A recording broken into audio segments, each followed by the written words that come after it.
Officer of Innovation and Technology with us. Mint has also been the co-host of this event over the last over the last 10 years, always playing as a co-host and also just pushing the digital frontier for Ethiopia. So thank you for Ministry of Innovation for being a partner to IAD. We're going to kick off this 2-day conference by a welcome remark from the CEO of Extensia, Mr. Tariq Malik. I'll let him give the recognition and the appreciation to our various sponsors who've also been partners to IAD over the years. So welcome to everybody, and we'll kick off with Tariq on stage.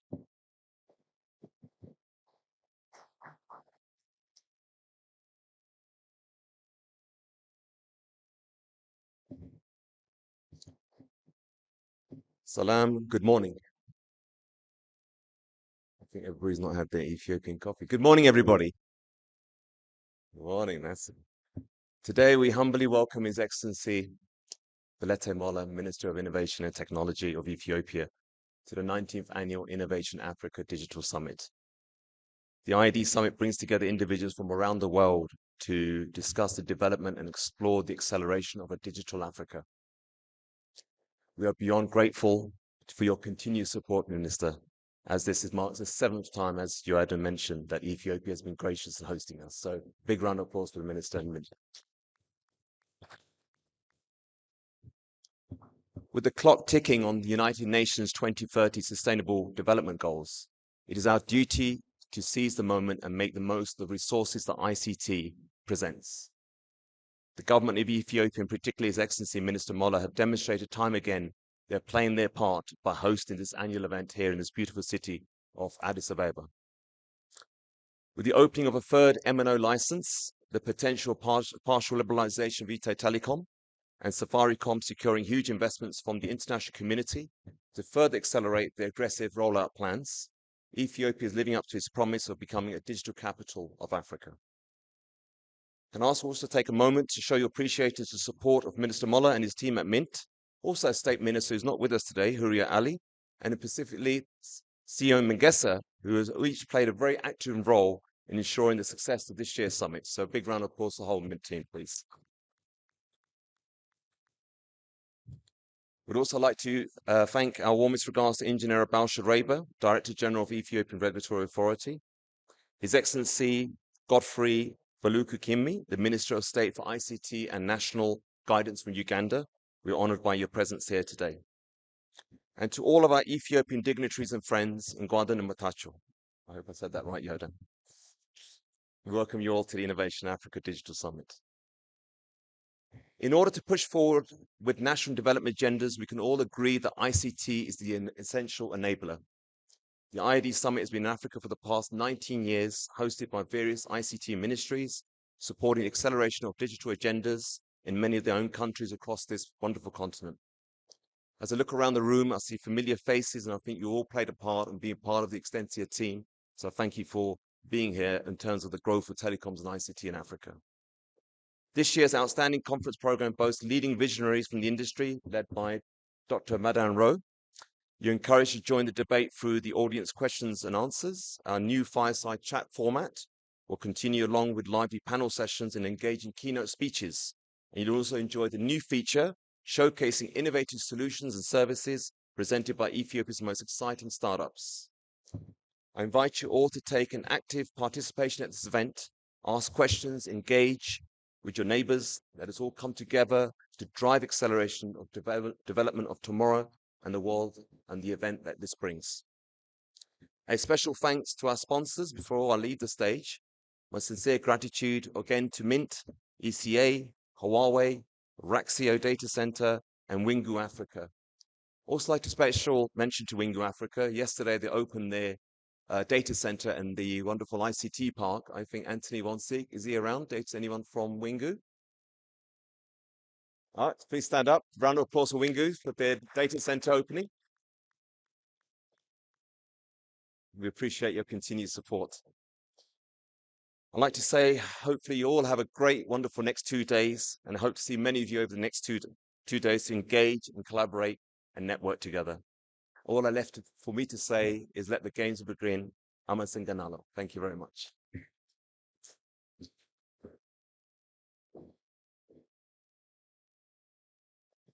Thank you, Tarek. I now call upon Caroline Gaju, Program Coordinator for the Regional Office for Africa from the International Telecommunications Union, to give her remarks.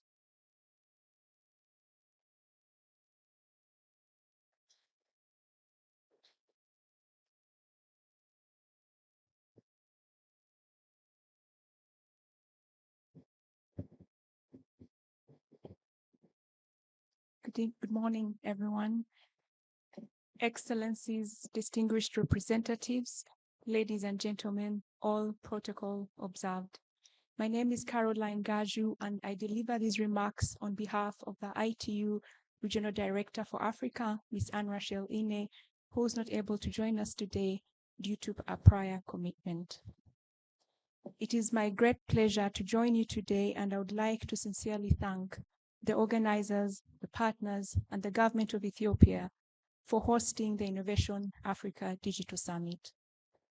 The theme, Digital Africa, is a reminder to all of us to combine efforts and work together to build an inclusive and sustainable digital future.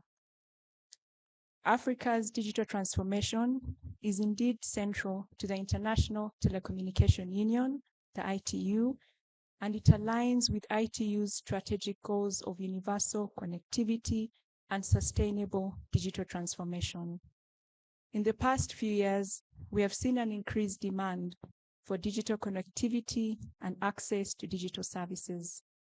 Between 2019 and 2021, Internet use in Africa increased by 23%, and approximately 40% of the population was using the Internet in 2022.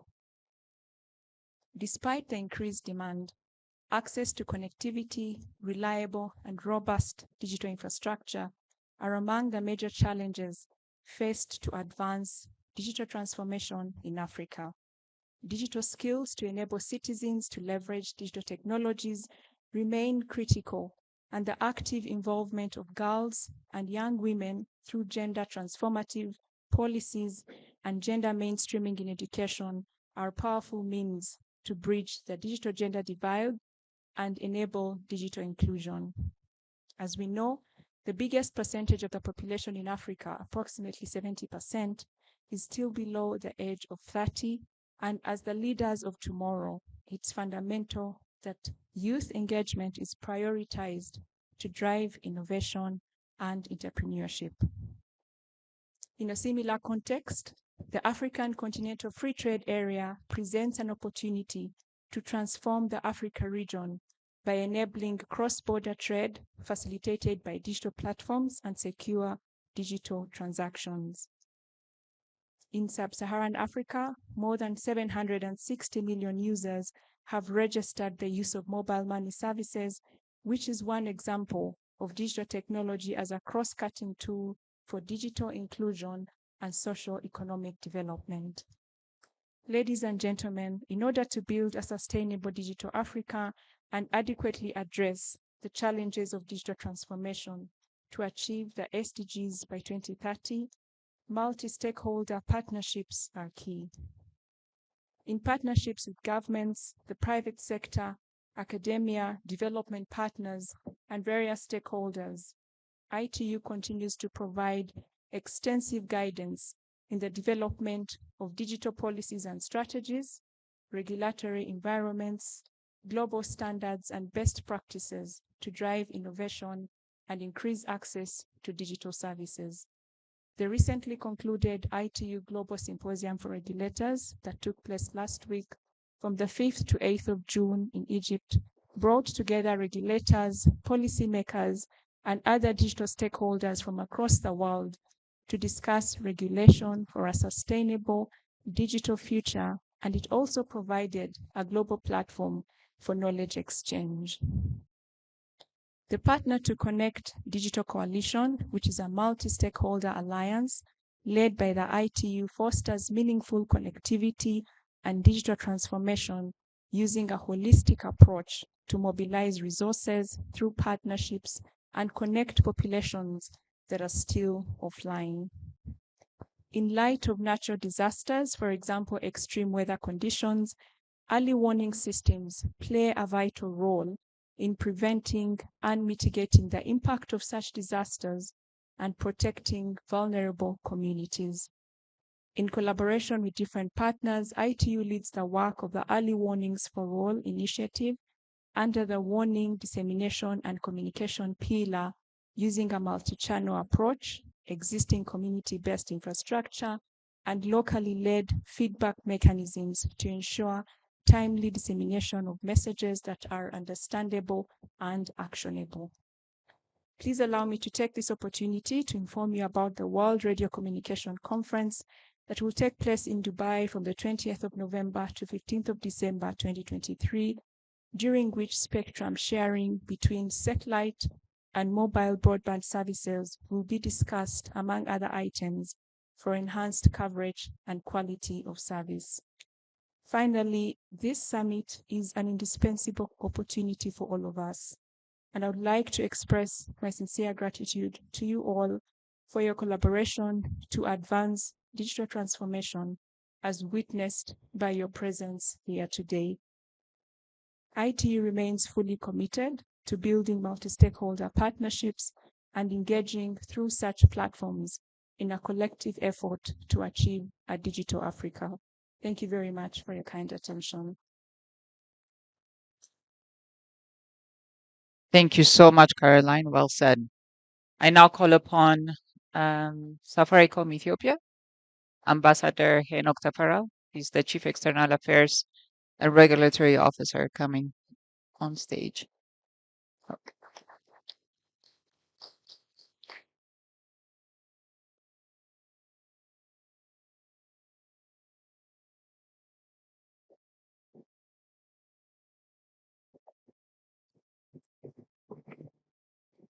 Good morning, Your Excellency Dr. Belada, Engineer Bacha, invited guests, stakeholders from the private sector and government, all of protocols observed.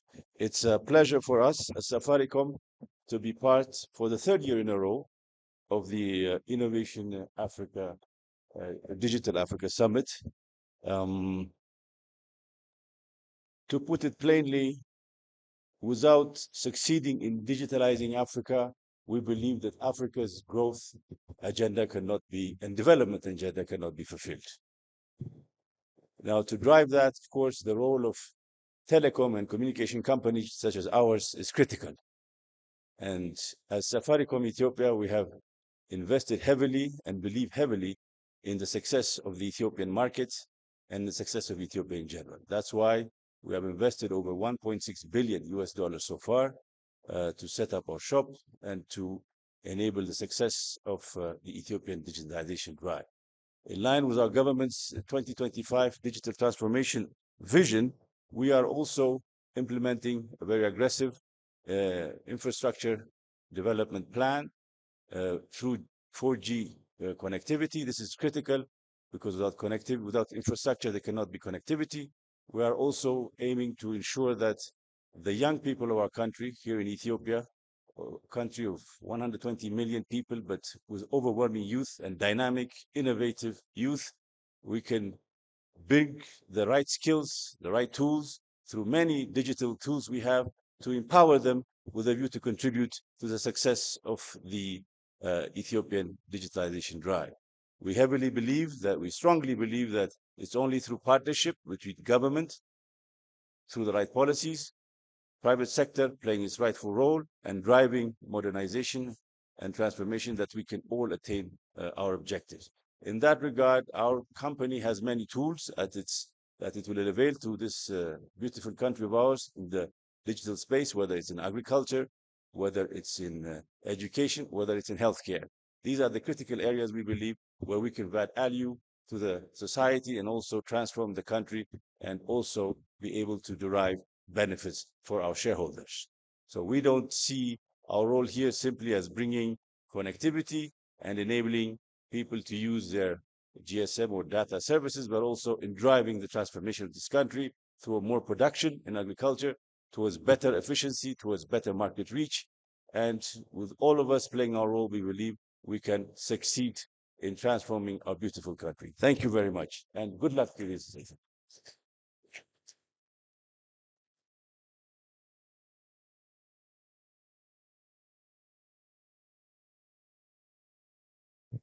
Thank you so much, Henok. We are expecting the Ethiopian Communications Authority. I don't think we have any representative for Balcha. No. I now call upon His Excellency Dr. Ballat Amola to give us his opening remarks with a warm welcome.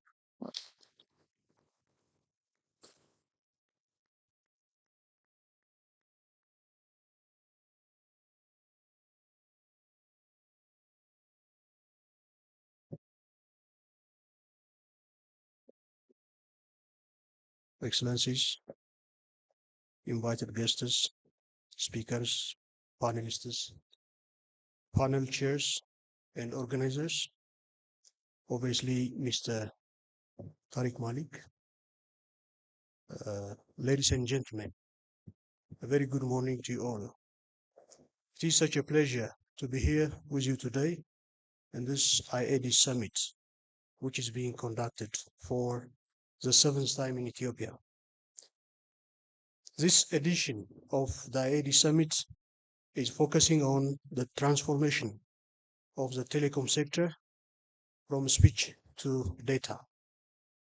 The telecom sector is undergoing a major transformation, which means that the traditional voice-centric model is giving way to a data-driven model.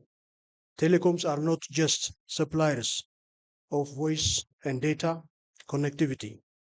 They are also drivers and providers of the major platforms which are core to the growth of ICT-enabled education, health, finance, and civic ecosystems.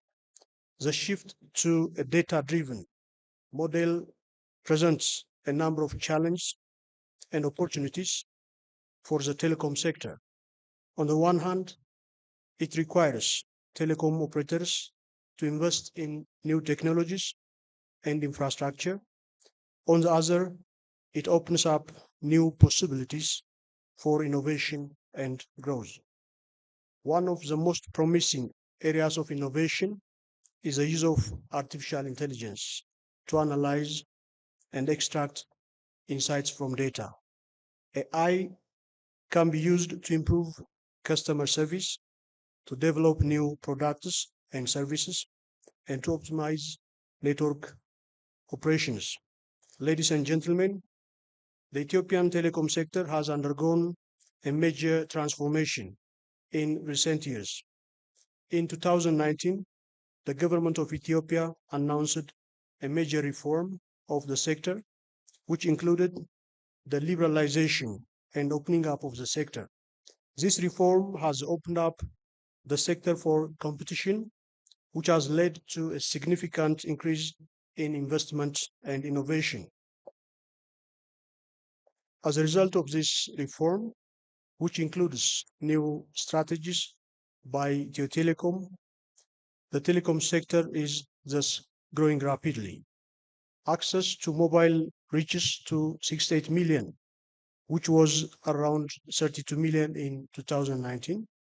Internet access surpassed 32 million, which was around 17 million 3 years back. The proliferation of fintechs, including digital payments such as Telebir, CBIBIR, and other products, has already reached out to millions. For instance, Ethiopia's digital payment ecosystem has facilitated transfers of over 1.2 trillion birr in the past 9 months, which is an alarming increase of 169% compared to the past fiscal year, which saw 454.31 billion birr in digital money transfers. The growth has had a positive impact on the Ethiopian economy, creating jobs, stimulating investments, and improving access to information and services. The growth is not in the traditional services, but also including new data-centric services like digital payments and provisions of cloud services, which are crucial to the digital transformation of Ethiopia. Even though the growth of the telecom sector is a major achievement for Ethiopia, there are still challenges that need to be addressed. One challenge is the need to expand meaningful access to the internet, especially the rural areas and all segments of the society. Another challenge is a need to improve the quality of the service. I do hope in the coming years we will have a clear strategy and plan of action to alleviate these challenges and ensure meaningful access to all. The Ethiopian government is committed to developing the ICT sector as we have taken various steps to attract and encourage investment in the ICT sector. And we offer a number of incentives for investment in the ICT sector. Recently, the National Investment Incentive has been revised as it includes various investment areas in the digital and ICT sector. We have also repurposed the Ethio ICT Park as we are making the necessary preparation to accommodate international investors. The Ethiopian ICT Park is a government-owned and operated park located in Addis Ababa area. The park was established in 2015 with the goal of attracting foreign investment in the ICT sector. Ethiopia has a large and growing market with a population of 120 million and has a young and growing workforce, and labor costs are relatively cheaper, and the country's economy is growing. This provides a large and growing market for ICT products and services and make Ethiopia an attractive destination for ICT manufacturing and outsourcing. If you are considering investing in the ICT sector, I assure you that Ethiopia is a great option. Ladies and gentlemen, the conference will thus provide an opportunity for us to discuss the challenges and opportunities of the transformation of the telecom sector from speech to data-centric services and investment opportunities in Africa. We will hear from experts on a variety of topics, including the new business models, financing mechanisms, and other new developments. I would like to take this opportunity to thank Extensia, the main organizer of this event, the sponsors, and all individuals and institutions who have contributed in the making of this summit a reality. I encourage you to participate in the discussions and share your ideas. Together, we can help the telecom sector in Ethiopia adapt to the challenging landscape and thrive in the digital age. I declare the summit is open officially. Thank you very much.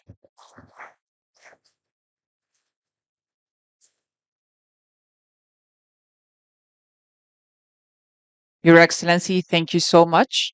Our summit is now officially open. And as we head for our morning coffee, most of us cannot function without proper Ethiopian coffee. I ask the opening remark delegates to please take a group picture while I invite the rest of you for a coffee break. Let's return back at 10:45 and continue with our summit discussion. Your Excellency, Tarek, Dr. Abiot, Your Excellency, State Minister of Uganda,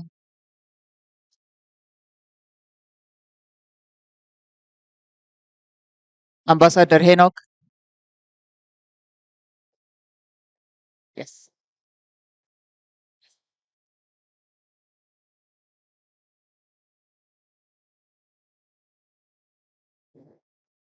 Caroline. Hey, how are you? Just give me one without just. Excuse me.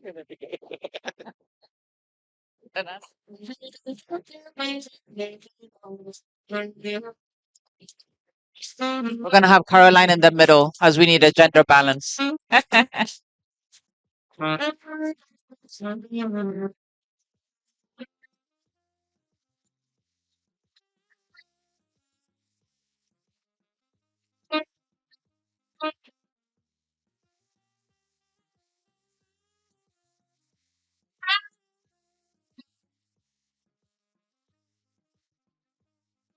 Thank you.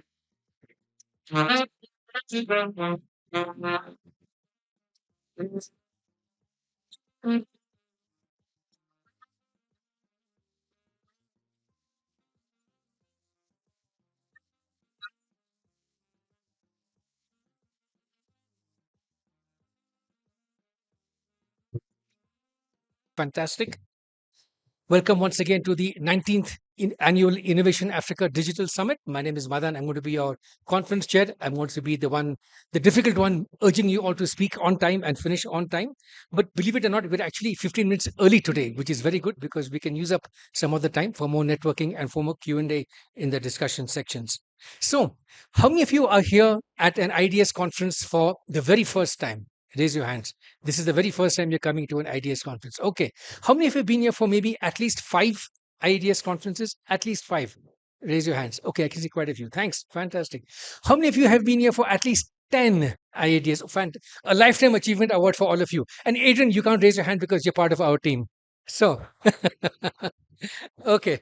So good. For those of you who are here for the first time, you're going to enjoy the format and the structure of our event. There's lots of good energy, a lot of good discussions. There's a good networking area for all of you. There's a good business meeting area at the back. So you're going to hear a lot of keynotes, fireside chats, panel discussions, demo showcases, startup pitches, and so on and so forth. We also have, I should remind you, 2 other excellent annual events we organize, ADT in Nigeria and C2C Connect in Tanzania coming up later this year. So I'm sure I shall see many of you in those events as well. I want all of you to do 3 things. One is make sure you meet some new people today, in addition to the usual people you hang out with at conferences. Try and exchange business cards because you never know when that person sitting next to you can become the next chief minister, the next head of ICTs, a CEO of a new company, a venture fund capital manager, or so on. Okay, so please keep your eyes, ears, and your wallets open. Also, network with one another. Try and meet people who you haven't met before from outside of your sector. And last but not least, also have fun. Ask lots of questions to our speakers and panelists and have a lot of fun. Okay, so we are now going to move on with the program. We have a couple of keynote addresses, a fireside chat, and 2 or 3 outstanding panel discussion sections. Those of you who are tweeting, the Twitter hashtag is #IADS2023. You can already see a lot of photos from the event. If there's any confidential stuff that you don't want to post, that's okay. It lives on forever. So the other stuff can certainly stay. So if you want other people to see what's happening in this event, please use #IADS2023. So without any further ado, let's get on with the program. I would now like to invite Chris Lazarus, Chief Enterprise Business Officer of Safaricom Ethiopia, from Ethiopia, to please come up and give us our first keynote address of today. Chris, please come up on stage. And ladies and gentlemen, a big round of applause, please, for our first keynote address of IADS 2023 in Addis. Chris, over to you.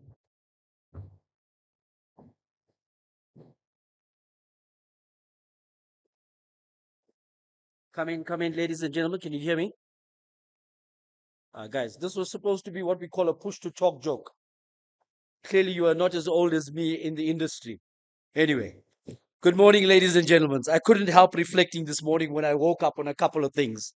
One, when I stood up here last year to speak, I certainly wasn't wearing a pair of glasses. So, no matter how many press ups and push ups you do in the morning, age is age. Yeah.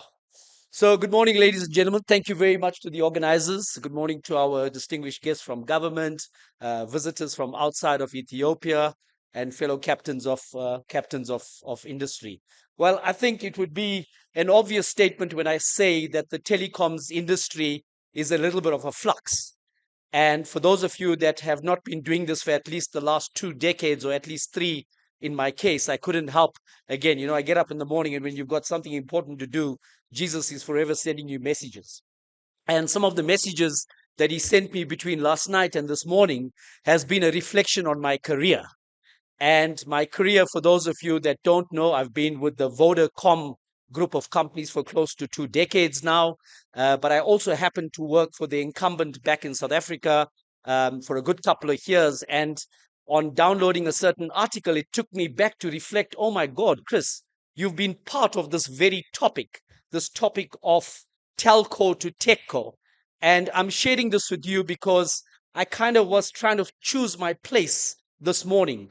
Am I speaking here today solely because I come from this wonderful company called Safaricom? Woohoo!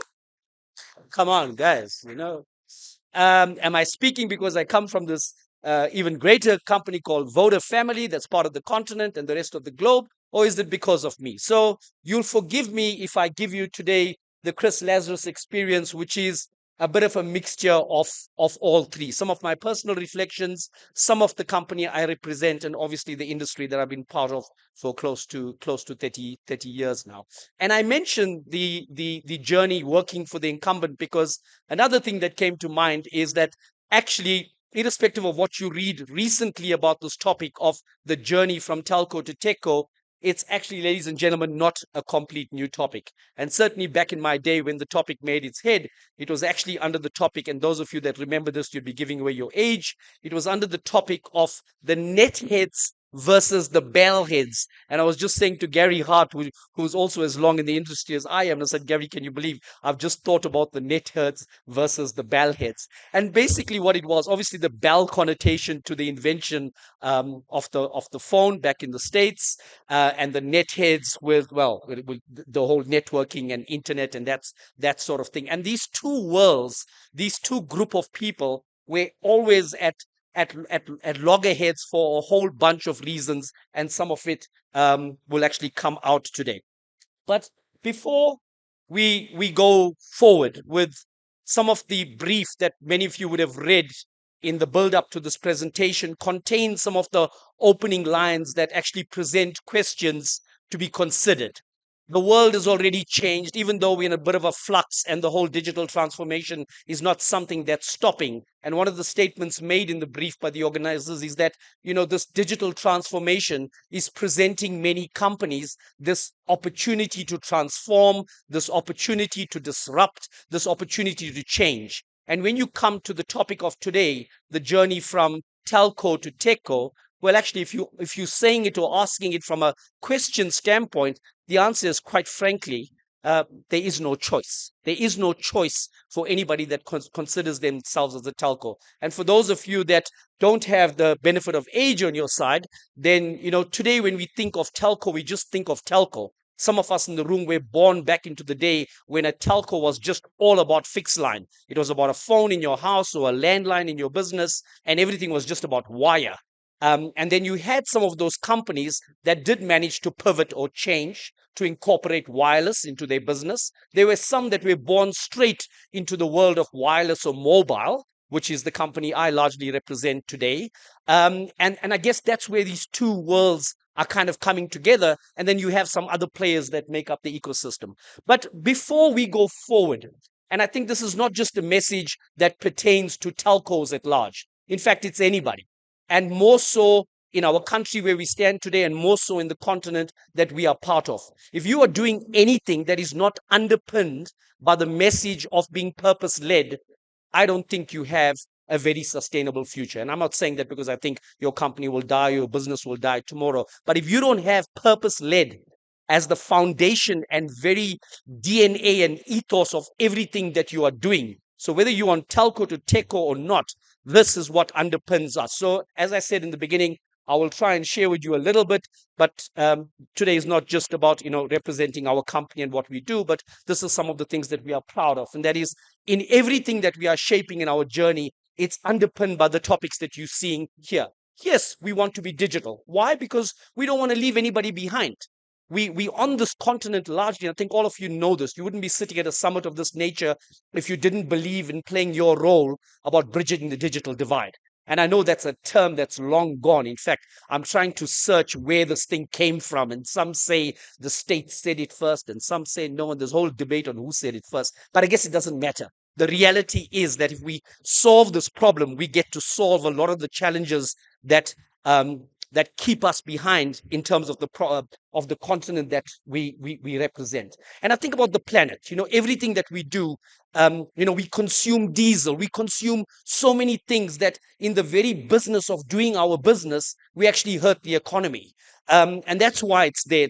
It's just to make us so deliberate about our actions that whatever strategies, whatever tactics we perform, we think every day about these three things and make sure that we just become better tomorrow. And just on the right-hand side, to bring it back to life, some of the things that we've done in some of the other markets is for around education. Back in places like South Africa and Mozambique and one or two of the other countries, there's an education portal. And every child that has a SIM card of that operator gets to share, whether you're in grade R or, sorry, I'm not sure what they call it here, but all the way to matric, you get to share in that content for free. There's something called Mum and Baby that's now been exported to places like Tanzania.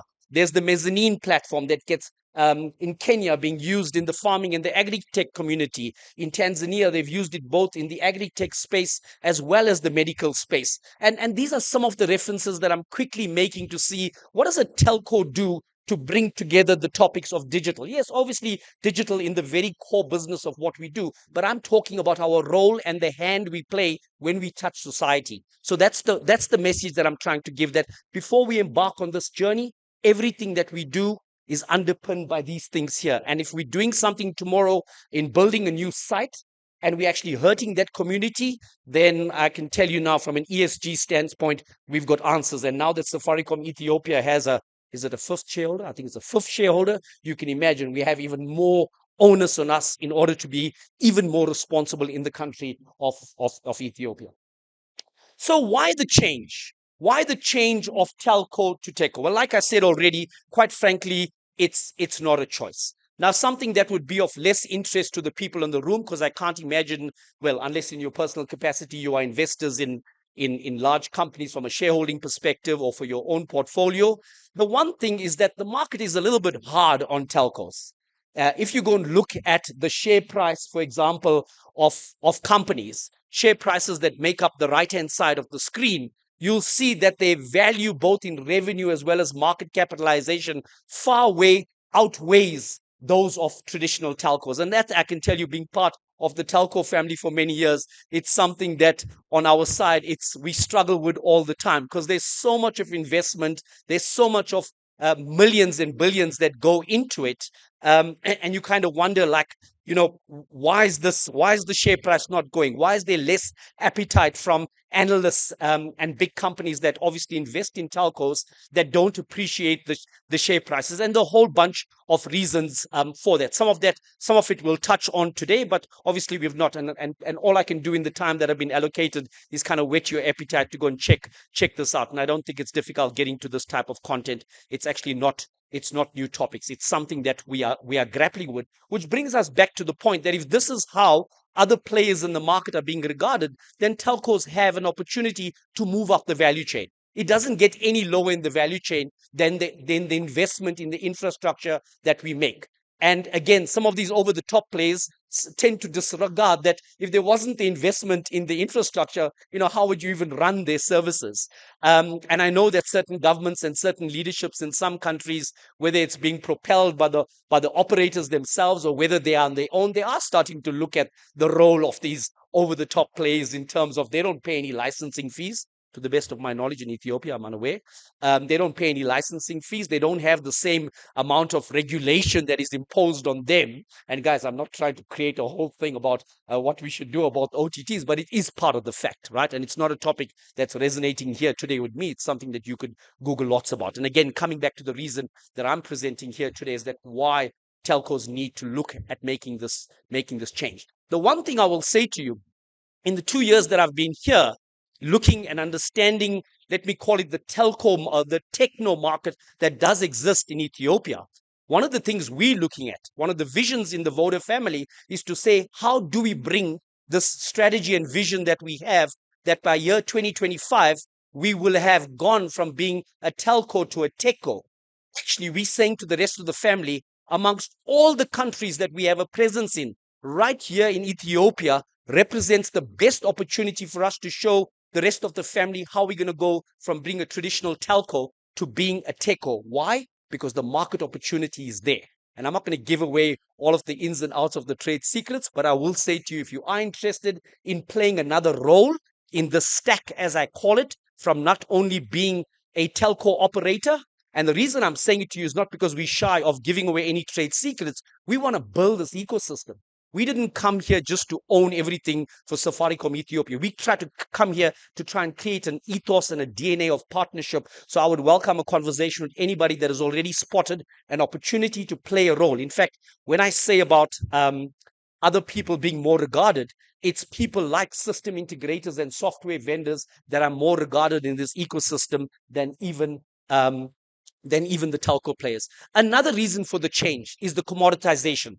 Now, that's something that doesn't affect you as a consumer, be it a consumer in an individual capacity or even an enterprise. Why? Because you just want telco services for cheaper and cheaper and cheaper. In fact, you probably even want it for free as you go. You're prepared to pay for things that are over the top, but you're not prepared to pay any more money for telco services. And that's what's been happening. There's this commoditization. The commoditization has been happening to the traditional voice and data. I know you might not believe it in Ethiopia, but it's been getting cheaper, and it's been getting cheaper even on the continent. But at the same time, this is a capital intensive business. You've got to generate enough capex, because as soon as your network and technology starts to become irrelevant, you could actually fade off very quickly. And then the third thing, we're at this inflection point. We're in this inflection point of facing this commoditization, facing a business that is capital intensive in nature, and then you've got to invest in the next big thing, which is 5G. And I can tell you, for the markets that I've been a part of, where I've actually been part of the launch of 5G, it's the same kind of me too. Because your competitor ain't sitting still and rolling over and dying. They're also doing the same thing. So you think you're going to build this thing and launch it that's going to create this huge distinguished service or differential, and actually it's not the same. Right, moving on. How to transition? Well, guys, we are not the expert of this, and I'll show you quickly just now a little bit of a taste of what the Voda family has been being to bring some of this to life.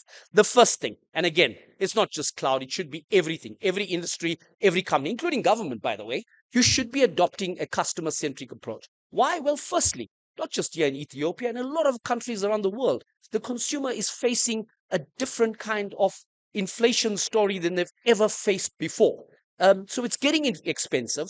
You got a lot of pressures on the consumer. You're facing this commoditization in your business, which was going to happen irrespective of inflation. So you need to take that into account. At the same time, you need to leverage what you have about the customer. Now, telcos, we don't have it yet because of we've only been in business for about a year. But if you take the rest of the telcos, one of the things they have is big data.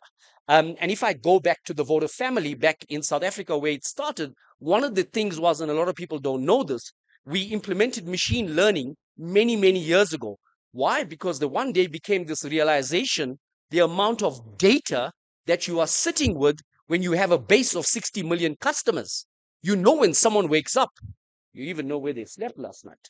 And yes, obviously, all respectful to information of levels of privacy and all of those things, which we're very careful about. But that rich information is what has been used today to keep the lights on. Why? Because you start to understand the usage patterns and behavior of a customer, that I know that gentleman there that wakes up early in the morning actually likes to top up his data. And actually, by virtue of his behavior, being part of the 5am club, he's actually turned out to be a better consumer from a perspective of lending money.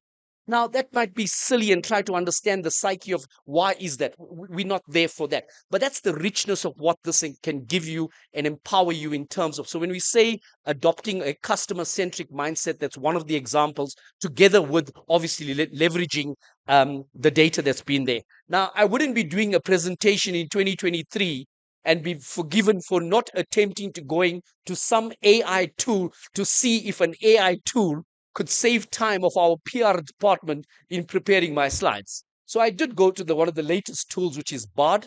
If you guys are familiar, that's Google's latest tool. And it gave me, after a long hogwash story, basically the two keywords which I took out for you this morning, which again is not brand new. You've heard this 1,000 times, if not a million. And that's about being innovative and being agile. And when you try and compare, well, what are the big differences between what we call techco companies and what we call telco? That's one of the fundamental differences, that you have these companies that are more agile, they're more innovative. And in fact, if I show you and I jump to the last point, which is this slide, which again, you can go and check out. I didn't create the slide. I borrowed it from the World Wide Web. And you can see the amount of money that telcos and techos spend from a capex perspective is not where the big argument is. It's not about that techos are spending more money than telcos, but there are two fundamental things in my opinion. One, the amount of money they're spending from an R&D perspective is one of the places where there is a distinction. Why? Because a lot of telcos rely on their suppliers, whether it's a let me not call out anybody's name, but depending on who they're using for their underlying network provider, who they're using in their middle stack and their end stack and those kind of things, they rely on those kind of suppliers to provide a lot of the R&D and a lot of the development. And if you think about a techco is all about retaining the IP within the company, and yet telcos rely on a lot of suppliers for that.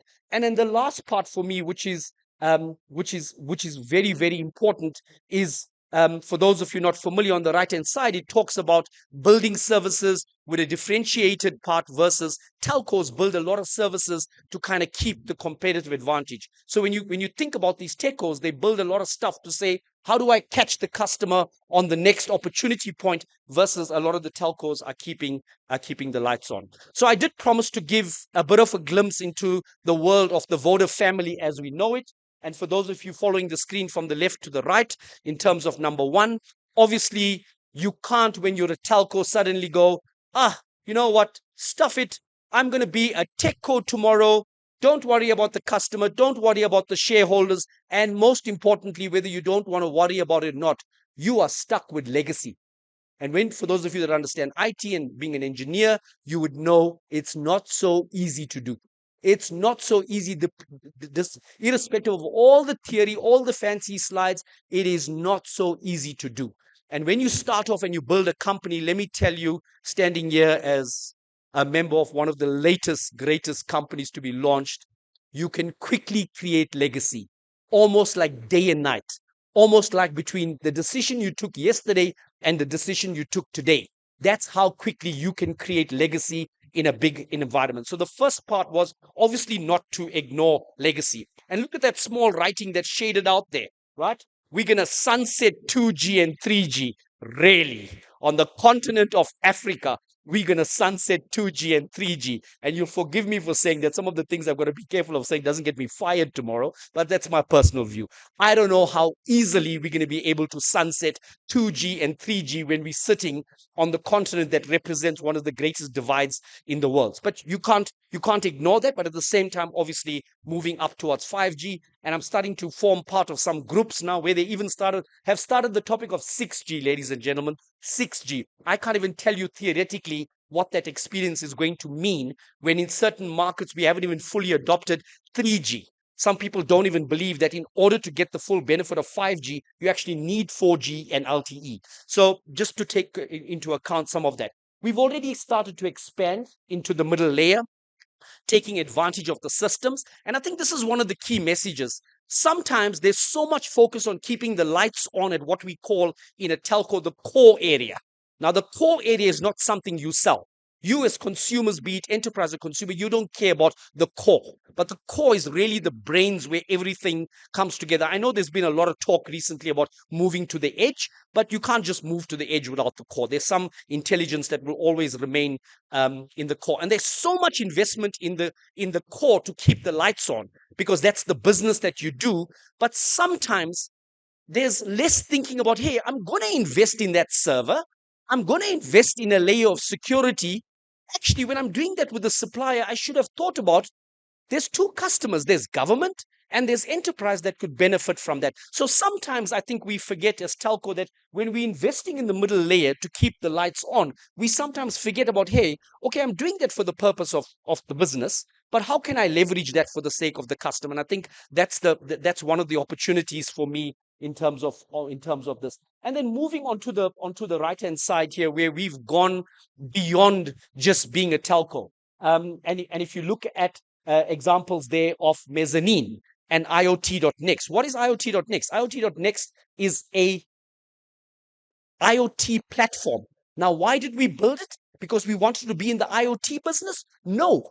We have thousands of base stations. I can't even tell you what the number is going to be in this country, but I can tell you that it's going to be far bigger than any of the markets that we currently in South Africa. And if you think about it, a site, as you look at it, it's a physical thing. When something breaks, you got to go there, you got to fix it. So that's why we put this platform into place. And this same platform can do many things. And I guess that's one of the what we call the systems of advantage. When you're a telco that straddles more than one market, more than one country, you have the benefit of the system of advantage that says, I've already built something. Yes, depending on those countries' rules and regulations, like sovereignty of data, I can't have that hosted outside. And one of the things that we're doing in the country here, because that's one of your challenge and opportunities, is the regulatory framework. Ladies and gentlemen, is something you can't ignore. Our way of working is never to throw stones. It's rather to engage. And that's part of the journey that we're on quite a few topics around cloud, around managed services, around IoT, helping the regulators, for example, in this country to understand, so what is the benefits? What is the risk? How do we embrace this? Because Ethiopia, for me, is all about leapfrogging the market and not about just looking at where we may have started this journey 30 years ago. So I wish I could tell you more about how this entire journey is evolving from respecting what you have as your core services and infrastructure to moving and expanding your own operation, but at the same time moving up this value stack from being just a telco to being more of a telco player. So thank you again, ladies and gentlemen. I hope we've given you some points to think about, and thank you very much to the organizers. Thank you. Thanks so much, Chris, for your energy, your passion, and all your insights. Big round of applause, please, for Chris. Let's now turn to our next speaker. Thanks. Please join the audience. And as the name of the conference suggests, Innovation Africa Digital Summit, this event has a pan-African focus. And our next speaker is going to talk about some of this pan-African digital integration. Let me invite Lamia to please come up on stage. Our next keynote is going to be by Lamia Naji, consultant for digital development at the World Bank. You may remember her from maybe last year or year before, when she also graced us with her presence and shared a lot of her insights. Big round of applause, please, for Lamia. Lamia, over to you.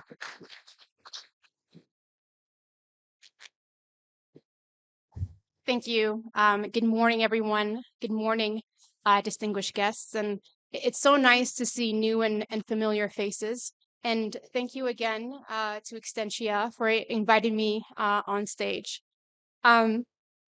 So this is the second time I presented, as was mentioned, and I do want to highlight an anecdote from last year's presentation. So when I was up here last year, I was recovering from a foot surgery. I had a minor accident in Ethiopia and I needed surgery. And so after my surgery, I was relying on physiotherapy that I was having here in Addis, but I was also relying on an international medical app that was helping me with additional assistance that was very specific to my injury. I raise this to highlight the significance of the internet, but also mobile applications that are omnipresent, but also so significant in our day-to-day lives that we often are taking them for granted. And so with that, the focus of my keynote today is on regional digital integration, and also the significance in terms of innovations that can be developed on the continent in Africa, and then subsequently consumed regionally and internationally. So the structure of this keynote is in three parts. First, I will outline the guiding roadmap for regional digital integration and to Pan-African initiatives. Second, I will share a very high-level overview of how the World Bank is linked to this agenda. And finally, and third, I will provide a deeper but concise look at the bank's approach in terms of actual investments and interventions in Africa, in East Africa, and also in Ethiopia. And so to begin, all of us in the room have likely heard about the African Free Continental Trade Agreement. And if all of us have heard about it, all of us might not know how the acronym is pronounced. So I understand the acronym is pronounced as AFCFTA. So this agreement is ambitious and it's continental, and it envisions one single African market. And so as part of the agreement, it brings together 55 countries, 8 regional economic communities, with the single focus of eliminating barriers to trade and promoting inter-African e-commerce and commerce in general. So at this stage, the agreement hones in on 9 areas, one of which explicitly is digital trade, and the other 8 areas include trade in services, trade in goods, dispute settlement, customs and trade facilitation, intellectual property rights, investment, competition, women and youth. Now, as part of these 9 areas, digital is mentioned only once, but we can all agree that digital is an enabler to all areas and not just digital trade. And so this sentiment, the idea that digital and ICT is a standalone sector on its own, but also an enabler, is very much aligned with frameworks by the African Union. In particular, the African Union Digital Transformation Strategy for 2020 to 2030 underscores the importance of digitization, not just within African countries, but across them. For brevity, I'll refer to the African Union by its acronym, the AU. So the digital transformation strategy of the AU calls for an integrated and inclusive digital society that strengthens the existing economic sector, enables its diversification, and ensures continental ownership with Africa as a producer and not only a consumer in the global economy. So this then brings me to the role of the World Bank in advancing this vision. So generally, the World Bank is advancing digital integration across the board. It's working with countries and regional economic communities to invest in electricity, transportation, and logistics, especially along key economic corridors. In the digital ecosystem, the World Bank is directly helping implement digital markets within and across Africa so that people, businesses, and organizations can seamlessly engage in online activities. Now, some of you might be wondering, okay, this sounds great at a high level, but what does it really mean? So the World Bank pursues a two-pronged approach for regional digital integration. First, it invests in national digital development countries within countries. And then in parallel and simultaneously, it invests in cross-border programs. So investments at both the national and regional level focus on 3 interconnected areas. The first is the single connectivity market, the second is the single data market, and the third is the single online market. And so again, to be more specific, this means that for the single connectivity market, within national countries, we're investing in infrastructure. This can range from terrestrial fiber to submarine cables to bulk purchases of bandwidth. It also means investing in fixed and mobile services. At the regional level, it means removing cross-border barriers to infrastructure and connectivity, including wholesale and retail. Now, when we look at the single data market, it means promoting data protection, data privacy, cybersecurity. And at the regional level, it means ensuring that data protection and privacy laws allows for cross-border data transfers. Finally, the single online market works to promote digital payments, e-transactions, and digital ID at the national level. And then at the regional level, ensuring that e-commerce and digital services and the functions that support them all work across borders. And to go a bit deeper and to contextualize this, I can highlight the bank's engagements in the Eastern Horn of Africa regions. Currently, the World Bank has digital development programs in Rwanda, in Kenya, and Ethiopia, and Djibouti, all of which focus on working with the government and with the industry, including telco and private sector and state-owned enterprises, to make sure that digital markets are established, both in terms of laying the foundations and accelerating existing gains. Simultaneously, the bank is also implementing regional projects involving South Sudan, Somalia, and regional economic communities, including the East African Community and the Intergovernmental Development Authority on Development. And so, importantly, as part of these national and cross-border digital development projects, the bank is also helping implement the African Union's digital transformation strategy by tackling the digital divide. So the World Bank's projects focus on reaching the last mile, which means ensuring that connectivity investments are reaching rural and refugee communities. Projects are also tailored to persons with disabilities by ensuring that devices are accessible to their needs. Projects factor a number of gender gaps in ICT by ensuring that connectivity access points are established in locations that are safe and accessible for women, including interventions that support female participation in STEM fields and STEM careers, promoting gender-specific content for online harassment and cybersecurity, and ensuring that policy frameworks have a strong gender lens. And so to conclude this keynote, I am very confident that with their collective investments, the next time I need medical assistance, it will be an innovation that is developed by a young woman somewhere in Ethiopia. And it will be a mobile application that is developed in Ethiopia, but for the region and for the world. Thank you, and አመሰግናለሁ.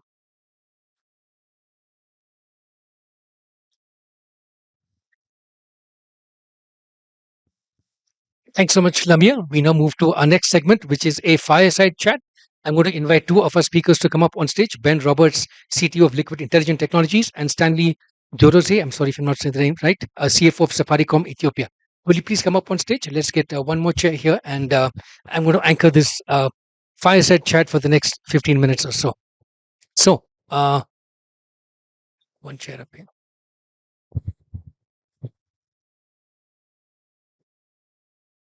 So our first speaker is Ben Roberts, CTIO of Liquid Intelligent Technologies. He's been in this industry for over 20 years.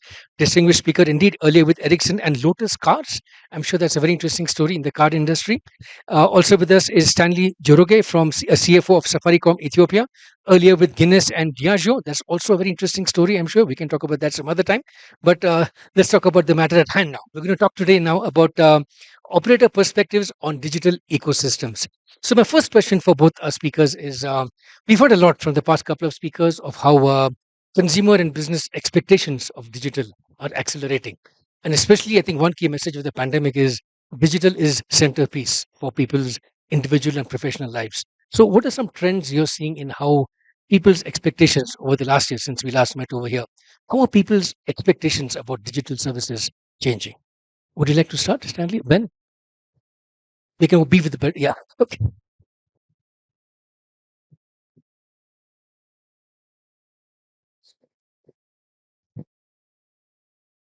So, good morning, everyone, and thanks a lot for inviting me for this session. I'm not really caveat first.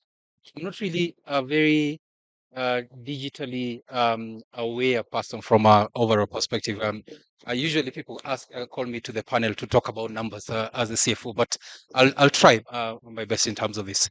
I think one of the things which we are seeing is that customers basically expect things to come as quickly as possible and to be always on.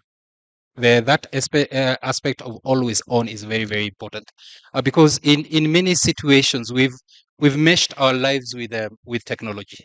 We've meshed our lives with a digital kind of framework. You want to take to go somewhere, you need to order a ride. You need the technology. You want to order food. It's technology. So always on is very, very crucial for customers. For me, I think that is the one thing which my takeaway, both as a person but also as a CFO of Safaricom. All right, Ben, what's your take? Yeah, and I wanted to hear that first because I think it's important. It is obviously it's about the people, right? So and what the people want from digital services is most important. But then to talk about the numbers, which the CFO avoided, but ultimately you need then within the network, within the core, to engineer a lot of efficiency to try and make the whole network run cheaply enough to make that possible. So as what we do, we're a big supplier of fiber optic networks. We build a lot of infrastructure, and we serve many people, but mobile networks and telcos use our infrastructure the most. So, it's really important that we, as a specialist building fiber, we build fiber really cheaply, we do it really well, we make sure that it gets very high usage by all different parties. That then feeds into his bottom line, makes his budget cheaper, which then makes his consumer happier. So that's kind of where it all fits in the ecosystem. Great, thanks. So, Stanley, speaking of numbers and finance, what are some of the key, maybe 3 parameters that you have on your dashboard at all times as an operator? I think for us is the first one, back to the point I've said, is about where and obviously we are rolling out. We are about we've covered about coverage of just over 25%, and we are doing that. We are increasing as we go along. The first thing is about the availability of that network where it's there. So that dashboard of availability is very, very crucial. The second thing is about the customer numbers and how well they're interacting with the network, the active users and so on and so forth. Obviously, I do look at revenue because that's crucial. But if you have the network quality, availability, and the customers are therefore using your numbers, then the revenue becomes an output rather than an input in terms of the process. So those are the two. I was asked, those are the two main things that we need that we follow. When you talked about connecting technology to numbers, and we also heard in the morning about the rise of AI and machine learning and things of that sort. So, how are you seeing the use of AI, ML, etc., to connect data to new kinds of revenue sources, new kinds of revenue streams? Well, in many ways, I mean, I'm seeing.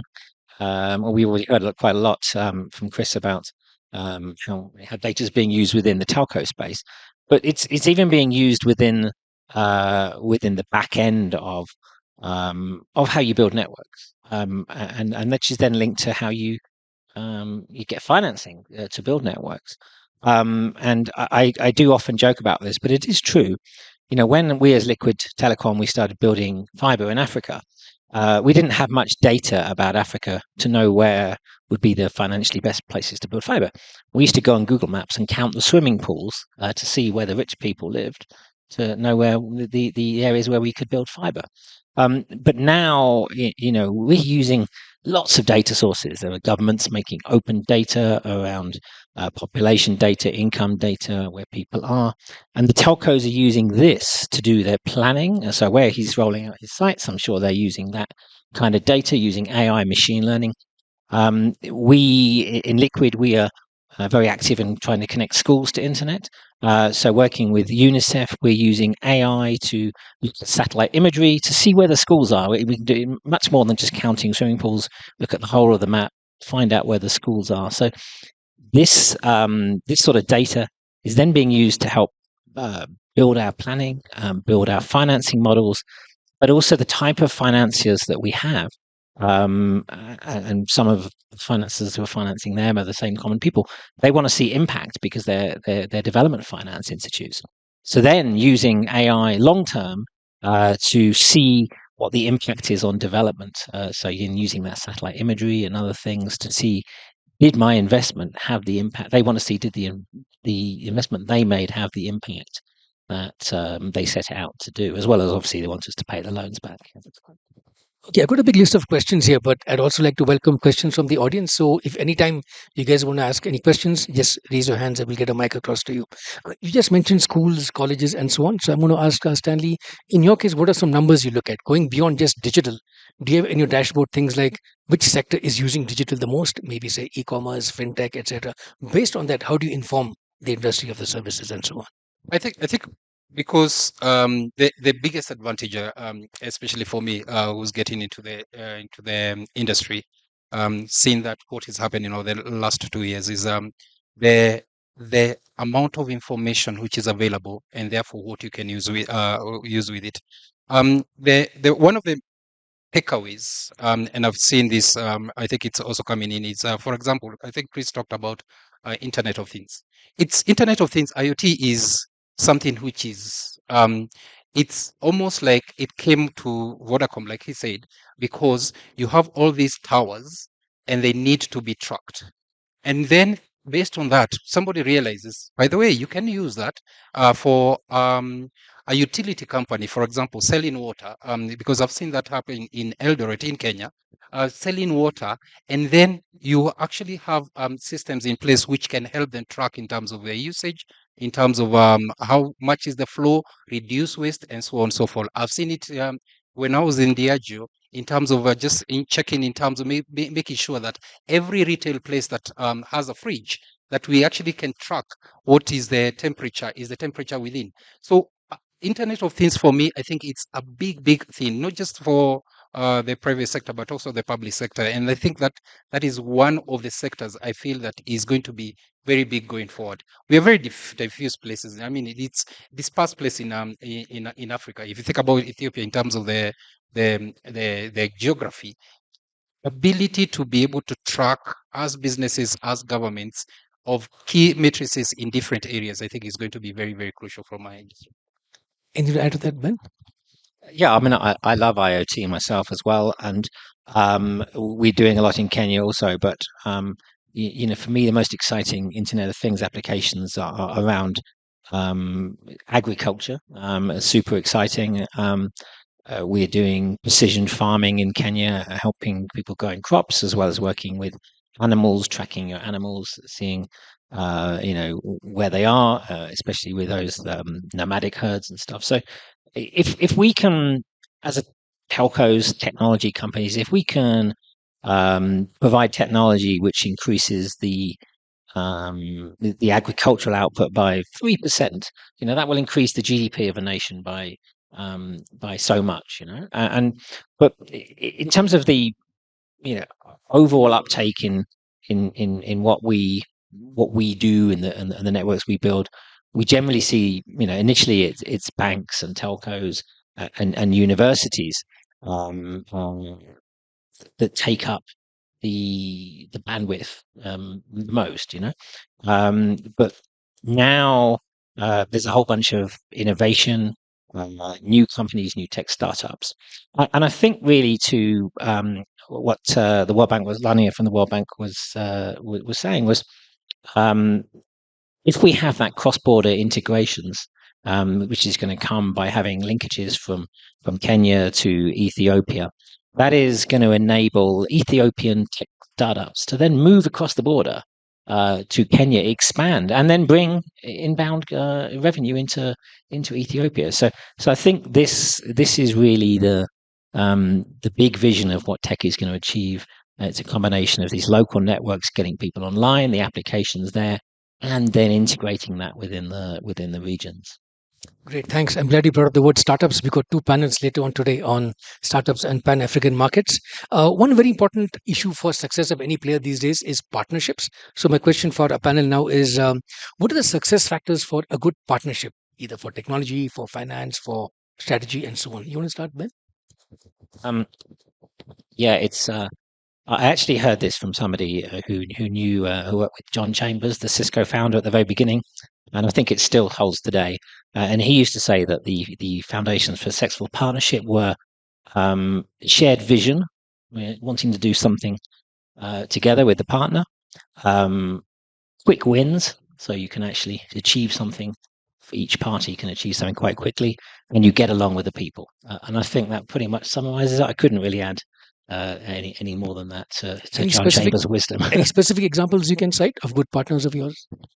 Yeah, well, we've always partnered with, particularly with telecommunications companies, power companies. We've worked with very well, but now we are starting to invest in newer markets which have been left behind, and we're working more now with multinational agencies, United Nations, working with UNICEF, ITU, so bodies like this. So we're seeing new partners arriving that we hadn't really thought of when we first started out as Liquid.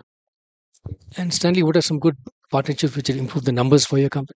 Yeah, I think partnerships, but it's something which I consider to be very crucial. So if I look at, for example, where we are right now it's really because we have some great partners who have been able to provide us not just with the equipments, but with the technology as well. Also, when you have a very fast rollout plan, it means that you don't not always have to, and you should not actually always have to rely on your own resources. You have so many other people.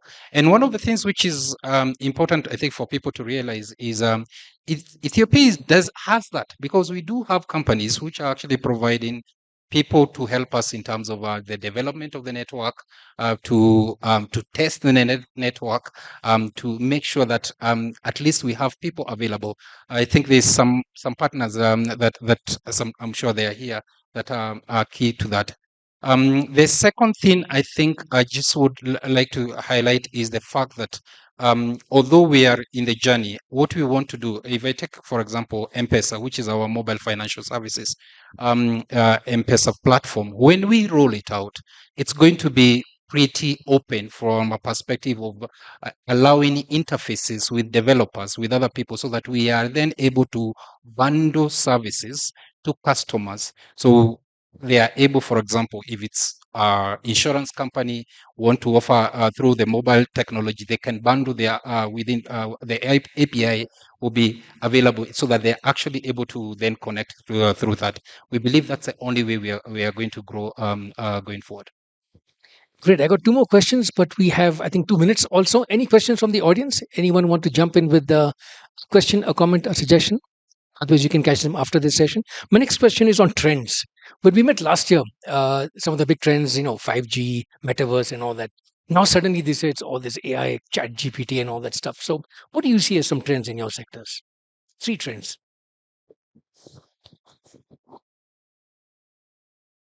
Yeah, look, I don't know if anything what exactly was trending, but we're seeing different stages of the trend curve. Put it that way. So us operating in multiple geographies, what we're seeing trending in Kenya is different from what we're seeing trending in the Congo, DRC, or something else. So we have some countries are. For us, the theme is just about getting basic connectivity into people's hands, and then they're often the theme is around skills development. The trend is people getting online to get skills, and then getting more skills to do more once you're online. But in Kenya, we're seeing much more diversity in what is going on. We're working with people doing video gaming, online streaming. Even the metaverse is starting to become a talking point. There are companies starting out doing Web3 NFTs, but everybody's trying a bit of everything. And I think what's important is that we have a whole set of innovators trying out the trends, and some of them will come and go. We saw NFTs being the thing a year ago. We saw them not the thing at the moment. But you try, you fail, and some things work. So that's what's exciting about the tech world. What do you see as some trends, and how many of them translate into actual numbers? I'm possibly a bit more conservative in a lot of these things, but and I always start from this premise that it has to address something the customer either needs or the customer doesn't need, and therefore it's opening up to the customer about the opportunity. And by the time things become, and I know where we are, buzzwords, it's in many cases you realize that there is already a lot of that happening. Take AI, for example. When my team sits down and worked out on the performance dashboard every day, they need to get information from different systems. They have been using AI for a long time. When my son came last summer, he's in university, and he wanted to spend some time with me in Addis Ababa. He told me he wants to work with a hub somewhere in Wolo Sefa, where they are youngsters who are looking at data which is given to them from states and analyzing and trying to work out whether there is it's biomedical data. that whether there are any commonalities that can be used by a global pharmaceutical companies. This is in Addis, but when you hear of AI, it sounds as if it's something new. I think every time we've drilled down into any particular technology, it was already there. Maybe it didn't have a big buzzword, but there's a lot of people who are using it. And so for me, it's a matter of the customer user case has to be there, and then based on that, then the trends will come through. But like I said, I'm a bit on the conservative side. Maybe a bit heavy on the conservative side. That's okay. Okay, good. We're out of time, unfortunately, but I just want to ask one quick question to both of you, which is, you got a Pan-African audience out here. What are some tips, advice you'd give to them on how to accelerate ICTs in their country? Right? Yeah, so we're both from Kenya, so Kenya did a lot of work with the Transform Africa around a digital economy blueprint, which is focusing on sort of defining ecosystem into 5 pillars: digital infrastructure, digital government, digital entrepreneurship, and digital business as the transformation of normal business, and digital skills and values.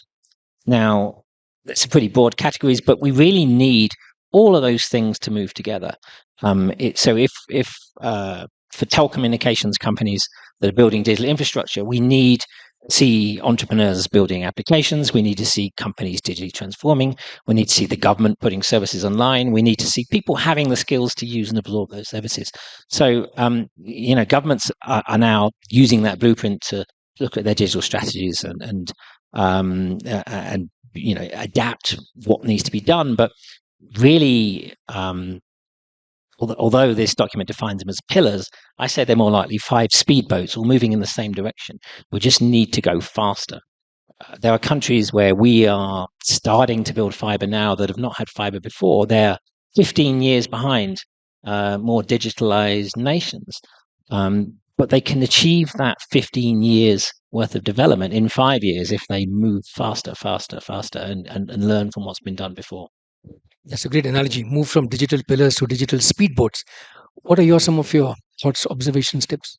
I think I'll speak a little bit about policy and regulatory framework, which is important. But innovation in some cases does go ahead of them. And then you have the policy and regulatory framework trying to catch up. The most in my country is M-Pesa. By the time it's starting, there was really a little bit of a lacuna in terms of the regulatory framework. And I think both especially within government, and it's important for us to, in some cases, be comfortable with that they are going to catch up in terms of policy and regulations. It is crucial because I believe I work a lot in Addis Ababa. Really believe that one of the biggest things for our young population in Ethiopia is the ability for them to leapfrog using technologies which are there. They don't have to use a linear thing. They are not going to use the way US does, or Canada or any other country. In fact, not even the way Kenya does. There'll be a pathway, and chances are that they are going to circumvent a lot to get to that place. That requires us to realize that by circumventing and building that, like what Ben said, you build an ecosystem, you build structures, you build businesses around, and it's important to give a little bit of leeway to that. While obviously, I do recognize that the government is also very, very interested in items like, for example, security, very, very crucial. But I think in some cases, a bit of leeway will help quite significantly to help the country leapfrog ahead. Thanks. That's another great observation. Innovation is always ahead of policy, and at IADS summits, we try and help government keep up with these innovations. Thanks, Stanley. Thanks, Ben. We're out of time now, but thank you so much for an outstanding fireside chat. A big round of applause, please, to our 2 visionary industry leaders, Ben and Stanley. Thanks so much. Thank you. We now switch gears. We're going to have, we need maybe two more chairs up on stage, and I'm going to come on the podium. So we heard a lot about different sectoral applications of ICTs. We heard about ICTs in schools, healthcare, government, and so on. And our next panel is called Digital Transformations, Sectoral Impacts of ICTs. I'm going to be moderating this panel with 5 outstanding speakers. Mike Masterman, President of Extreme Endeavors, will you please come up on stage? Also with us will be Bizune Bekele, CEO of Digi Finance Trading and Services. Will you also please come up? Also, I'm looking for Yilkal Abete, President of the ICT Association of Ethiopia. If you're here with us, please come up on stage. Michael Adeno, CEO of Africa Digital Holding. Michael, please come up. And also, I'm looking for Fraser Haile, General Manager of Summer Media, Ethiopia. So we have 5 panelists, and I think we have, yeah, we should be go. Can we get the podium up here as well? So once again, I've got a bunch of questions for our panelists, but I'd love you guys also to jump in with questions. And we have 45 minutes, so that's enough time for all of you to chip in at least a few questions over here. So if you can sit in the order of your names, that'll be fantastic. Mike Masterman on the extreme left, Bizune next to him, Yilkal, Michael, and Fraser, spreading it out at the end. Oh, it's a manel. Okay, never mind. We're going to have outstanding discussions now with our 5 speakers. I'm going to kick off with first of all, let me round of applause, please, for our 5 panelists. We're going to drill down more into what ICTs mean for Africa. Thanks so much for joining us. Thank you. Thank you. Yeah. So, my first question to each of our panelists is, so far we've heard about ICTs in very broad strokes. We've got so many million users here, so many consumers, so on and so forth. But let's try and drill down into the sectors, maybe education, health, what's happening in each of these sectors. Other screen. Okay. I'll walk around there. Never mind. Yeah. So my first question to each of you is, based on your sectorial expertise, what are some trends you are seeing in how ICTs are transforming each of your respective sectors? You want to start? Yeah. Yeah, so mainly for my business, we work in the water industry with IoT and linking that up into the digital platforms. We've seen tremendous increases in quality, quantity, and efficiency in the water industry with that. And we've actually come to Africa just wanting to engage in that because we see a tremendous need for that. And Vizune, in your case, sorry. Yeah, go on. Okay. Can you switch? We'll have to sit in the order of the names so that it'll be easier for the audience to know who is who. So we should have Bizune here, then Yilkal, and then Michael, and then Fraser. Sorry about that. Yeah. Yeah, great. Yeah, go on. Okay.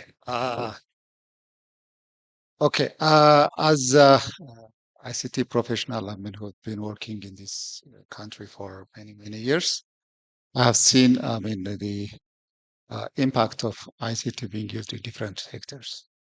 And for instance, if I start with the financial sector, you know, the banks and other financial institutions have been using, you know, ICT, I mean, for provision of their services. First, they started by having their own, separate networks, and then after that, through the national network called eSwitch, they connected all their infrastructure and started providing, you know, seamless services to their customers. And now, you know, other providers like, you know, telecom providers are coming into that space also. Like Ethio Telecom, they're saying that providing financial service on top of, you know, the data services provided. So we're seeing these impacts, you know, across, you know, the financial sector.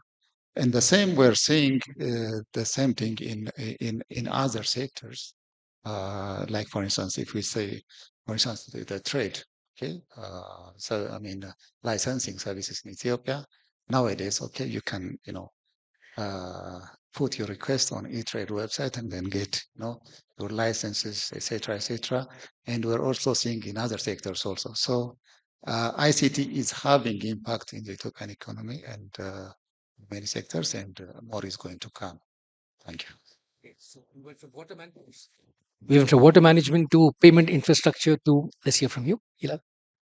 Thank you. We heard a little earlier when the minister spoke that transactions are skyrocketing in the digital platform space, about 1.2 trillion, if I'm not mistaken. But we also see in the ecosystem, increased digital-enabled activity in e-commerce.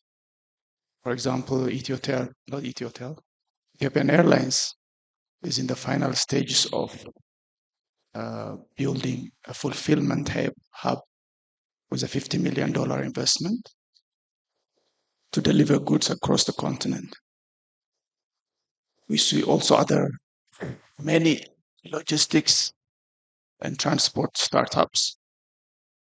In fact, actually, according to a study by a PE firm, Cepheus, the net revenue for some of these subsectors from the year 2020 is as follows. In digital finance, 2 billion birr, e-commerce, 1.5 billion birr, in transport, 574 million birr. This is in Ethiopia. And the transport sector is lately also affected by the introduction of electric vehicles with a reduction in duties from imports that was introduced by policymakers. Last year, there were more than 10,000 EV vehicles that were imported into Ethiopia. I presume this year it will be much more than that. In digital health, also, recently there was an announcement of a PEV investment into a diagnostics company that does high-end diagnostics. The national switch earlier mentioned is showing really fast growth, about 90% in revenue, I think, in the past year. So agri-tech also, there are agri-tech startups attracting investment. The National Agriculture Transformation Institute has facilitated or reported recently about 50 billion birr in credit to farmers. Input voucher systems, about 4 billion birr. So compared to what we were used to about 10 years ago in our ecosystem, this is orders of magnitude more. But I realize also Ethiopia is at the early stages. We also know the investments that went into the telecom sector by Safaricom. Another Ethiopian telco company attracted investment to expand into South Sudan recently. So these things are happening in multi directions, sometimes in a multi-speed way. Some things slow down, but others really speed up. So these are some of the things what we see right now going on in this ecosystem. Thanks for that cross-sectoral view. Let's turn now to Michael. Michael, what are you seeing as part of Africa Development Holding on a Pan-African view? Yes, thank you very much. I think over the years, in our experience in the health sector, providing a ubiquitous satellite-based communication have allowed significant data movement, critical data movement from areas which was not necessarily covered by terrestrial infrastructure. This would mean that in this sector, monitoring capabilities of health services, providing ongoing trainings for health professionals, whether that being for, in the case of Ethiopia, from health extension workers to physicians on a regular basis, having the health record digitized, and creating awareness have been significant, I think, progresses in the health field. We've come across in the educational space to affect learning outcomes.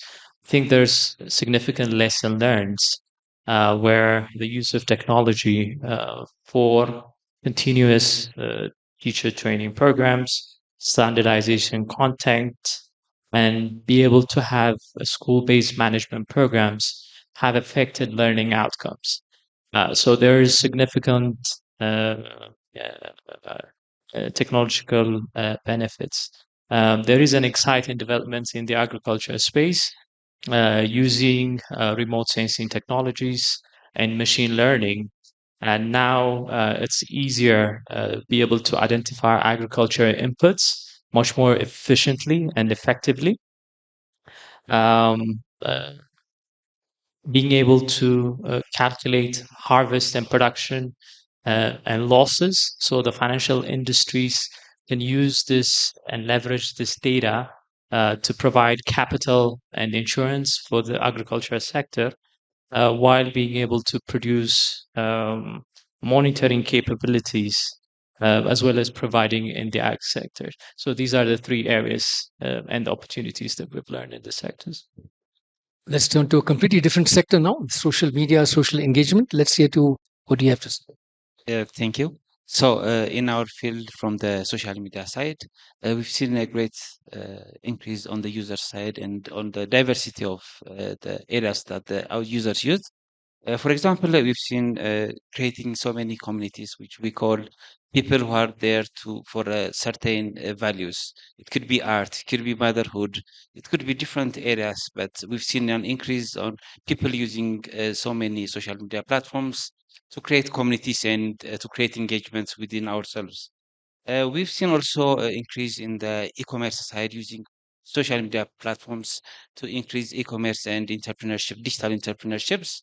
We've seen so many new entrepreneurs, new startups starting their businesses from those platforms and increasing to be one of the good uh, players in those fields. We've also seen an increase in the recruitment sides. We've seen so many people coming to look for work, to showcase their services, to showcase their skills. We've seen so many increases on that side. So beside all that, we have also seen an increase on the social causes. So people go there to uh, how do we say it, to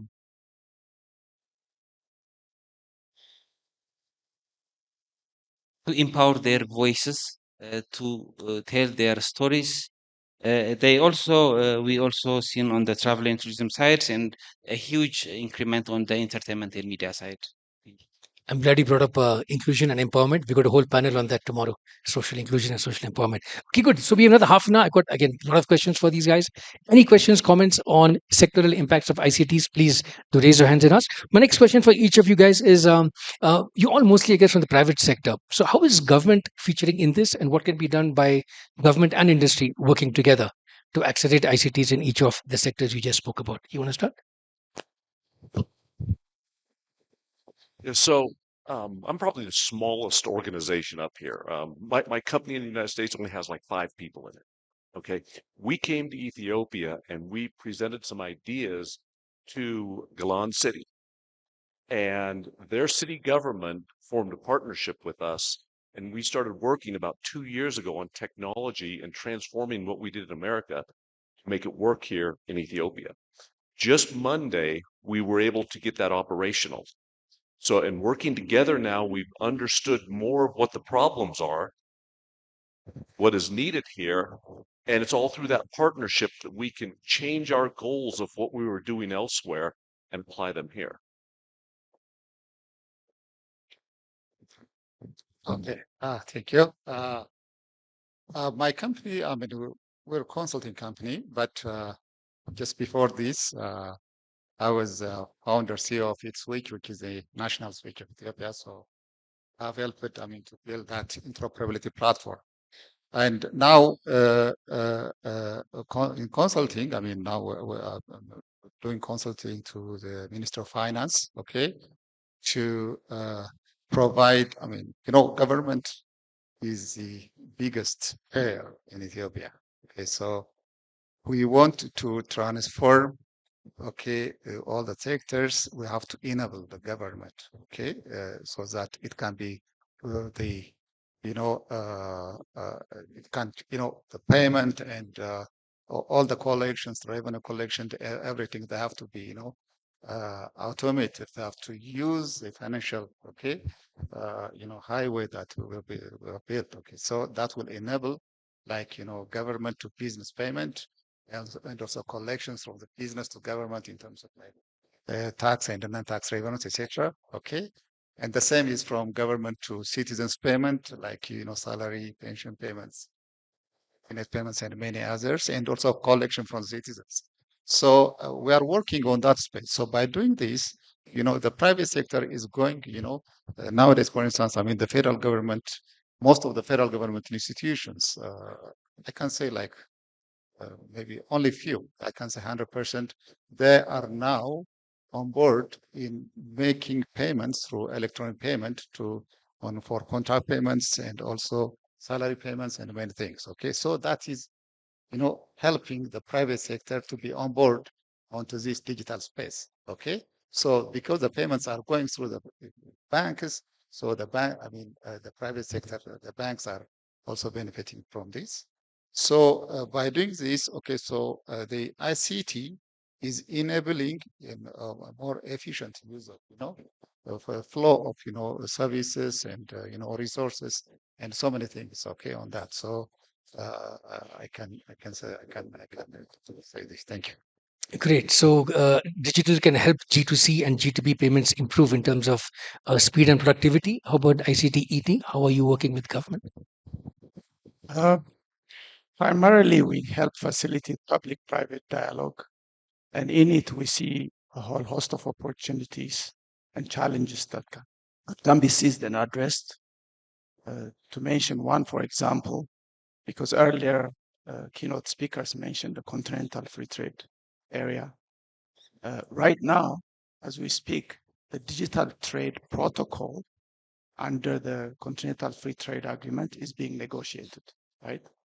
So for Ethiopia to participate in that process, both the private sector and the public sector need to voice the interests, positions, and opportunities for all the stakeholders in the ecosystem here. So that's one thing we are trying to help move along. Digital skills building is another area both public and private sector can work collaboratively. We are, for example, trying to expand basic digital skills in cooperation with other stakeholders using library digital hub models, because we think in Ethiopia, basic digital skills should be a right, like reading and writing is.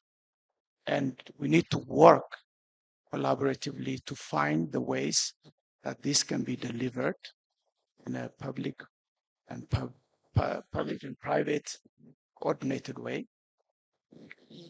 We see also the opportunity to cooperate with policy and other ways to expand entrepreneurship, digital enabled entrepreneurship outside Addis, to the secondary cities, to the growing places where the youth bulge is first felt.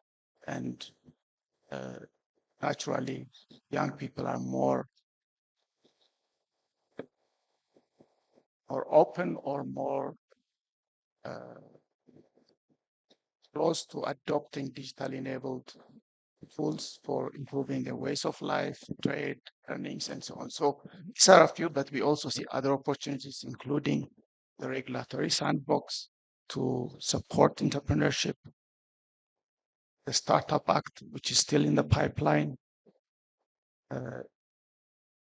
work around cross-border trade needs both public and private, and then also to seize opportunities in the new technologies earlier mentioned, metaverse, augmented reality, and so on. It needs action from regulators and also private sector. We see, for example, in our network, companies that are trying to do stuff in the tourism space with augmented reality. AI also needs both input. So there's a lot of area, data protection and privacy in a data first world. So these are some of the areas we see that private and public can cooperate and brainstorm and also argue on. Thank you. I'm glad you brought up regulation. We've got a session tomorrow on regulating for innovation. Michael, let's hear from you on, you mentioned health. I'm sure the government is very active in terms of promoting e-health, for example. Go on. Yes, I think it's fairly very important questions that we raised. I agree with the panelists before me that having, I think, the great work that have been done, creating the enabling environment, having sandboxing, legal framework for some areas, which technology maybe moves quite faster than the legislative process. Um, uh, but also, it's important, every investment that's been made in whether it's in health, education, or others, if we can leverage those access points to build in more use cases, sharing the platform to maximize the investments in those areas, I think would be something great. With regards to the skill development, yes, I agree. I think not only the basic skills, but also interim and advanced skills on upcoming technologies, both for the public sector, education, and private sector, could be able to help harness benefits. In terms of use cases, the digital innovation and entrepreneurship can not only be able to create new jobs, but also new industries that hasn't been thought through. So there are benefits on the existing uh, areas. On content creation, making it digital friendly is another area for further collaboration. And last but not least, I think the more digitization and transformation in this space also creates an opening on cybersecurity. So there is a great synergy to mitigate the risks and build cyber resilience in the area. So these are the points. Great, thanks. So, Fraser, in many countries, governments have an uneasy relationship with social media. Are you seeing some of these tensions, or it's a good, smooth relation from what you're seeing? I think the social media platforms here in Ethiopia are fairly good, and the government is giving some good thoughts on that. But some of the areas where private sectors and governments can work on social media would be, as you said, it would be creating enabling policy for everyone, for the users, for the platforms, and as a government, for the governments. So that is one of the areas where these two can work together, and also infrastructure development is also another areas where so we can be able to connect people who are outside the connection areas, and getting more people connected would be one of the areas to increase users, and also to increase the structure would be one of the areas. And also one of the key areas that we see is digital literacy and capacity building. I believe there is a lot of platforms that are working here in Ethiopia as a digital, as ICT products. But I believe there is a lot of people who needs to be digitally literate to use them. And I see a gap there, and I believe there is a lot of work to be done there. And that is one of the key areas where governments and private sectors can work together. The others would be promoting local content to encourage the content creators, and cybersecurity and data protection, also another key area for private sectors and governments to work together on social platforms. Great. We got about 10, 15 minutes left. We have some questions, I believe, now from the audience. Yeah, please go ahead. Yeah, hi. Thank you. I think the natural nemesis of innovation is resistance to change. I'd be interested to hear from the panelists their ideas, thoughts, experience in what strategies they've seen or have incorporated that have worked best to change people's minds, get them to actually use the innovations that they're developing and adopt them, and for it to be sustainable. Great. That's a great question. Who would like to jump in on that? How can stakeholders be more open minded towards embracing innovations? Yeah, Mike. I think it's a very important question, and that requires to be addressed. The technology have got a lot of potential, but its use only relies if it's going to be equally utilized. So I think the most important one is when developing a solution to start addressing the heart of the challenge, where instead of being technology led or solution led, is trying to address the real problem or where the client in this case is facing. But also, it's important to identify early champions with any new introduction. There's always going to be the happy and cheerful ones at the early on, and making sure that we build those champions to roll out. Number three, I think it's equally important to have low-hanging fruits and benefits that could be shown early. Sometimes some implementation would require a significant large amount of time and effort, and the benefits are not something that could be shown along the way. So building into this, and last but not least, and building a measuring framework, some KPIs that can collectively understand where things are going and improve and reiterate the cycle. Yeah, go on. Any more?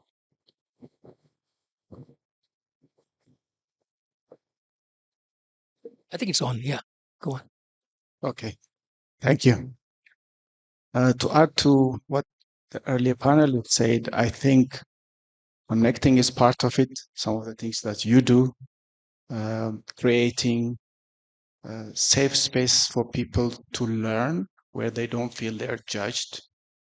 Another to help adoption is, in my view, having a use case based approach for technological solutions that address challenges. From what we see in the market, the ones that get fast adoptions tend to be tailored towards the pain a specific user, community, or business is feeling, and having an incremental approach rather than trying to do everything in one go. But that also requires more preparation ahead to pick in sequence these solutions. So being customer focused and having always being in a learning mode. We will never know everything. So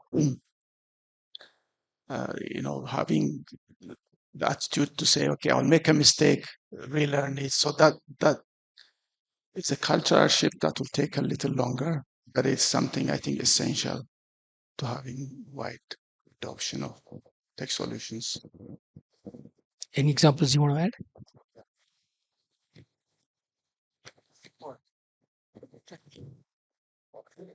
Sorry. Just 2 points. I mean, any innovations that we bring to the market, it must be easy.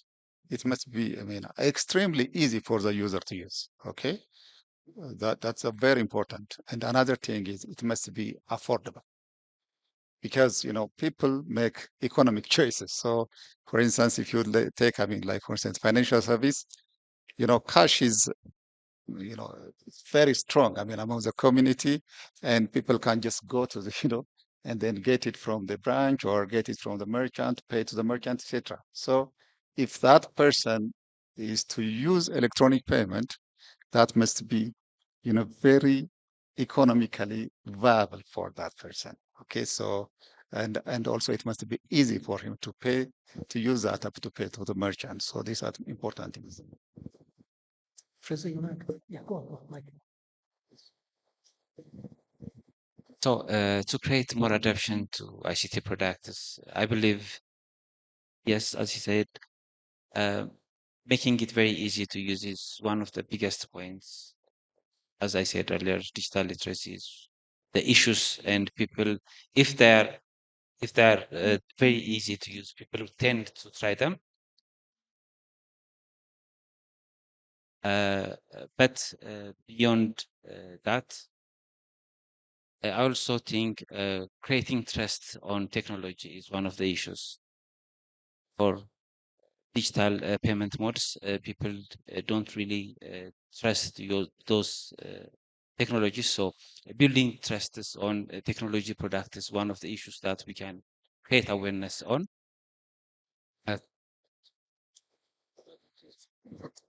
Yeah. So I, by trade, am an electrical engineer. And so my focus has always been on developing the technology and getting it perfect.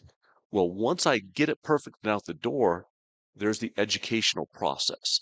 And as my company, when I first started up, I forgot about that. I had to go out and educate the customers and stuff like that. And I had to slow down. I had to plan that process. It felt like non-productive times for me where I would have to go have lunch with somebody to help educate them, and it might take 2 or 3 months sometimes. Great. Any other questions, comments from the audience? I can squeeze in just one or two more before we wrap up. And my next question is, what are your recommendations to the audience on how such kinds of innovations can be accelerated? We have governments, we got people from across the industry, academics, civil society organizations. So how can we collaborate to accelerate the use of ICTs in these different sectors? Treza, you want to start? So to increase the entrepreneurial investment and to help the sector in the ICT, I think there are some areas that the investor or entrepreneurs that they can help on the sector. That would be first, it would be from the social media background, it would be developing local platforms or supporting existing platforms would be one of the areas. And the other areas where they can support would be supporting innovative hubs and incubator areas. So people could go there and innovate their ideas. Besides that, capacity building and training is the other areas, and encouraging digital entrepreneurships by creating e-commerce sites, platforms, and so on. That would help people. That's also another place where investors can work in ICT. Uh, Thank you very much. I think the most important thing for me is being able to create partnership and synergy, yeah, which is co-creating various solutions that's tailored to address a specific need. I think earlier on it was noted that the legal sandbox and there is the strong willingness incentive around this will be the basis. Um, Having I think there is no one size fits all approach, but willingness to meet one's need, going the extra mile required is an important both for the private sector, public, and all stakeholders in the space need to consider. The sector is not only going to be bound nationally. There is the free trade agreement has been highlighted by two previous keynote speakers.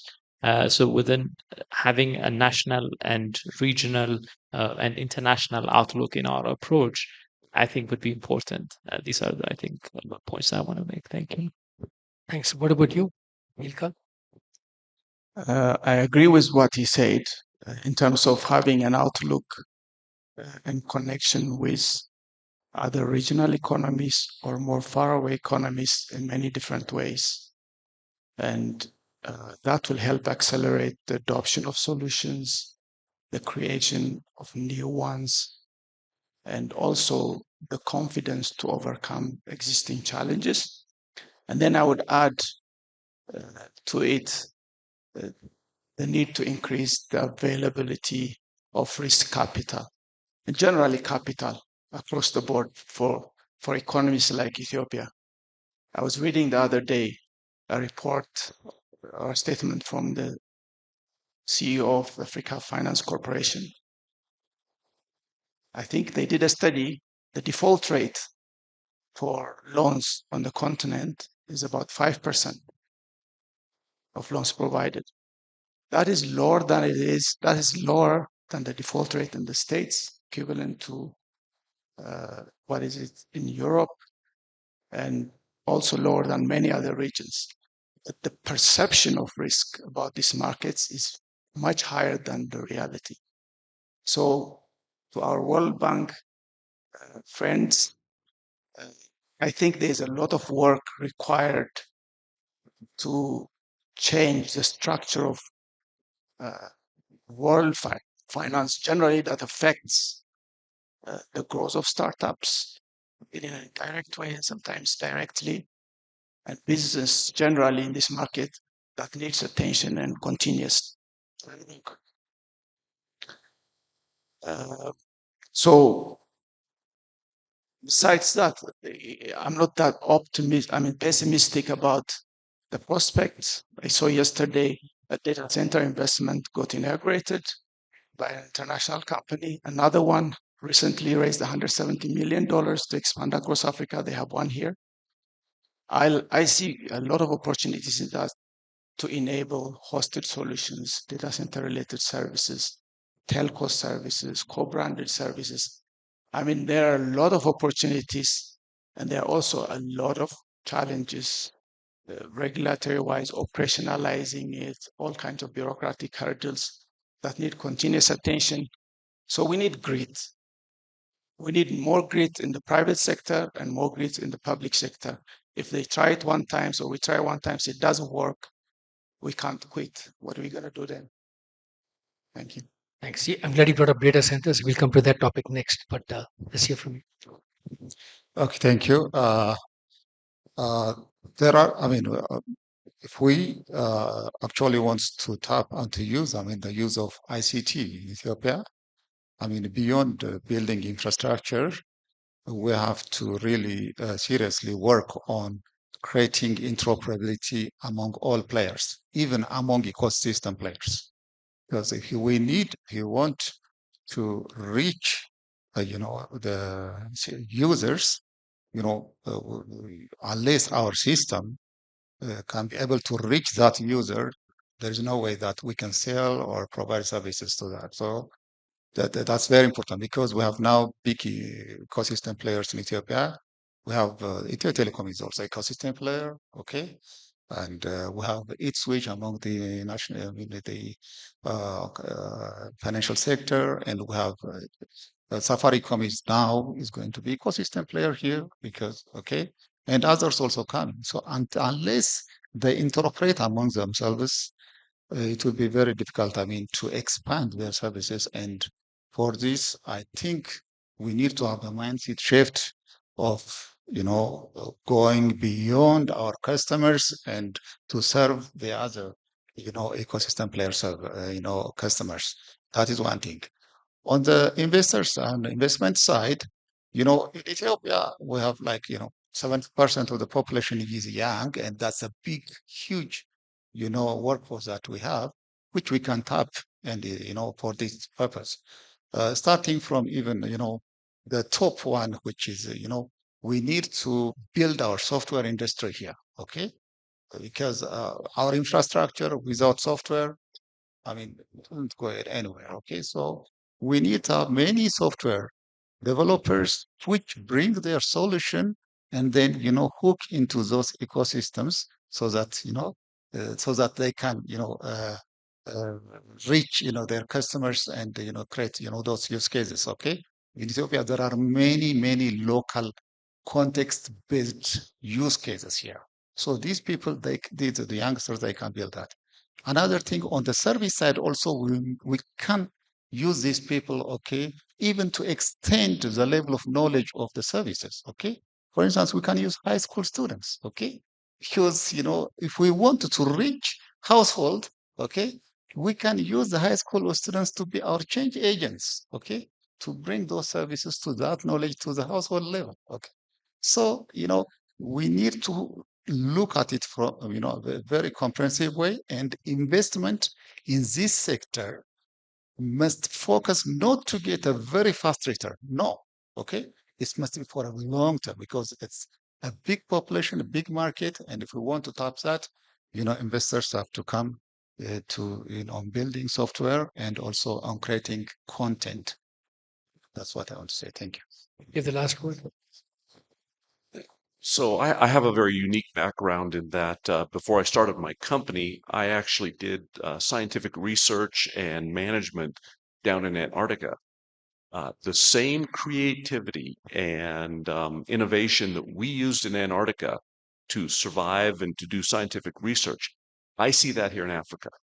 I see that in the people. So I think if you want to accelerate your development, you turn to the people and you look to them for ideas. What that will also do is that keeps the culture in mind as well. Great, thanks. So, capital, confidence, co-creation, the 3 C's of success for ICTs across sector. That might be a good way to wrap up this discussion. A big round of applause to all our speakers here, Mike, Besone, Gilkal, Michael, and Fraser. Thank you so much for your cross-sectoral expertise. And will you please join the audience? Thank you. That brings us to our next session, which is a keynote address now. Let me invite our next speaker to come up from Huawei Technologies. The topic of this keynote is Unleash Digital for New Africa. I want to now invite Jimmy Zhang, Solution Director of Huawei Technologies, to come up and give us his keynote address on Unleash Digital for New Africa. Thank you so much, and please do come up on stage.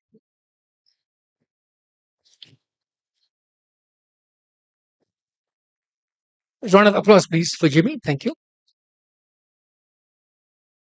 Hello? Hello? Yes. Salam. Good morning, everyone. Ladies and gentlemen, my name is Jimmy, Solution Director of Huawei Ethiopia. It's a really great honor today to have today's chance to give the presentation, and my topic is Unleash the Digital for New Africa. Before entering this topic, I want to ask one question to all of the presidents. How our life will be like after 10 years? We are seeing today, 5G is coming. AI also here. Chat GTP is becoming a very popular platform. Also, we see the cloud is also here. But we go back 10 years. We cannot imagine today's everything, even including 5G and AI. So we can see, actually, the world is changing more and more fast. We're taking long times, moving from the agricultural economy to the industrial economy. But we can see from the industrial economy to the digital economy, we didn't take much time. And we are seeing also the fourth industrial revolution, intelligent world is also coming. So let's see first what we are happening in Africa. Actually, there's 8 information that I want to share. Firstly is the new growth. We find that Africa is the only continent with a growing population. 2.5 million reaching will be done in 2015. Also, the new process. Africa is the fastest urbanization. We will reaching 60% by 2015. Also, the infrastructure. 1.5 new users per second for the mobile internet. And we are going to reaching 670 million users by 2025. Also, the new service. Number one, mobile payment and the transaction 3 trillion US dollar in 2025. Also, the new habits. Rapid growth of internet user, 620 million by 2025. New models by 2025, the e-commercial business will reach to 75 US dollar billion. Also, the new energy. 2 of 3 of the railroad upgrade system will be provided by clean energy by 2040. And also we have the new position, accelerating the digital economy.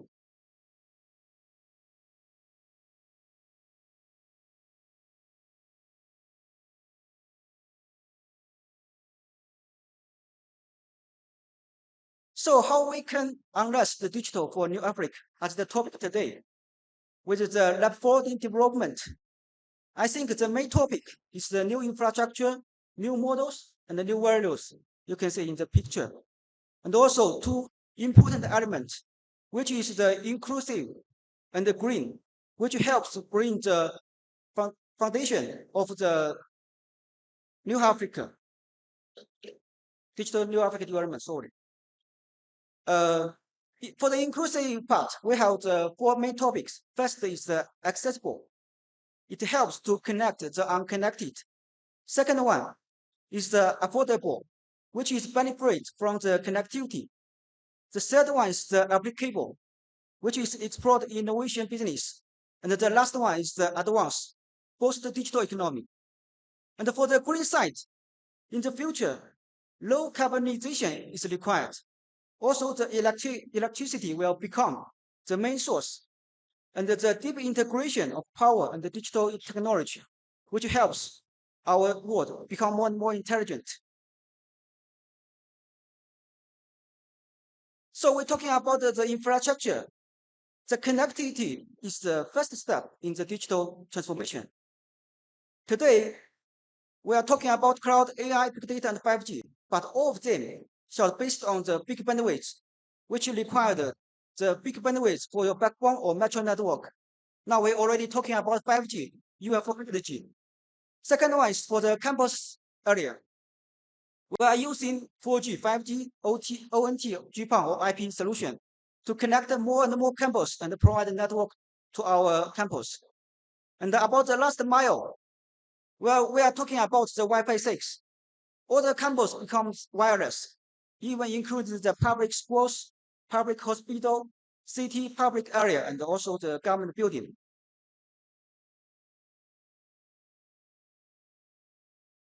Also, the second scenario is about the radio. We can see we have 25 African countries, but we have around 46,000 villages and 30 million people that they are still required the network connection. And the next, also the coverage. So we can say in here, with the all-in-one base station, which includes the radio, backhaul, and also the energy, it can provide the value even for the economy, which can connect the unconnected and promote the economy. Also the value for the social, improve the public service, promote the education and the jobs. And the value for the digital, find the exception quickly, improve the informatization, and also the value for the security, which improve the social security and also the border security.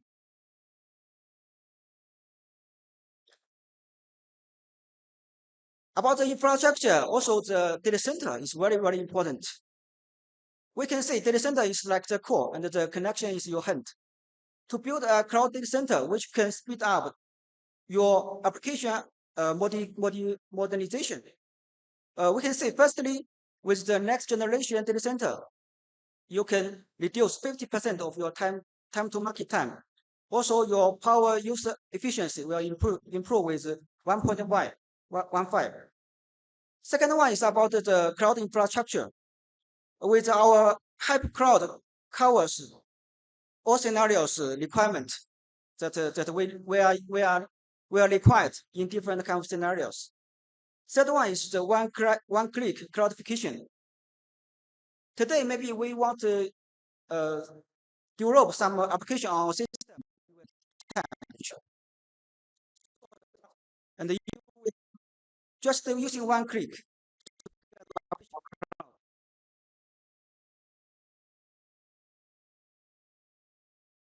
Next one important topic is about the green energy. We accept that the traditional ICT infrastructure, the green energy also becomes more and more important, which can help our development sustainable. We can say here, with the smart PUA solution, we can even cover the unified scale scenarios, also the commercial and the industrial solutions, and also the residence and the rural areas helps our people get more and more green power.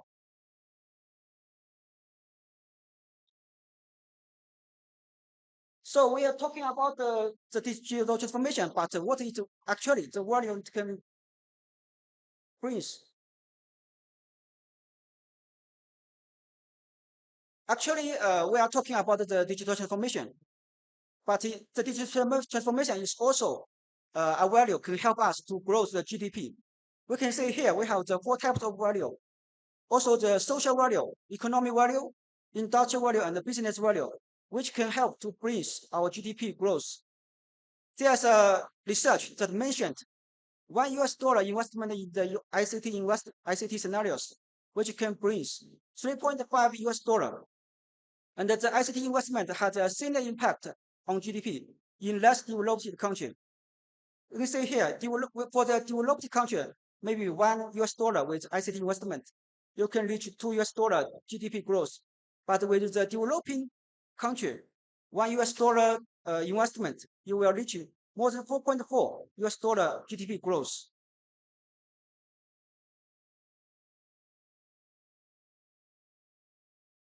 So we introduced about the infrastructure, and we also want to know what digital transformation can happen in different scenarios. Firstly, we're talking about intelligent emergency solution. Here we can see with the intelligent communication platform, which includes the voice, video, data, and GIS and AI. It can help our management team to better management your city and national also. You can see here with the next generation command center, you can get the information from different aspects, even telephone, SMS, video, or one-click alarm. And with the command center, you can combine all those information and send the order to different departments, even with ambulance and also the police, to help our better to management our city. Second scenario is about the digital public service. From offline to online. In future, the system will provide a smart service to improve the public perception and the business environment, which in future, all the business, all the application you will done without the paper. Also, the facial test and the big data, which with the big data system, you can monitor and forecast the national economy dynamically. Also analyzes the forecast and the budget revenue. Tax analysis also erase the preset and policy effect analysis. And also it can control the risk, anti-smuggling and import and export the analysis.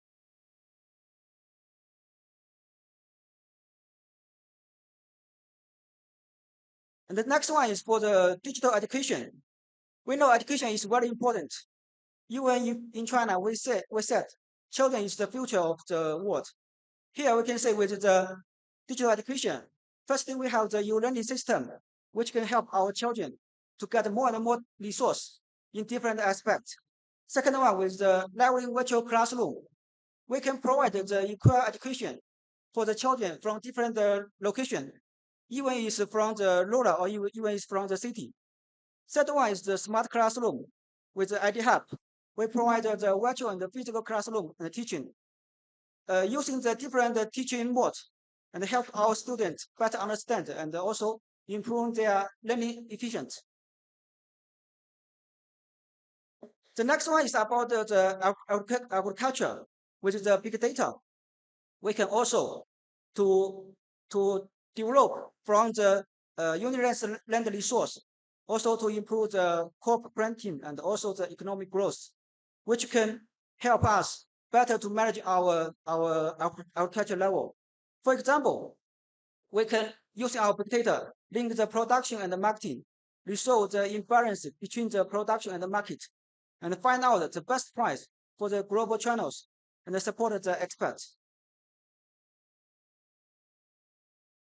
And the next one is about the final tech.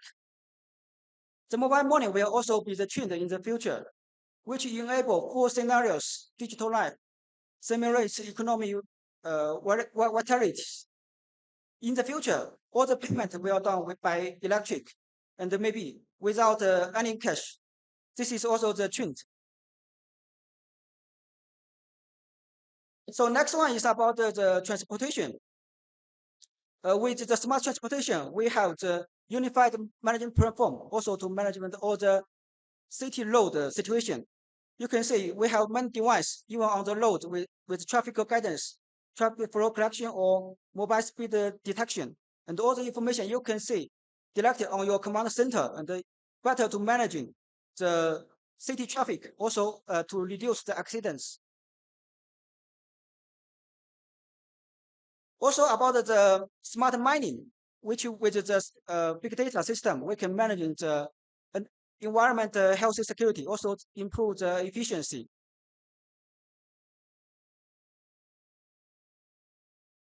And we have say different kind of platform in different kind of scenarios.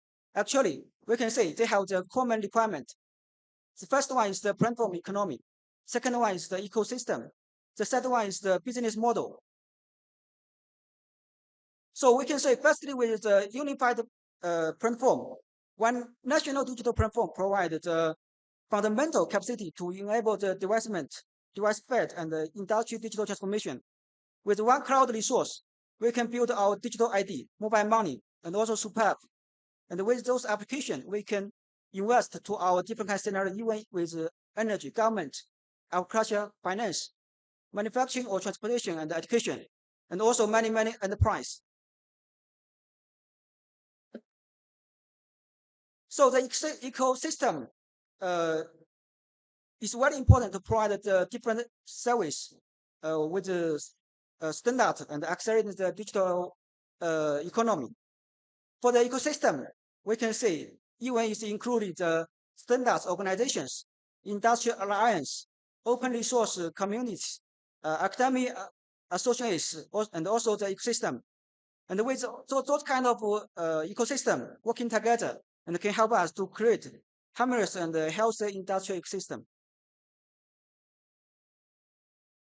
And the next one is about the business model. We can say even from the infrastructure level or the technical level or the expertise level, in future we will consider them as a service and combine all these kind of service to help to provide different kind of service to the different scenarios. So in the end, Outlook 2013, we are going to create the intelligent Africa together, even with the healthy care, food, cities, energy, or living space, transportation, and enterprise, and also digital trustworthiness. We can say in different scenarios, the digital transformation can help us bring the value. And the last word, we are seeing there's many data today, but actually the data is valueless. And the value is using the digital transformation to get the value from those data, which helps to make our life and our country more and more better. Thank you. Thanks so much, Jimmy. That was a very good keynote address following the panel we just finished on sectoral impacts of ICTs. We now come to another very important session before our lunch break, which is a fireside chat on global hosting. Let me invite Anthony Foscarides, Group CEO of Wingu Africa, to please come up for a fireside chat.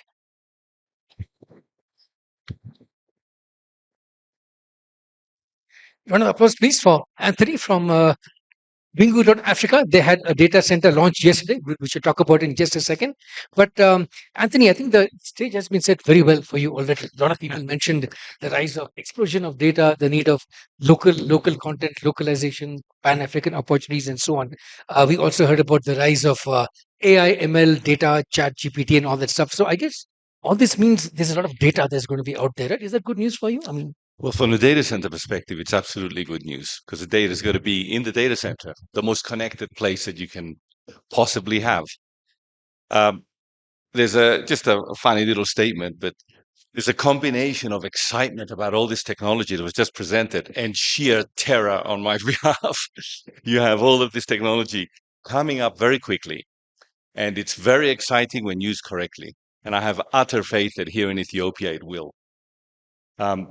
To proceed, though, in terms of the data center and its role in this area, especially when you're looking at all this evolution of AI, without having it locally and having control legally over this data in your country, the data center will be that core that holds it all together. You can have that control, you can have rapid performance, you can have all the aspects of connectivity and reliability that you need for this to continue. So from that perspective, it's definitely at the core. Good news ahead for you. But there are also some challenges, right? I mean, you mentioned earlier that you were one of the first in many of the markets that you're in now. What are some of the challenges of being the first into the space? Thank you. Well, actually, we're first in all our markets, and happy to announce that His Excellency the Minister yesterday cut the ribbon in our phase 2 in Ethiopia, the 200 plus rack data center that is now live. And that includes on the phase one, which was done 1 year ago. We launched that exactly 1 year ago, and that has customers in it such as Safaricom and others. So being first in the market, as I mentioned yesterday, it's like being the bulldozer that opens that road. And when you're the bulldozer, there's some rocks and other stuff that you have to clear in the way, but it makes it a lot easier for the digital transformation because others can come in much easier behind you, benefit from all the work that you've done. And you do need more than one data center or two. You need a lot. The more data centers you have, the more choice you have, the better pricing you have, more connectivity you have. So we're very happy to have pioneered this. We're very grateful, by the way, to Ethiopia for this, allowing us to do this in the ICT Park. On the other fronts, we were first in Djibouti. Without going into too much detail, that was in 2013, 10 years, actually, in March. And a data center, even though you have all these tier specifications, which is a way of measuring its how efficient it is and how much uptime you have, you got to have 100% uptime. There's no such thing as 99.97%, which is what a tier 3 data center is and what we are also a tier 3. In 10 years of the Djibouti data center, there's been zero downtime. Zero downtime in internet, zero downtime in power, zero downtime in any aspect. And that's how it's going to be.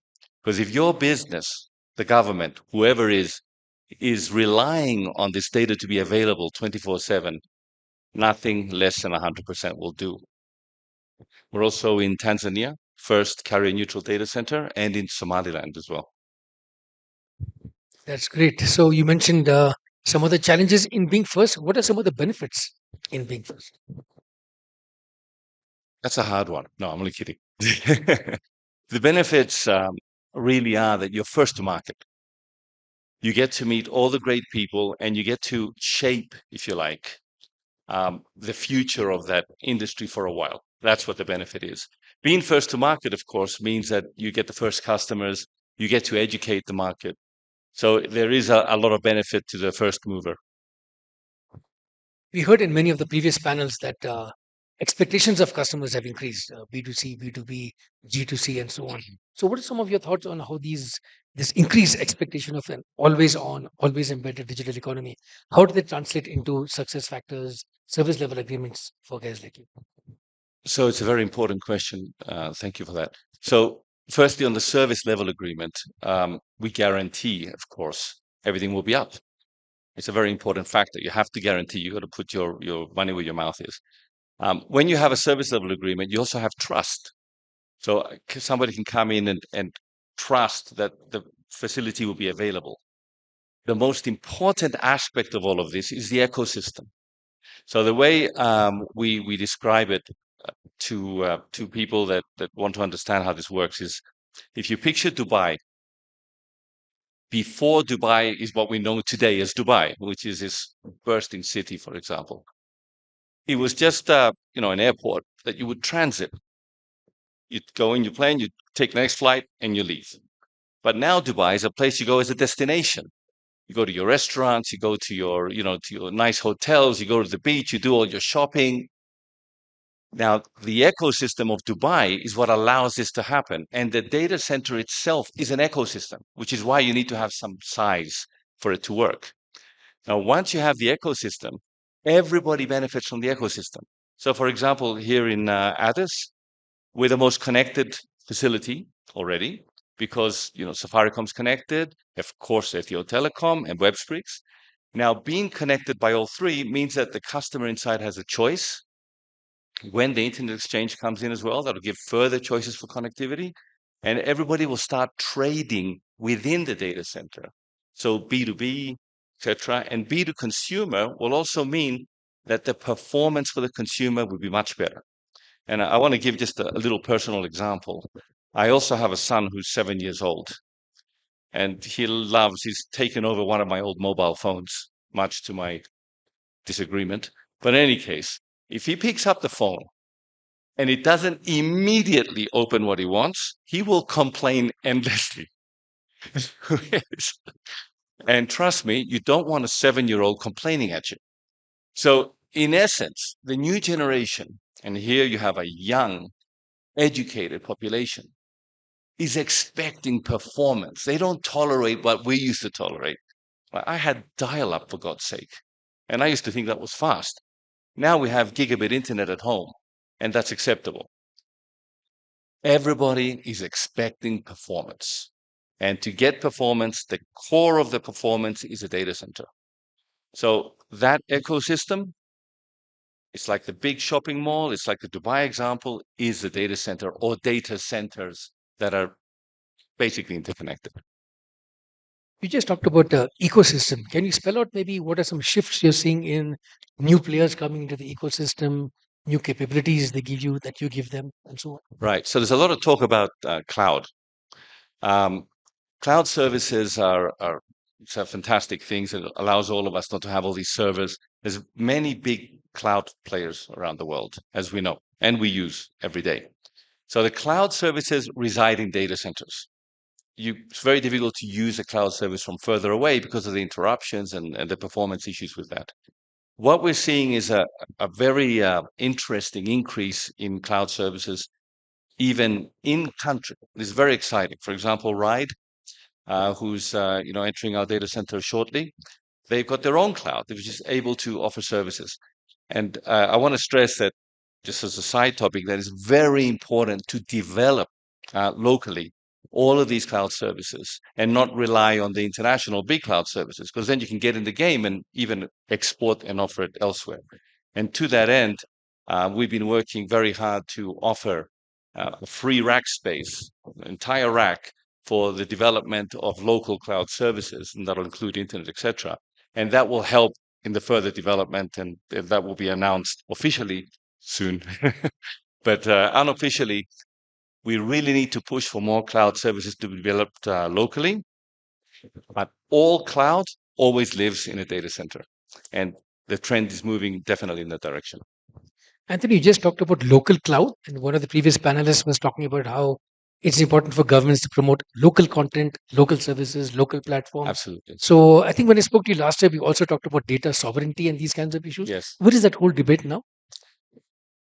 I mentioned before, I touched on it, the data sovereignty issue is very, very important for security. It's also important for connectivity. We were talking yesterday with our colleagues from South Africa, and in 2019, I believe it was, there was a multiple fiber cut in Egypt. A ship pulled, with its anchor and cut 2 or 3 cables, and it knocked out South Africa. So what had happened at the time, they lost most of the connectivity. Of course, everybody's still on the net, so the congestion made it not work. In Djibouti, we were busy rerouting a lot of their links to Asia, to India, to Singapore, to other places, so we assisted in that migration. Now, if they didn't have local data, which they had a lot of data centers in South Africa, they would have been hard down. But at least all the information that was held locally remained up. And it's extremely important. Secondly, as a government, you need to have your data locally. It's a much more appropriate. We're living in a new world with lots of very strange things happening. The more control you have, the closer it is to you, and the more control you have over your data, the better. It doesn't allow others to interfere with your data, or worse. That's how I see it. So proximity helps security. I got a couple of more questions for Anthony, and you have a question over here as well, or are you just stretching your hand? You have a question? Oops. Yeah, can we get a mic to our friend over here? We have a question from the audience. Just identify yourself, and we can have also another question. He has a flight to catch after this, so you have to answer your question now. Okay, good. We got Okay. one more question there. Yeah. So one question from our It's all friend right. here. I and can be one- late. I've got a great story about the airport, but another time. Yeah, go on. Yes, please. Yeah, thank you, sir, for sharing the developments on data center in Ethiopia. I have two questions for you. One is the proclaimed advantage of carrier neutral data centers is their service as a landing station for optical cables. That offers flexibility, that offers speedy connection to the international network. So what is the status of Wingus service in serving as a landing station? Because Ethiopia is using Djibouti landing station, and the carrier neutral service is. Okay, that's two Yeah. questions. Yeah. We Second can question. answer this one first. Yeah. A second Sure. question. Don't- I have a Oh, second question. okay. You announced an initiative on SME services for small and micro enterprises. How is that initiative going on? Let me answer the first question. So carrier neutrality and cloud neutrality. So Wingu is cloud and carrier neutral. And what that means is that we don't belong to an operator. So we don't belong to, for example, Safaricom. We don't belong to Ethio Telecom. We're an independent company. So everybody is welcome to come in. There is no restriction on who comes in. So, for example, in other countries, I don't want to say which, some of the non-carrier neutral data centers, they do have connectivity, of course, from their carrier, but that's your only choice. Whatever they wish to charge you, that's what you get. And that tends to work against you as an independent customer because you want to have a choice. You want to be able to choose between carriers, reduce your cost, improve your performance.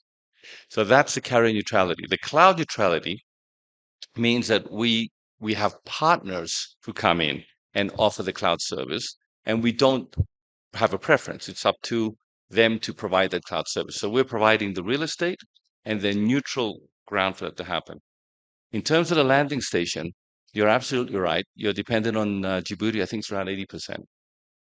Now, just recently, we have a cable landing and data center in Somaliland with a local partner. They are also offering through Peace Cable, I believe, another route into Ethiopia, which is currently running quite at high speed. And there are more routes opening up. So it's very important. Now, to land, you need a landing license, which is different to a data center license to operate. And in Ethiopia, we're not a landing station, we're a carrier neutral data center. But we will facilitate all the new connections, which are also coming up soon across our friends from Websprix and Safaricom, they're also doing it. Ethio is doing it as well. They're going to use the power lines to come across from Djibouti and bypass the existing routes, which are quite expensive. So you must kind of change that format in order to get the cost down. May we go to the next question because I think we're running out of time. Please. Okay, thank you. First of all, I would like to congratulate Thank you. Bingo Africa for launching a new data center. And I think it has new features and it is also unique of its kind because we usually go through the actual physical civil works and then building a data center, but we come up with a modular approach, container based. That is a fantastic approach. And first of all, I would like to congratulate once again for this achievement.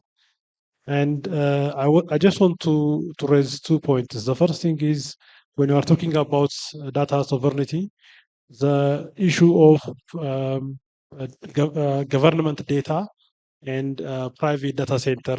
There is how do you look the trade-off because data should be secure and the issue of sovereignty is there, and also private data center and government data. So how do you see the trade-off between these? And the second point is your recommendation with regard to the way forward in development of data centers in terms of roadmap. So how it should be approached, such that we need to have the clear path towards this center development. Thank you.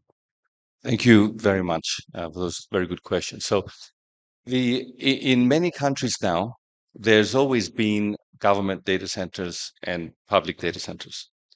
Now the trend is that governments, except for the most high security situations where they want to have their own armed guards, it's done on the government. But all other things are done in a public data center. And the way you secure it is there's two ways that we do it here in ADIS. First of all, we can have a private containerized solution, which is managed by us fully up to the point of the door. So then everything inside is yours. The other is a caged area that we cage off internally. It's a see-through, caged off, highly secure area that only a government official can enter.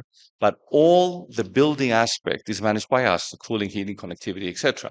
So that gives you total control over your area without having to worry and spend millions and millions and millions of dollars building a facility and then managing a facility, which is always the most tricky aspect of it. Going forward, which is another excellent question, I think His Excellency the Minister has done an amazing job, and we are eternally grateful, and I really mean this, to the amount of work that has gone forward. It's already set up. There's another data center that will pop up soon. There's a whole ICT park you can fill if you like. So there is already the infrastructure. I think there's a legal base that's quite good, and it's evolving further. So it's already been done. Now it's a matter of investment for different companies. And as Your Excellency knows, we've been through thick and thin. We're here to stay, and I'm sure that others will do the same. It's an enormous market with an enormous possibility for growth. It just needs its time for everything to come together. And I think that time has arrived. I hope that answers your question. We can take one last question. Ben, go ahead. Oh, please. Yeah, thanks. So, I mean, while we're talking of this, data localization things, and I think just to go back to what we heard from the World Bank at the beginning, where they're really working on regional harmonization of these data laws and the data regulations around it. So you've invested in data centers in multiple countries in the region. Some of them are neighbors to Ethiopia, and some are not. So, we also agree with the World Bank that this harmonization is very important. How are you seeing in the markets you're in? I can't remember if it's 4 or 5 countries, but in the markets you're in, how are you seeing the development of harmonization of that data localization regulations? There has been a lot of progress in that area. There is an argument about the total harmonization, but there's also each country has their own specific needs. So I'm not the right person to answer that question in terms of what each country needs to do, but it would be nice that there's a basic general framework, but each country needs to look at its own security needs in this area. The common licensing would be a useful thing to do because it will make it much easier for everybody to move in to a market. Having said that, it's not something I cannot give you much of much depth in, but to say that we've had no problem in the markets that we've entered. Yes, there's always challenges if you're the first to the market, but once that part is done, I think it's fairly smooth, at least in the markets that we're in right now. We're out of time now, Anthony, but you got a full house ahead of you. What's your one key message to the audience on this whole data center contribution to ICT? Oh, that's a hard one. Well, I've got so many. Well, first of all, I want to say that the data center will change everybody's life to the better. But from our side, we are very, very grateful that we had the opportunity to do it here in Ethiopia. Because Ethiopia for us is the hub. It's a hub because your energy cost is so low. It's all green, which is the dream of every data center operator, to have this green energy. You have amazing land. You have a geographical presence, which is in the center of all this region. So the next phase now for all of us is that connectivity phase, to break through the barriers of connectivity, and that will generate a whole new level of movement in this direction. And that movement, of course, means that everybody floats up with it. So I think the message is, let's keep moving forward. Fantastic. Thanks so much, Anthony, for that very optimistic sign-off note. A big round of applause, please, again for Anthony being with Africa. And congratulations once again for your launch yesterday. Lunch is served outside, and I shall see you back here again at 2:30. Thank you all very much, and please do enjoy your lunch. Thanks. Thank you very much.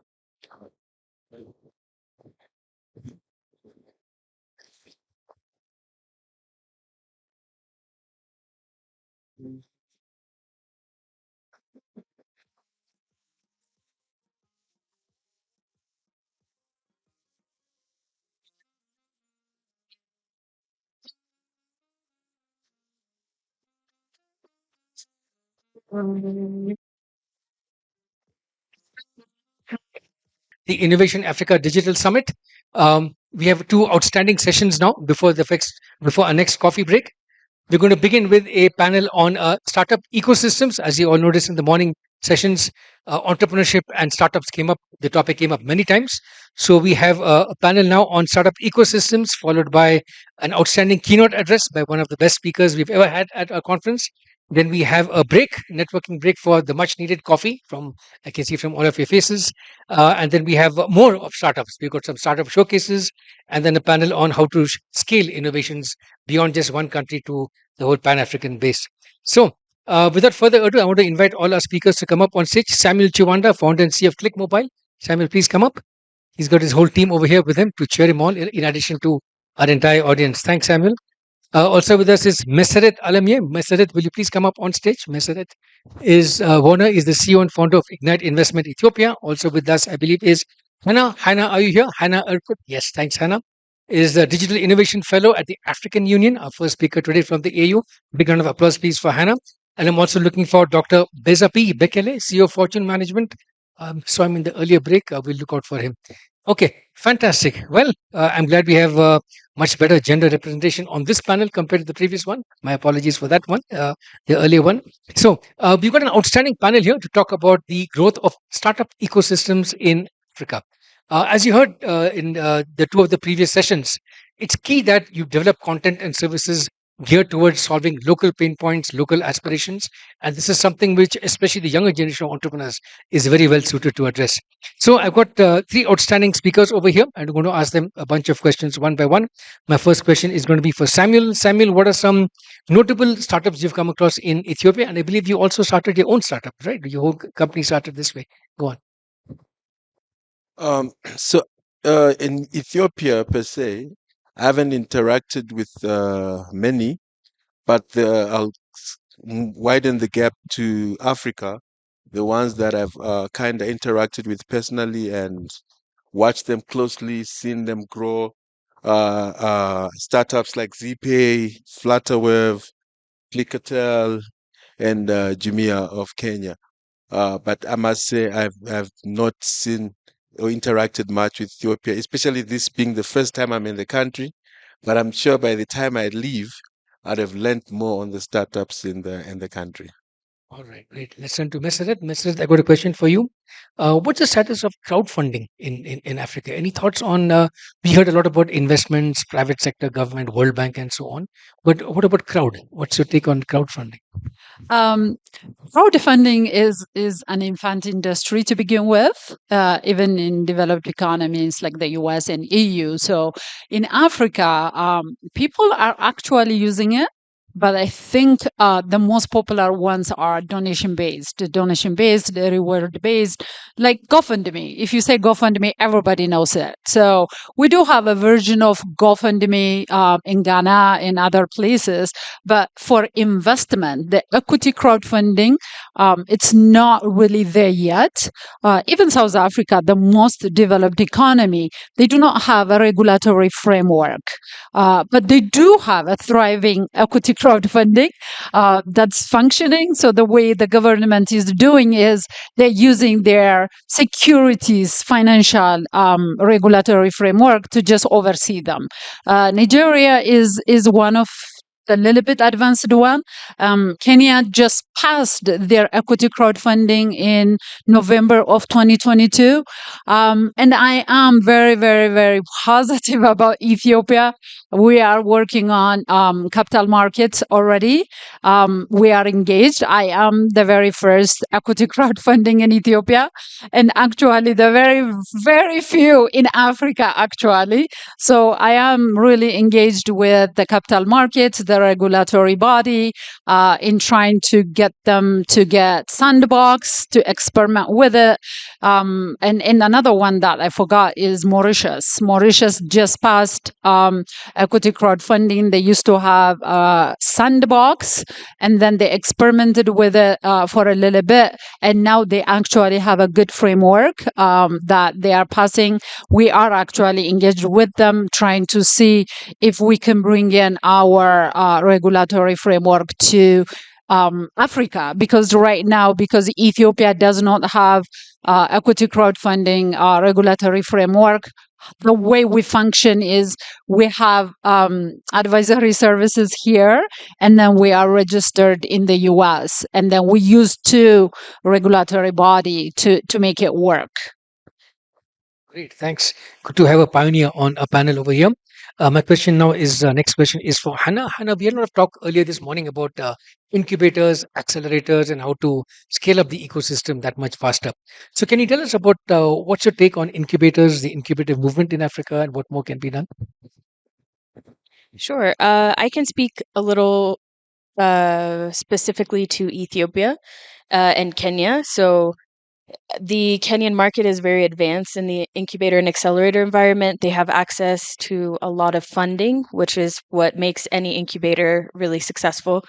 I think in general, some of the issues that we're seeing in Africa is a copy paste model. If you've seen it work in the West, then you try to copy and paste it here in the African environment and it doesn't work. The main reasons for that is that the capital funding availability, as my sister here has said, the banks are very risk averse here and they're loaning to larger corporations and not to smaller businesses, which is difficult to thrive as a startup if you don't have access to larger funds as you scale up. The equity ask kind of model does not work in Ethiopia specifically. The equity ask, like if they say, we'll give you 500,000 birr if you give us 15% of your business, that only works if you can sell the business to a larger corporation in the future, or you can list it on a stock market, which, in Ethiopia, we haven't gotten there yet. So this is, I think, some of the key reasons why it doesn't, the Western model that works so well in the US or in Europe for incubators and accelerators does not work in Africa in general and specifically in Ethiopia. Thanks for those insights. Yes, it is certainly very tempting to see what works somewhere else and try and copy paste over here, but that often doesn't work well or doesn't scale well. Let's turn back now to Samuel. Samuel, can you tell us how you engage with startups? What are some of your activities in the startup space? I think for me, because I'm based in Malawi, which is basically the ambassador to the Southern African uh, ecosystem. The biggest challenge that I see with most startups is the ideas are there, the businesses do start, but there is obviously a deficiency of mentorship. There's a deficiency of funding, and I'll give you a personal experience. There's a time we needed some funding so we could grow our business. And when I met the guys that were helping us do the deck and do uh, the hunting of the money, he told us, you know what, with what you guys are doing, had you been from Europe or America, the funders would be chasing you. But the moment they hear Africa, you lose a number. The moment they hear Malawi, you lose everyone because you become a high risk country to loan out because of your political situation, the way the fiscal legislation that the government has, all those factors. So as I interact with a lot of startups, especially in Africa, I see so many brilliant ideas that unfortunately will start, but I'm usually certain that they'll eventually fail because they won't be able to get the right mentorship and they won't be able to get the right funding and direction. And in addition, a few that I've seen get funding tend to lose direction. So there's also that element of whereby somebody successfully gets the funding, whether it's Series A, Series B, Series C, but because now money brings some form of comfort. Because when you don't have the money, you do more hunting for the business. When the money is there, you kind of relax. And that usually I see a lot of people lose direction and now focus on Series A, Series B, Series C, and move away from the real idea that they had that they were growing and trying to put together. I don't know if that answers your question. Yeah, absolutely. Yes, it's often called mission drift. They move away from the original mission of the organization. Let's turn now again now to Meseret. We just heard about cross-border opportunities for startups, cross-border investments in startups. What's your take on how these kinds of vehicles open up new opportunities for entrepreneurs? Um, I'm going to start with the good news. Africa actually attracted, believe it or not, 5 point some two or something like that $1 billion in 2021 in venture capital, and actually 6.4 in 2022.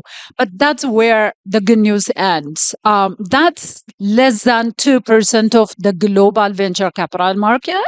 And also, if you dig into it, the capital going into is non-Africans actually. Nigeria is the only country that's doing good for many reasons that we can talk about. At least 50% of Nigerians are getting as much as non-Nigerians who are operating in the African market. If you look at Kenya, actually the number goes to 6%. So there was a big uproar, I think, a couple of years ago. Somebody in Kenya started, a Kenyan started this cloud kitchen, this delivery on demand kind of business, and he could never get money. And then this young French guy comes in, he does the same thing. Within 6 weeks, he's got $1 million. So these things do happen. And I think, like Sami said, a lot of things have to do, of course, network. It's not what you know, it's who you know. So a lot of non-Africans actually have amazing network. They actually get the money outside before they even get into the African continent. They actually also focus, they have design, they have product out fast and all those things. And with the Africans, like he mentioned, we need the mentorship, we need the entrepreneurship, but also because of the risk, the country risk, the business risk. So what I'm trying to say is there is a huge opportunity. And this is why I'm doing the equity crowdfunding platform.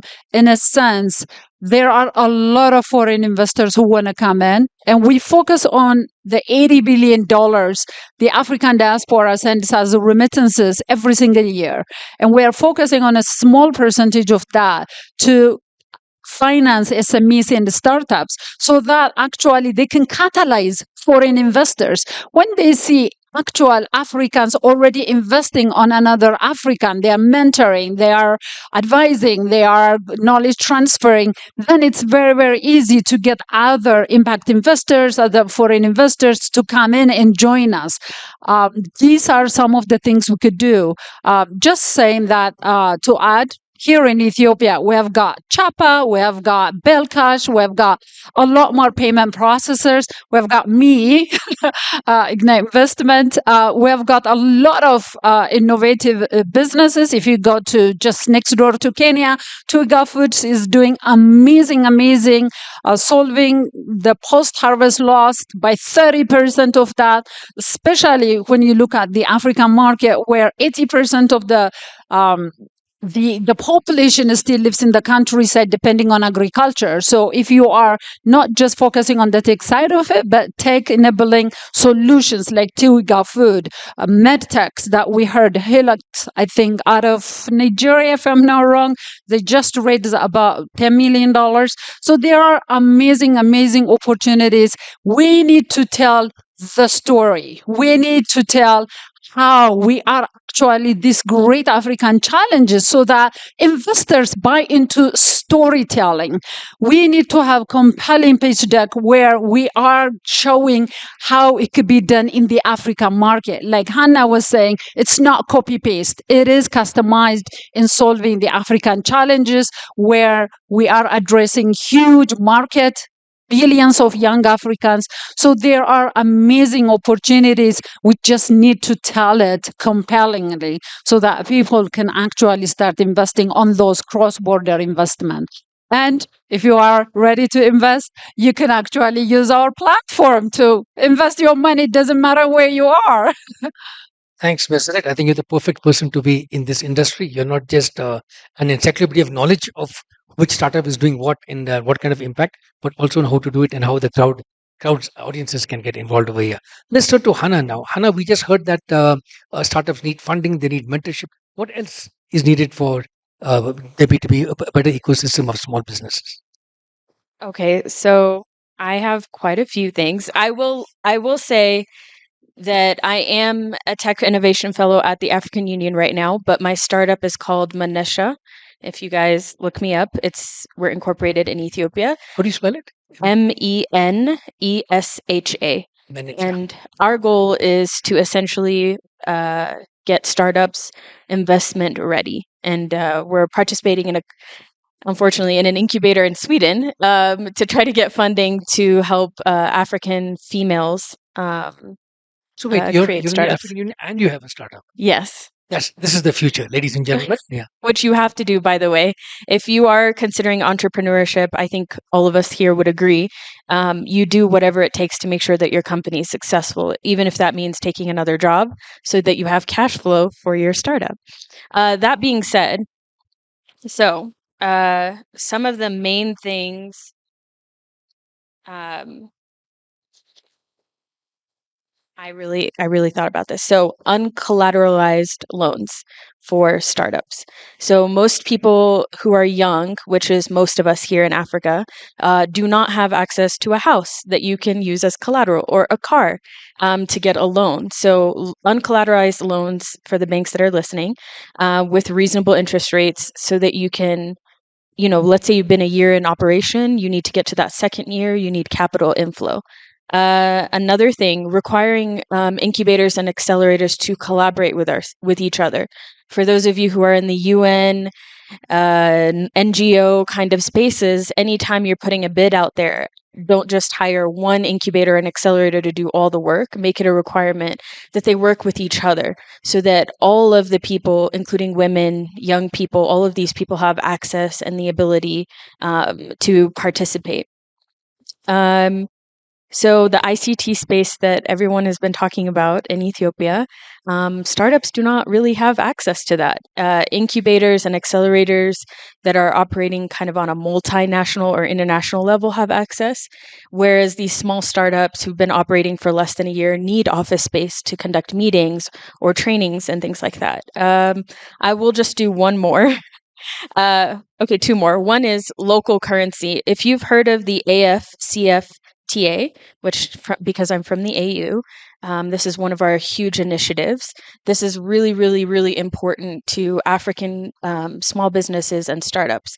If you are creating, let's say, avocado oil in Ethiopia or in Kenya, and you want to sell to Nigeria or to South Africa, well, South Africa has avocado oil, but there isn't much of a connectedness right now on the African continent to sell to each other. You should not have to import from China or from India or from the US avocado oil, for example, when it's being produced here. So the AFCFTA is working on this inter-Africa trade system, which includes payment systems, so that we can trade within the country. So if you are a small business, I would look into that, sign up for the subscription, make sure you're getting the newsletter to hear about it. And that will bring me to my last thing, which is this is important because currency. You shouldn't have to have access to USD or pound or euro in order to import products or export products from your country. So once we're trading within the African continent, let's say I will start being able to accept Kenyan shillings for my product, and they will accept Ethiopian birr, and this will transform how African trade operates. So these are the huge things that I think would help small businesses and startups. Thanks, Hannah. That's a fantastic list of recommendations. I'm very glad we brought up this topic of integration of markets in the morning as well. Let's go back to Samuel now. Samuel, what are your thoughts on this whole funding winter? A lot of people are talking about there's a funding crunch for startups worldwide and things of that sort. What's the status of funding for startups, for example, in Malawi? Is there enough flowing around for early stage, mid stage, scale stage? What's your breakup? Uh, I'll start with a confession. When I went into business back in 2011, 2010, I really didn't know about funding and startup funds. I learned about this about 4 years ago That's when I realized that you could actually sell your idea and get funding to grow your business.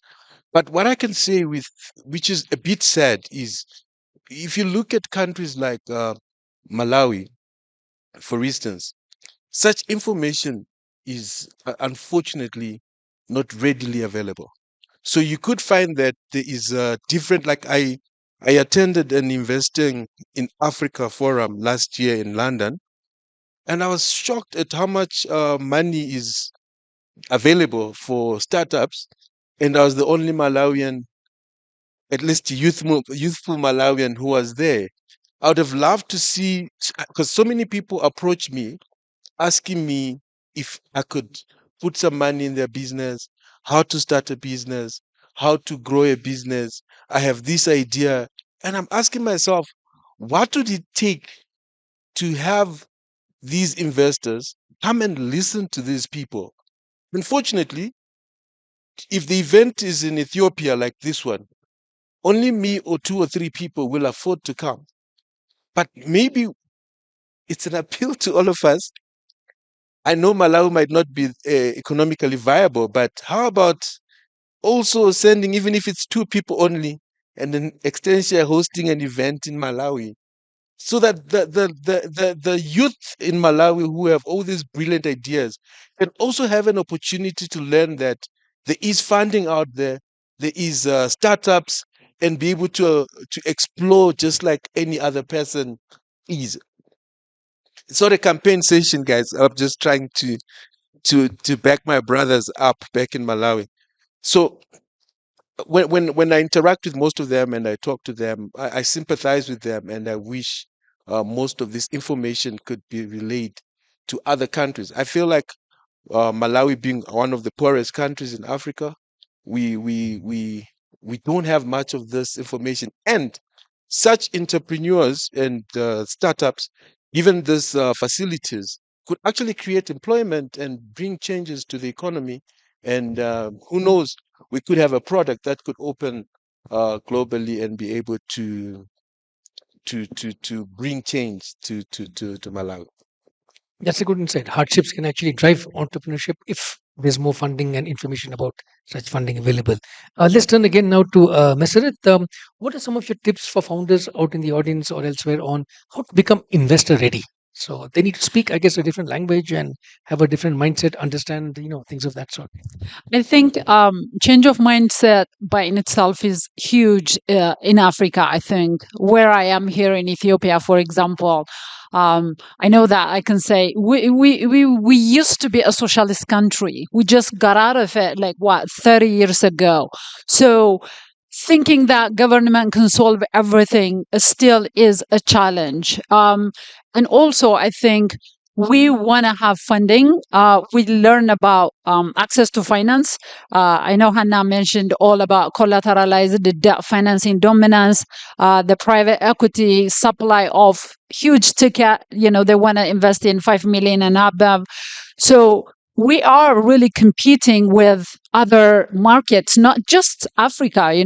When there is venture investment, they can go to Asia, they can go to South America, they can go to EU. So we are competing for all the markets. So we don't actually do what it takes to get money.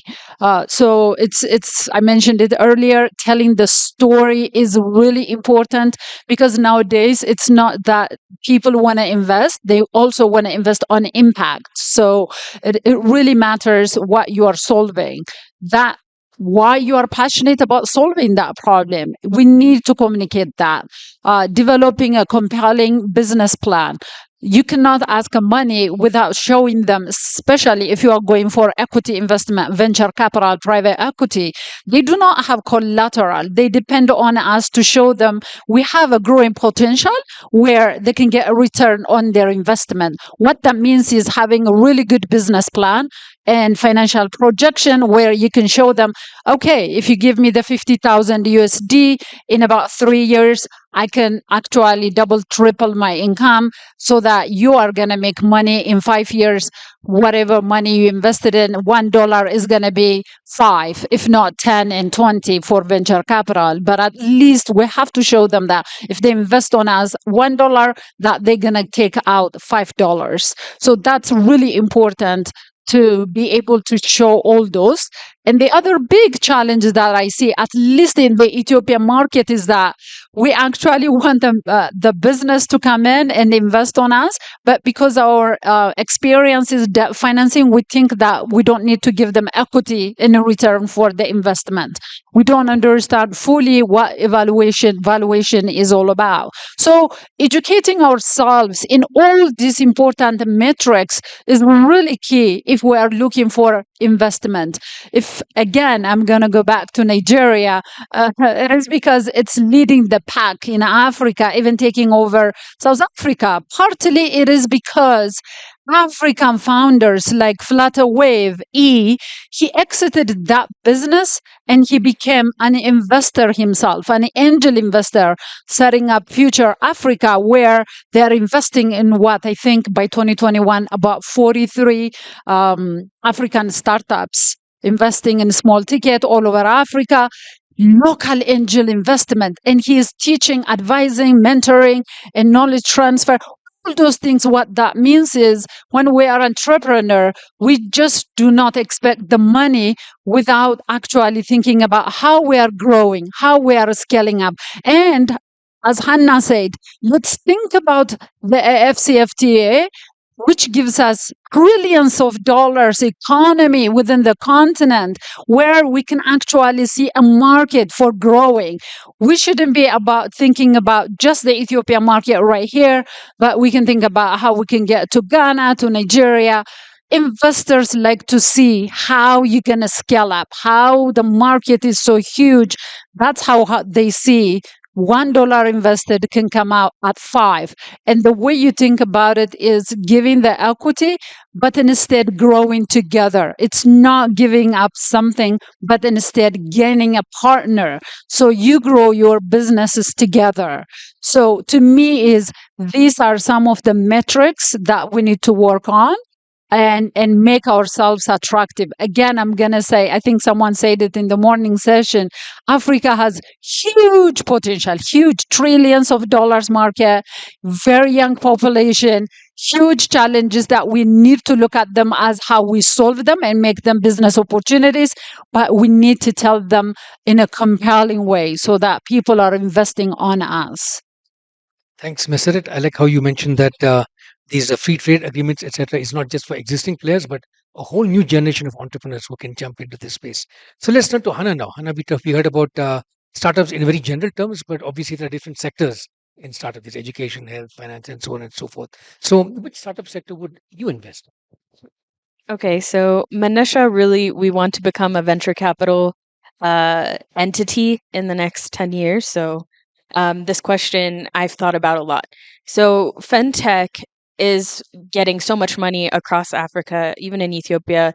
Most of the investment is in FinTech. So I personally wouldn't at this moment invest in FinTech. Just to, I would say, wait 5 years or so, see which fintech companies actually stick, which ones fall out, and see, where you want to invest if that's where you want to invest. I think healthcare and e-commerce are kind of the biggest things that I would be investing in Ethiopia specifically. People love to shop in Africa. Everyone loves to look good. I can speak to Ethiopians. Everyone will get that first paycheck and divvy up, where can I get a new shirt? Or, shopping around on e-commerce is becoming very, very big. And the delivery system, the Deliver Addis, the Z-Mall, the Ishi, the Bo. There's another one which is like bicycles, where they're transporting your items through bicycles. So infrastructure for e-commerce is getting built up from the bottom up. So I would be investing in e-commerce. The second would be healthcare. In Ethiopia, the hospitals and the pharmacies are still doing manual intake. which means if you are a software engineer who has a friend who's a doctor, this is kind of a space where I would get into to develop, but also for investment purposes. We need our pharmacies to be digitized. Their inventory needs to be digitized. You should be knowing what medication you're going to run out of a month beforehand and make that order. The other thing is your medical records. If I get sick and I go to a medium clinic, how can I have the results from that sent to a larger tertiary hospital? You really can't. So you would have to, most of the times, get the blood work done again. So those are the two industries that I would be focusing on in Ethiopia specifically. And I would say that one of the things that I love about being Ethiopian is that in our market, which, you know, it's difficult in Kenya because it's open to everyone to start a business. In Ethiopia, Ethiopians get the first shot. So please take advantage of that. Don't get out of college and then go straight to looking for a job. Why don't you create a job and then create 50 more for someone else, where your country is giving you the first option, first chance to build that before they open it up to the rest of the world. Brilliant. Spoken like an entrepreneur. Hannah shows how entrepreneurs are not just problem spotters, but problem solvers, job creators, and so on and so forth. We've got about 10 minutes left. Any questions, comments from the. Yeah. Can we get a mic to a friend with the raised hand? Chidi, right? Yes. We can take maybe 2, 3 questions in a cluster and then come back to my last concluding questions.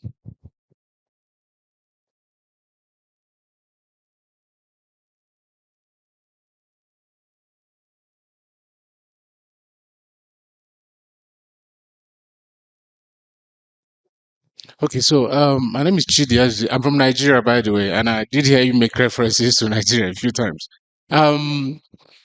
I just wanted to ask what the role really of government is in enabling startups, and I'll give you a story. In Nigeria, recently, just last year, despite the successes and the stories around, you know, the growth with the flutter waves, the moves, the e-health programs, and all, there is a Nigerian Startup Act, which the government itself passed into law by September of last year.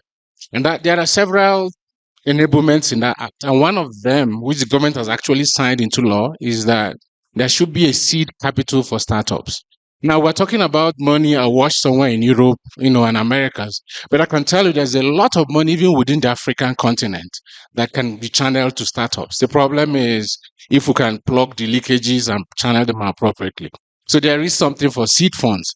And there's also something around tax incentives. I mean, one of the things that, especially in my environment, your startup business can die the next day because of the multiple tax environments that exist.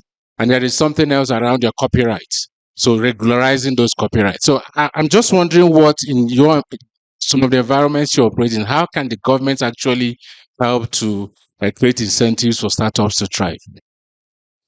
Great. Well, you want to start, Samuel?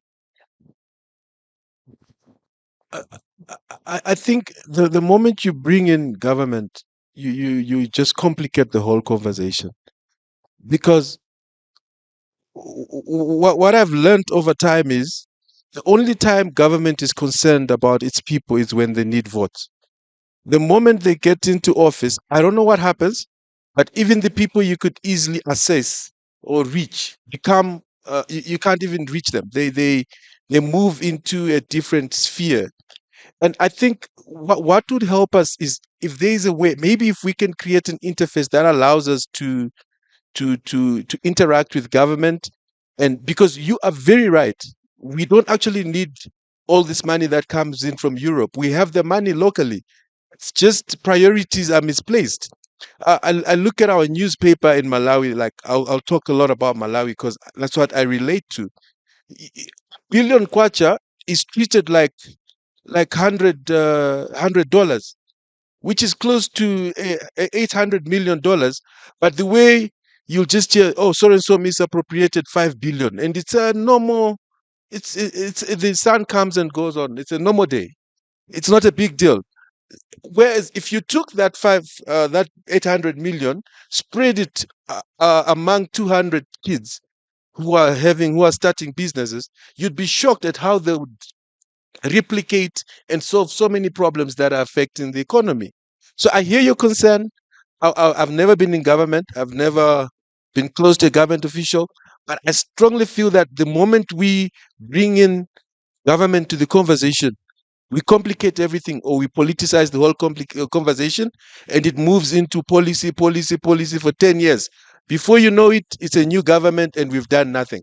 Let's solve our problems on our own. Government should just come and legislate. The issue of tax, I've thought about that so many times. A startup shouldn't be required to pay tax, at least for the first 2-3 years. Even if they are monitored closely, allow them to grow. But in my country, I remember there was a time I was owing 15 million kwacha in tax. The tax boys used to come to my house and say, you have 2 days to my house. You have 2 days to pay, or you need to give us something small. The pressure was so much, I couldn't even think, I couldn't even focus. And then one day when they came, I remember telling them, look, guys, you realize this tax is mine. Go tell the tax general, whoever it is, to come. I do not have the money to pay this tax. That's the last time they came to my house. So, from the experience I've heard, I feel like government knows what we need as entrepreneurs. But the moment they get into office, I do not know which blanket comes and covers them, and they forget about us. I think maybe we can classify governments into different categories based on how pro startup or not they are. But that's a point well taken. But yeah, Mister, let's hear what your take. I think I'm going to take a different spin on that one because I think you need to have very well functioning regulatory framework if you really want to do a startup and actually that does well. It doesn't really matter if we like it or not because you cannot function in a vacuum. So, like in Ethiopia, for example, we are one of the countries in Africa with the least entrepreneurship ecosystem. We should be thriving. There are amazing startups. Like I said already, there is Chapa, which could be the flutter wave of Ethiopia, or even PayPal of Ethiopia.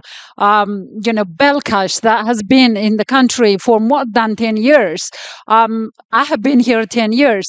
One of the reasons we're not thriving is we just do not have enabling environment. So we really cannot avoid that. What we could do is work with them. We can engage with them.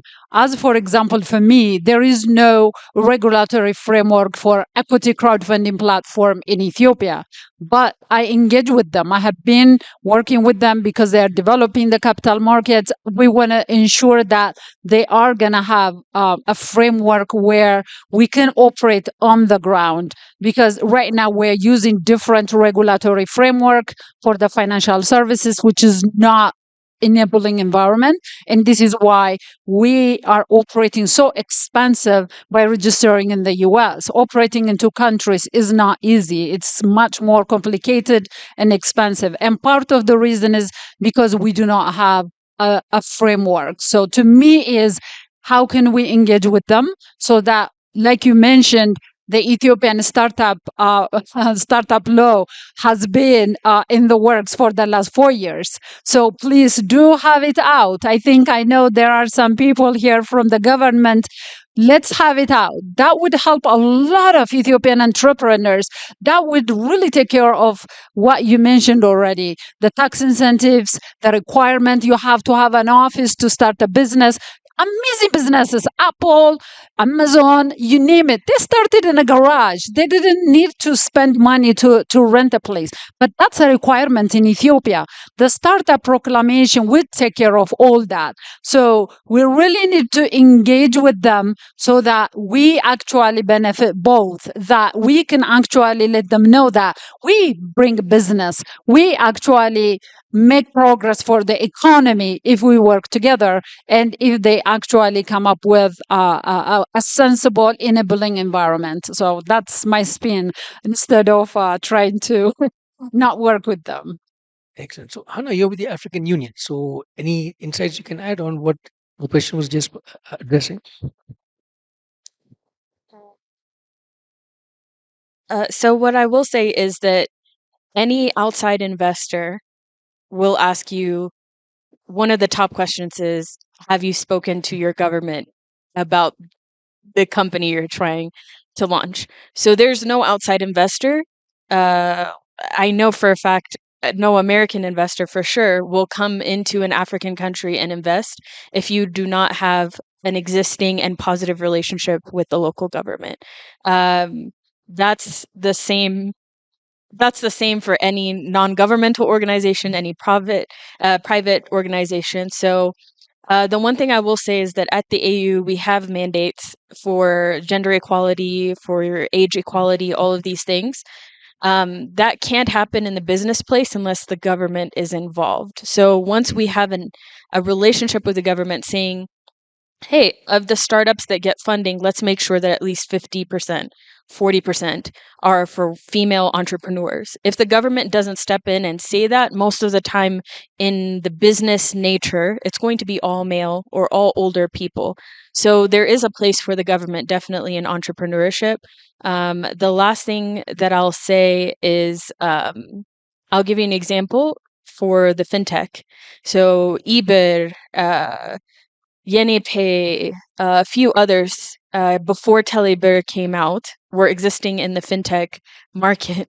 The moment that the Ethiopian government thought it was a great idea to then implement e-payment systems and help launch Telebir, all of these e-payment solutions that have been there for 10, 15 years suddenly had the opportunity to operate more easily, because then the government is saying, when you buy gas, you now have to buy gas using Telebir.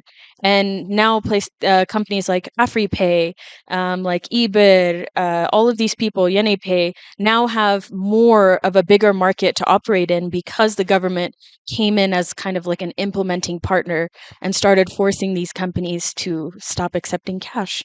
So definitely the government can be useful if you know how to work that relationship well. And for any startup, one of the best advice I ever got was that for a successful startup, it's actually not your idea. It's not about who your partners is. It's actually timing.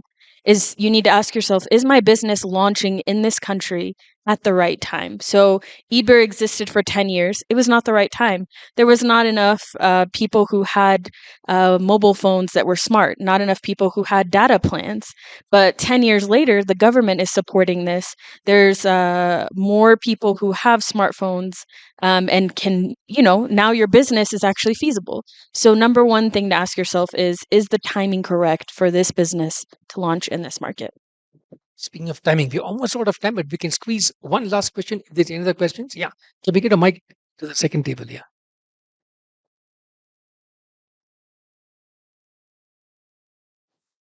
Okay, thank you very much. My name is Abba Vakala. I just want to ask about crowdfunding.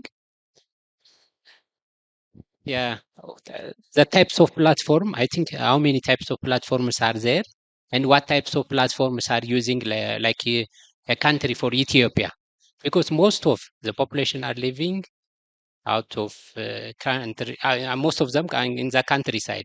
So what types of platform are we using, and whom do we involve in the crowdfunding? The whole population or some of the population, and what are the most challenging in crowdfunding? Thank you. Lots of questions in one.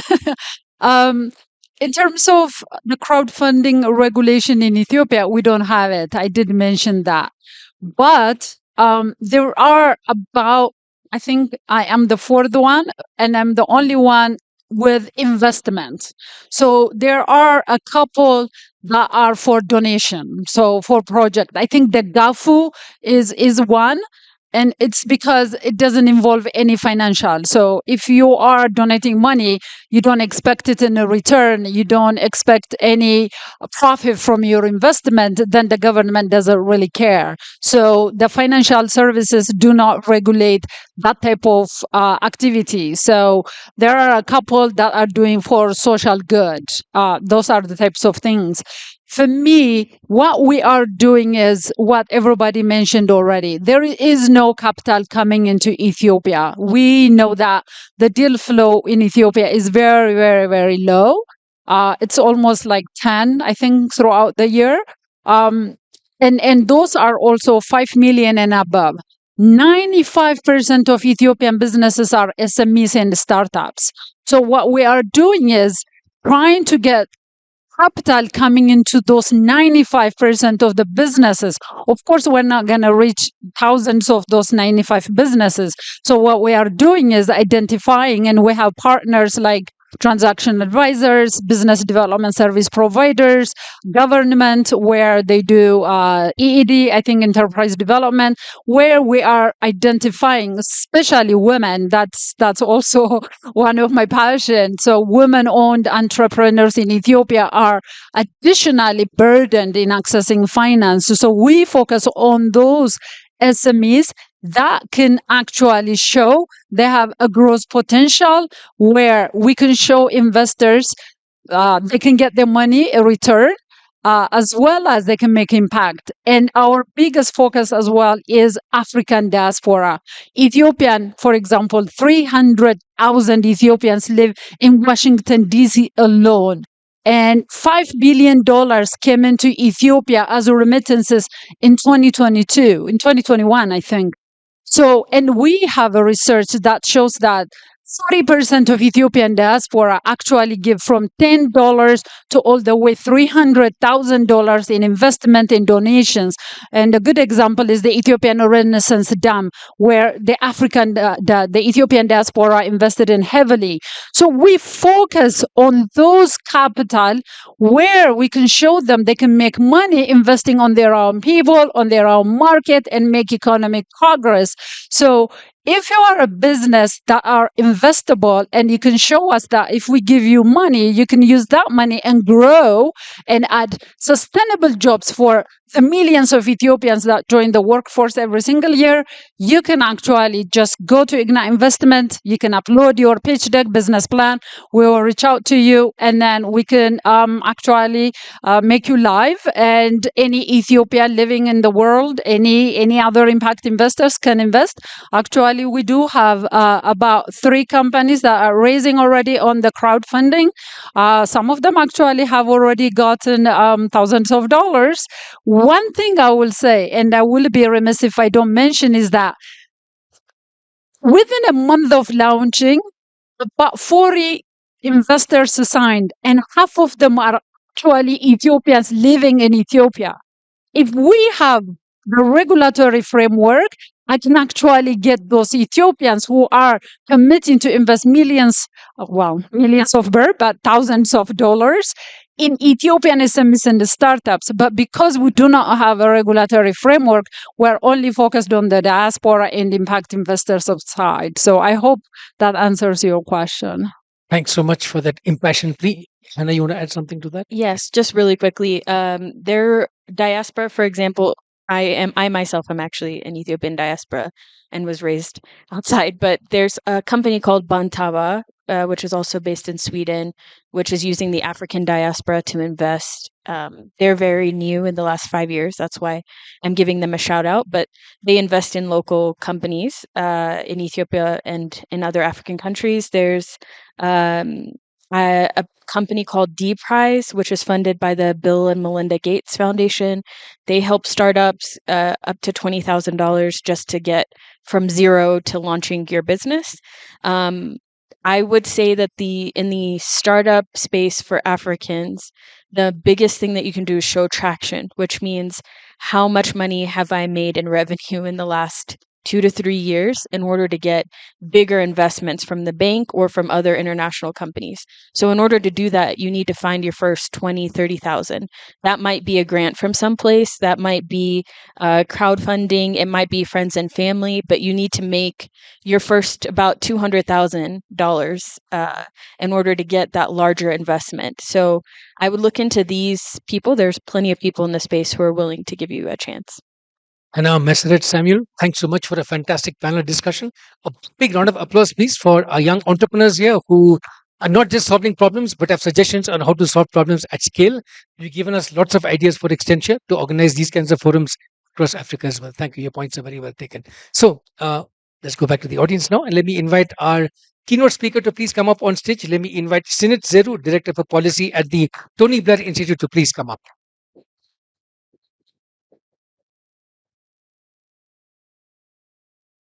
Some of you may recall Senate's address a couple of years ago at our previous IAD summit. Well, here's a chance to hear her one more time. Big round of applause, please, for Senate.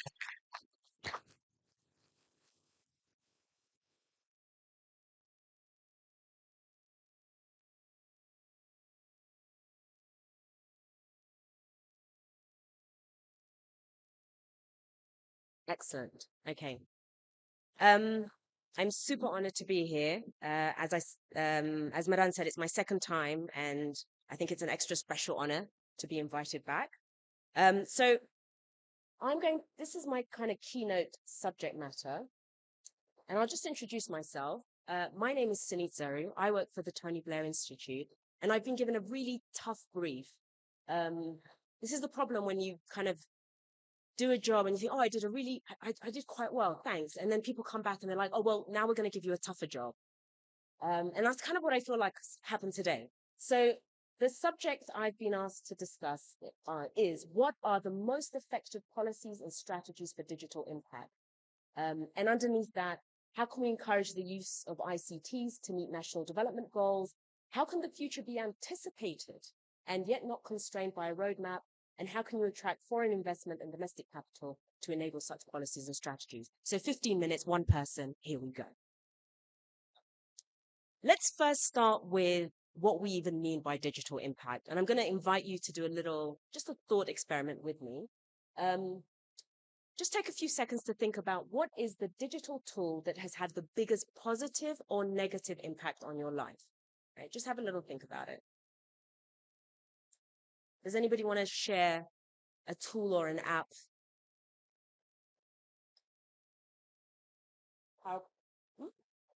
WhatsApp, is that a positive one or a negative one? Nice. Any others? TikTok, positive or negative? Yeah, exactly. All right. So I asked a few other people, and in a very non-scientific survey of people that Sunit knows and will answer survey questions really quickly, here's what we got. So you can see lots of positive things. Messaging apps, WhatsApp, as somebody already said, got cloud storage, mapping tools, digital ID, particularly pertinent given where we are. There's a really fantastic digital ID initiative happening here in Ethiopia. Money transfer apps, health tech, and e-learning tools as well. Social media seems to have got a positive and a negative for obvious reasons, I think. ChatGPT came up.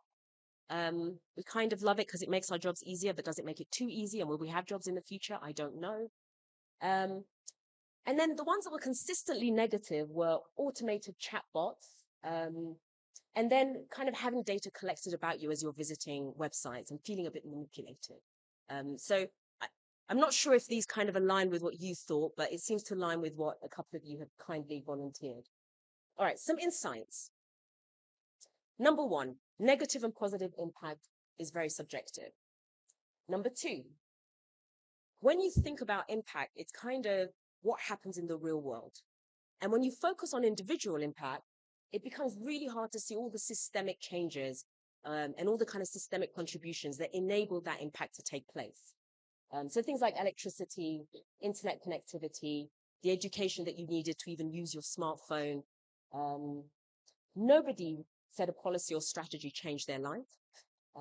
But that actually doesn't mean that it didn't, because obviously policies and strategies were involved in creating those apps, in funding those apps, and having the right or wrong regulatory environment, depending on your thoughts. Okay, so in the ideal world, we start with a policy or a strategy, and then there's a beautiful straight line to the intended impact, right? That's what we would love to happen. But the world is a bit VUCA. Are you guys familiar with this acronym? What does the V stand for? Does anyone know? Volatile. Point to you. Detention for you, sir. What does the U stand for? Oh, okay. C? Any guesses for C? Oh, you're very good. A? Yeah? Any A? Okay. That's it, what it stands for. It's volatile, uncertain, complex, ambiguous. Parents of small children, I think, are very familiar with this experience. And the world is really VUCA for our strategies. That's the annoying bit. We don't get that straight line. We sort of start with a policy and a strategy, and then stuff happens. Sometimes good things happen, unexpected things that kind of contribute, positive progress. Maybe this is my personal experience, but usually more negative things happen than positive things. And then you sort of get to a point, and unfortunately, you don't even always get your intended impact, right? Sometimes there's unintended impact. Sometimes you may as well not have bothered, like it didn't go anywhere. Sometimes it's just like, what the hell happened? Now, my reflection on this is, like all plans, we must accept that policies and strategies are a gamble on the future. And the future doesn't always look like the past. And by definition, if you have a policy and a strategy, you don't want it to look like the past, right? You want it to change. But the frustrating thing is you don't get to control that whole change. But that's the environment we operate in. The good thing is, it's not like the lottery. It's not completely random.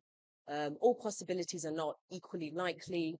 And there are some good bets and there are some not so good bets. And let's face it, there are some just living on a prayer bets. We all have them in our personal lives. We all have them in our professional lives. It's okay, as long as you know what kind of bet you're making. So the easier bets we can kind of guess, right? They're short-term, incremental difference. They involve a few people. There's general consensus. Most of the factors are in your control. The stakes are low. Replicable precedents exist, and you kind of have the necessary resources, right? So for me, like an easy bet would be, I'm going to spend 20% less time on social media, and I'm going to like run a few extra kilometers this month, right? I say that's easy, but let's see. A tougher bet is something that's long-term. You're expecting a big difference. It affects many people. I cannot emphasize how increasing the number of people just increases the complexity. Those of you who've been on group holidays, I think will also appreciate that. Loads of divided opinions, lots of things outside of your control, and the stakes are really high.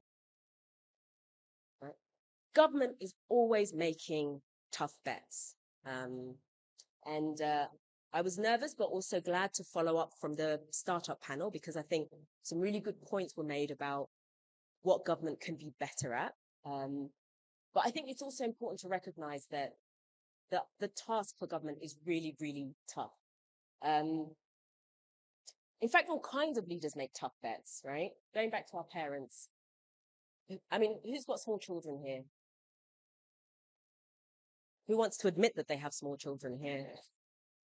Put your hand up.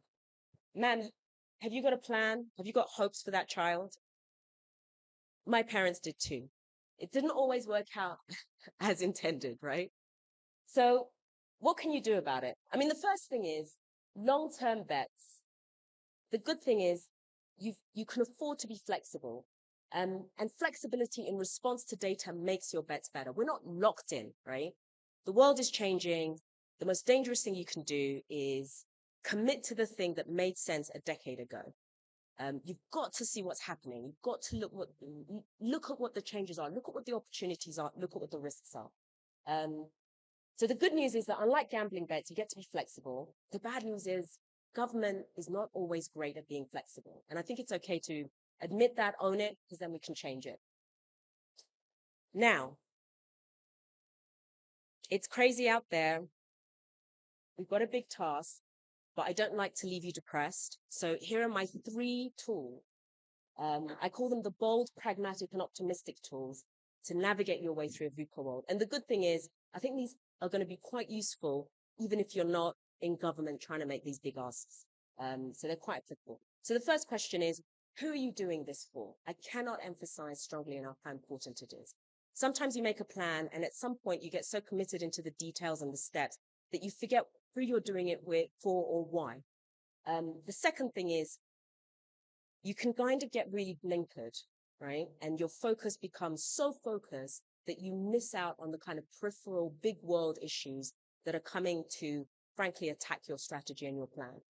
And then finally, you've got to know who you want to be, You can't control everything, but you can control yourself.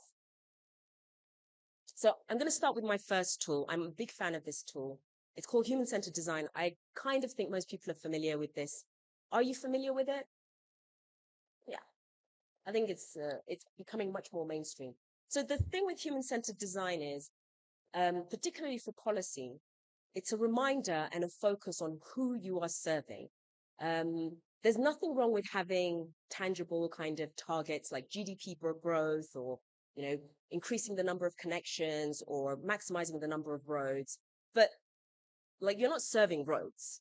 And the reason why it's important to really be focused on who you are serving, which should be citizens, all kind of people in the value chain, like investors, development partners, government partners, whatever, is that first of all, what makes sense changes, right? And if you're not focused on who you're serving, the thing you're delivering can become redundant or irrelevant, or even worse, it can actually work against you. So I've got an image here, a couple of screenshots. Quite a few years ago now, I worked in Rwanda. And in Rwanda, the government of Rwanda really wanted to support agri-tech entrepreneurs. Agriculture is an important sector. They know that they need lots more innovation. There are entrepreneurs out there. They wanted to support them. Lots of big meetings happened. They invited us, and we said, well, have you actually spoken to some agri-tech entrepreneurs? Because we kind of don't see them in the room. There's the people with the money. There were lots of fantastic ideas about big buildings and fast internet. But there wasn't actually any entrepreneurs in the room. And so my colleague Shaheen and I, we took a human-centered design study, and we just went out and spoke to entrepreneurs. And that's one of the tools we used. It's a journey map. And as you can see, it looks quite similar to the strategy and policy at one end and the result. Lots of ups and downs. And from that, we kind of identify what the key issues are. And turns out agri-tech entrepreneurs don't want a big building with really fast internet. Most of the time, they're out in the field. So it's nice, but the limiting factor for their business was not in the internet or a big building. The limiting factor was, I think, as the startup panel pointed out, was access to capital. And actually what government needed to do was focus on that. So redirect the money, don't spend it on a big building, give it directly to the entrepreneurs, or find a way to kind of attract investors. So it was a really useful exercise, and I'm quite proud of that work. And if anybody wants to know more about it, you can find me. My second tool is you've got to take a systems lens. We operate in an increasingly globalized world. And I remember, and those of you who are, a little bit older will remember, there used to be this saying, when China coughs, the rest of the world catches a cold. And that used to be a metaphor. And now it's got like a whole other meaning. And we have never appreciated like how connected we are after the pandemic, right? And I've got here an example. So this is from the World Economic Forum. So they pulled together a systems lens for how they're going to think about COVID policies. And what it allows them to do is actually look at all the various kind of inputs and outputs. And there's an inner circle and an outer circle. It's quite complicated. But the point is this, you've got to embed your plan and your strategy in a bigger world. And then you've got to monitor the rest of that world and be ready to pivot. My final point, and this is more of a personal point, at the end of the day, you have no guarantees. There are very few things you can control, but you've got to know who you want to be in this world. You've got to know what you stand for and what your values are, and kind of bring them to the table. And that applies for governments, individuals, and organizations. In a VUCA world, specifically for government, I mean, there are some values here that I've suggested: nimble learner, for the greater good. But I'm going to pause on the trusted. I think one of the big challenges is that governments are not as great as they need to be with communication. They're not as great as they need to be with bringing people along with them. And being an unpredictable element is a big risk factor. It's a risk factor for people who want to invest. It's a risk factor for citizens who want to trust. So being trusted, I would say, is one of the most important values for government and for everybody who supports government. My final slide. So a lovely colleague of mine, Chizzy, who I was managing last year, joked with me that there are certain phrases that I say all the time, and she started calling them Sanitisms. And this is one of my Sanitisms. And that's just sometimes you win and sometimes you learn, and it's okay. Just because it didn't work out, it doesn't mean it was a bad idea or a bad plan or a bad strategy. But if you are consistently not working out, then you're definitely not learning enough. So please do that. Thank you very much. Thanks so much, Sinith. We now break for coffee, a much needed coffee and tea and stretch break. So I'll see you back here in 15 minutes, sorry, in half an hour for our next panel discussion on scaling innovation, how to scale beyond startups to innovation on a Pan-African level. So please feel free to come up and catch our panelists and speakers who were here in the previous session. Speak to them, do reach out to them over coffee, and I'll see you back here in 25 minutes. Thank you.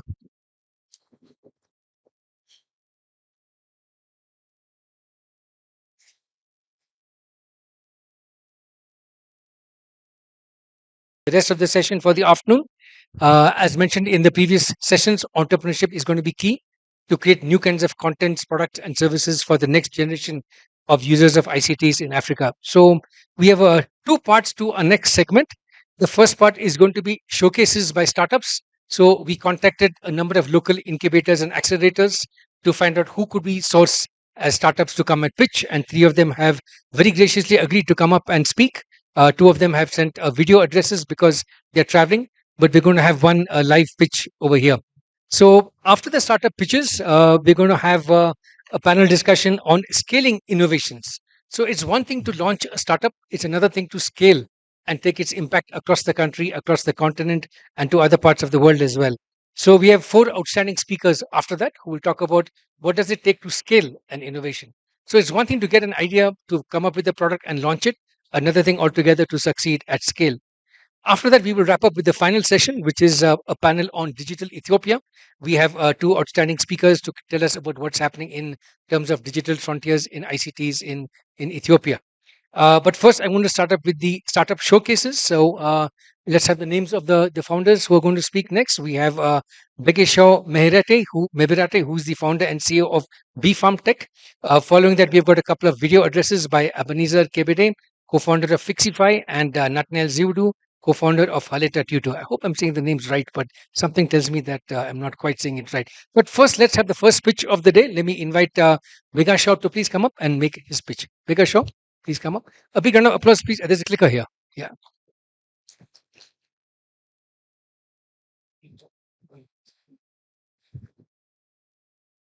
Okay. Hello. Nice to meet you all. I'm Begeshaw Meberate, the CEO and founder of BFarm Tech. It's a digital startup company based in Ethiopia, which is around Debre Brahan. BFarm Tech is aimed to make mechanization service accessible in Ethiopia, and we have started. We are officially launched in 2020, and we have been providing rental mechanization services for smallholder farmers in Morat Najru Warada.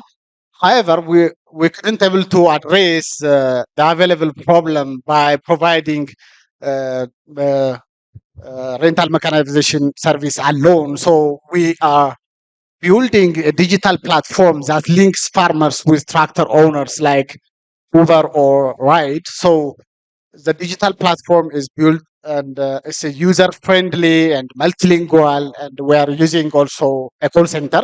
So it's a turnkey digital platform that links farmers with mechanization service provider on demand. So farmers can use a mobile application, or they can use instead the call center to request the mechanization services.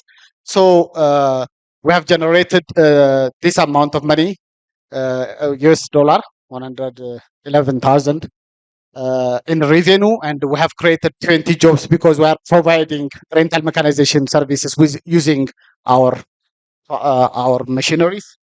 Next. So the problem of mechanization in Ethiopia is already known. There is a lack of mechanization services. On the other hand, government is encouraging agricultural mechanization services using like tax-free importers and mechanization services going from time to time. And the service providers or machinery owners still lack of coordination and market linkage. So agricultural mechanization in Ethiopia still inefficient, expensive, and delayed. So we are going to link the demand and supply side. So the digital platform, we have built already the digital platform, and we are using the mobile app and the call center. As I have said, farmers can request the service using the app, and we are also providing the tractor operators training so that we can also connect or hire operators for service providers. So machinery owners can easily get the skilled manpower. Next. So there is a huge market opportunity. So we are planning to generate almost 66,000 US dollars in the first year of our business operation. Next year, after launching our services, our digital platform. So we have raised around 38,000 US dollar funds from various organizations. We started our business by raising funds from Tony Illumini Foundation, $5,000. And we have recently even win the Agritech Symposium at Hilton Hotel a couple of months ago. So we request like 50,000 US dollar to scale our startup. We need to include some important software for the finalizing our digital platform. At the same time, we need to test our application and launching the application. We are going to we are planning even to purchase the call center devices today. Tomorrow after tomorrow. We have already set up all the capital, and so we need additional 10,000 US dollar to cover our operational costs. So in general, if we get 50,000 US dollar fund from, equity, it can be equity or grant, we can finalize our digital platform and we can launch it, and it will be operational in the next year. Next. So this is our team. I'm Bagasho Mabrate.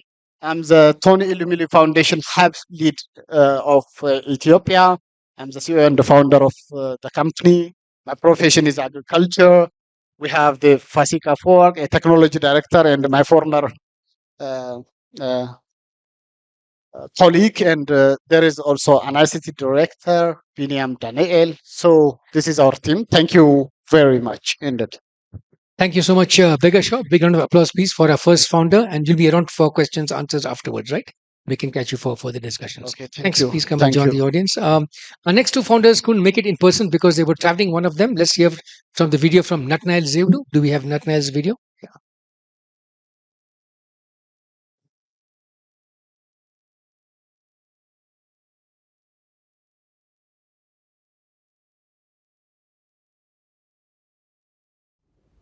Hi everyone. I hope you're having a good day. My name is Nathan Zoudu. I'm the co-founder and CEO at Halita Tutors.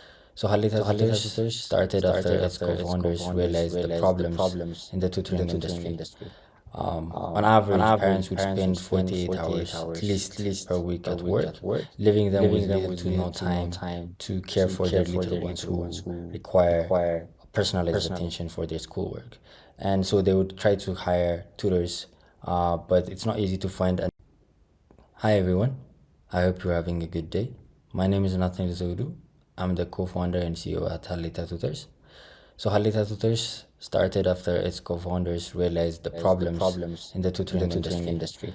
On average, parents would spend 48 hours at least per week at work, leaving them with little to no time to care for their little ones who require personalized attention for their schoolwork. And so they would try to hire tutors, but it's not easy to find an easy and reliable service provider. And so they would end up usually spending at least $75 on average per month on tutorial services. So tutors also face problems such as finding clients easily, and by the time they do, there's usually a conflict in schedule, and they often have to travel lengthy distance to their client's house. And so Halita Tutors is a web and mobile app-based platform that connects parents who are seeking private tutors for their kids with top vetted tutors. And so parents could search on our platform by location, gender, education and subject, and other criteria.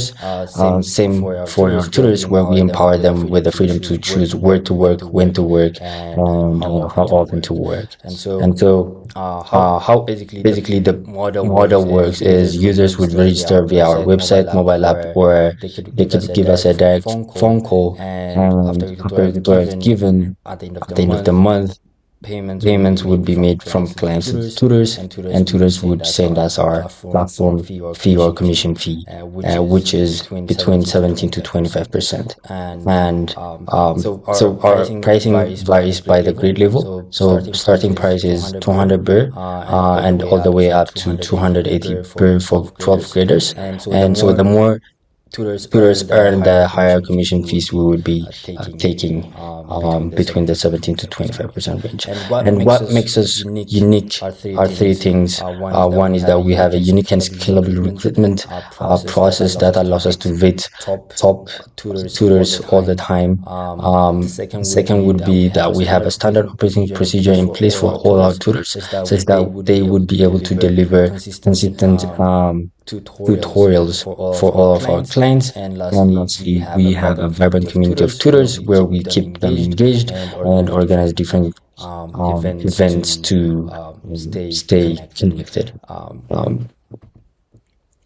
Looking at our numbers, last Ethiopian budget year, we were able to generate 2.2 million in GMV.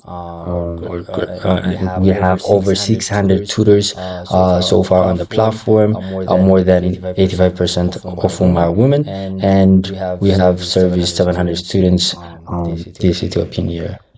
So our customer types are two types: the individual clients, like I just mentioned. We also have corporate clients, like NGOs who are supporting students that come from disadvantaged background. One NGO we're working is Bleu Rouge Foundation, headquartered in France. We see different opportunities beyond what we're ventured into right now, where we see online language tutorial and IT tutorial as the next thing. We also see an opportunity to venture into native language tutorials like Amharic or Romanian and others for the diaspora community abroad, and language test preparations like TOEFL and IELTS. So the team, I'm the CEO. My other colleague, Nathaniel Gonderson, is the CTO who graduated from Addis Ababa University, and we have Kadus Johannes, who is the Chief Operating Officer. And so we've been friends for over 6 years, and that's why we've made it this far. And thank you for your time. Fantastic. Thanks. That was Nathaniel Zedu, co-founder of Haleta Tutor. And as you can see, it's a solution perfectly made for the digital platform. It connects tutors here with students from around the world, not just in Ethiopia, but for the Ethiopian diaspora. And this could easily be replicated for other African countries as well. We have one more pitch coming up, a video pitch by Ampanezar Kempente, who's the co-founder of Ethio FM. Do we have his video ready? Yeah, let's go. Good afternoon, ladies and gentlemen. I am honored to introduce you FixFi, the revolutionary Pan-African super app that is set to change the game and seamlessly connect you to a world of boundless possibilities. Our vision is to connect the Pan-African communities worldwide, exchange new ideas, and positively influence the world around us. With FixFi, we aim to serve, protect, and guide our community perception in the right way, boosting the Pan-African society economy with advanced technology. At FixFi, we have a mission to provide local users and businesses access to the global market. We believe that by empowering our users and businesses, we can contribute to the growth and prosperity of the Pan-African society. Our goal is to become the trusted go-to app for all informational needs, solidifying our presence as a global platform. Let me now highlight some of the key features and services that FixFi offers within its Pan-African super app. Firstly, We have a robust social media platform that allows you to create your profile, follow friends, connect, engage, share ideas, and express your lifestyle with our communities. We understand the importance of fostering meaningful connections, and our social media feature aims to bring people closer together. Secondly, FixFi offers an immersive entertainment experience. You can listen to music, audiobooks, and podcasts, follow your favorite artists, and even publish and monetize your own content. Additionally, we provide a platform where you can watch African films, videos, TV shows, publish new content, monetize it, and create your own channels. With FixFi, you can explore and enjoy the rich cultural values and heritage of Africa.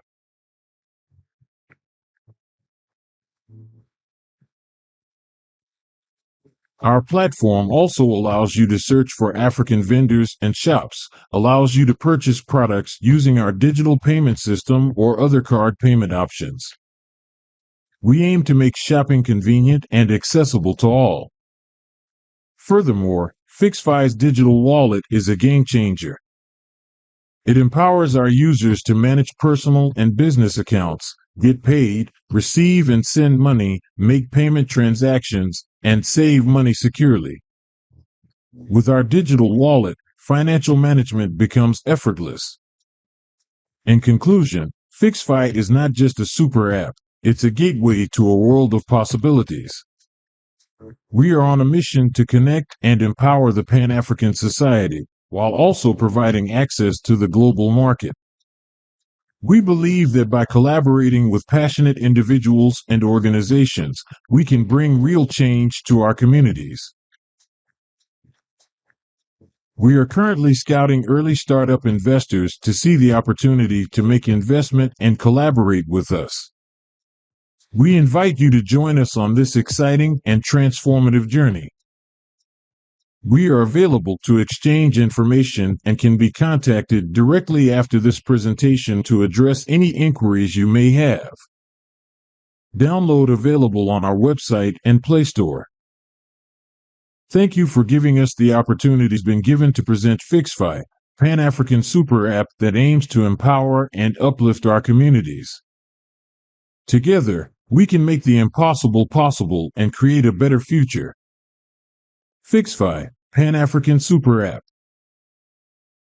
Great. So we heard from three pitches, FixFi, we heard from Haleta Tutor, and from BFarm Tech, three very different sectors: agriculture, education, and social media. Now let's turn to our next section, which is our panel discussion on scaling innovations. Let me invite our four panelists to come up on stage. Melka Girma, Director of Arifpay Financial Technologies. Will you please come up? Also with us is Solomon Terese, who is the Country Director for the Digital Opportunity Trust. Solomon, will you please come up on stage? Thanks.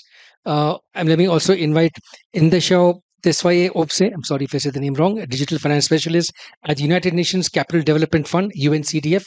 Will you also please come up on stage? And last but not least, Amadou Dafe, CEO of Kibeya. Will you please come up on stage?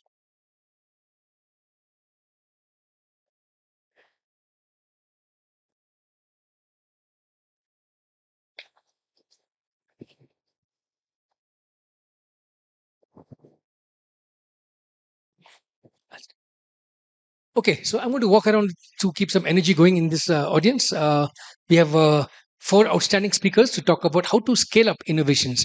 We just heard from three founders who are launching entry-level startups in different parts of Ethiopia and on a pan-African scale. Let's see what it takes to scale up these innovations. My question to each of the speakers now is, what are some challenges startups face in scaling up their innovation, and how can each of you help some of them scale? Let's start with you.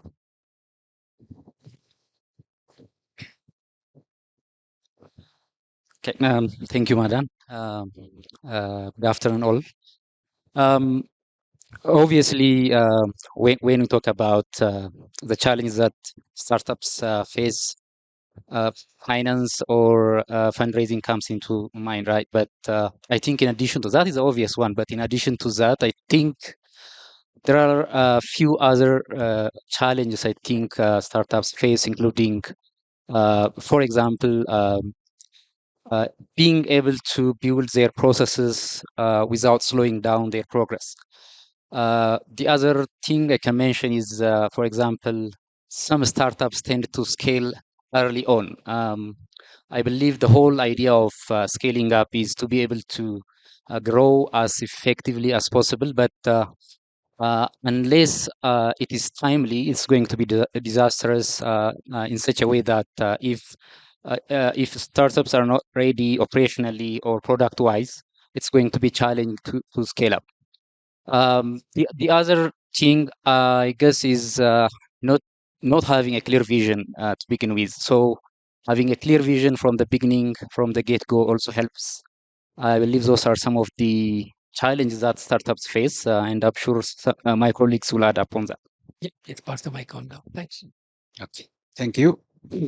Actually, a lot has been said in the previous session. Just to give more emphasis, finance is obvious, one of the challenge innovations or startups are facing. I don't want to dwell on that, but once they start their or launch their businesses, innovations, they inevitably face market competition. In market competition, I think there were some examples raised in the morning session. Their product or service needs to be needs to address the needs of their customers. So, in order to address and make it simple and addressing the dire needs of their customers, the innovation meant for, then they need to be connected with their customers. They need to have, during the development process, they need to have, as it has been pointed out in the previous session, the human-centered design approach, just empathy, listening what their customers is needing, listening what's actually needed, so that they can address and attract more customers that their innovation is made for. The other issue, managing expectation, is another skill they innovators needs to have. As an innovator, it's natural to be ambitious and to capture more customer and just to grow fast. But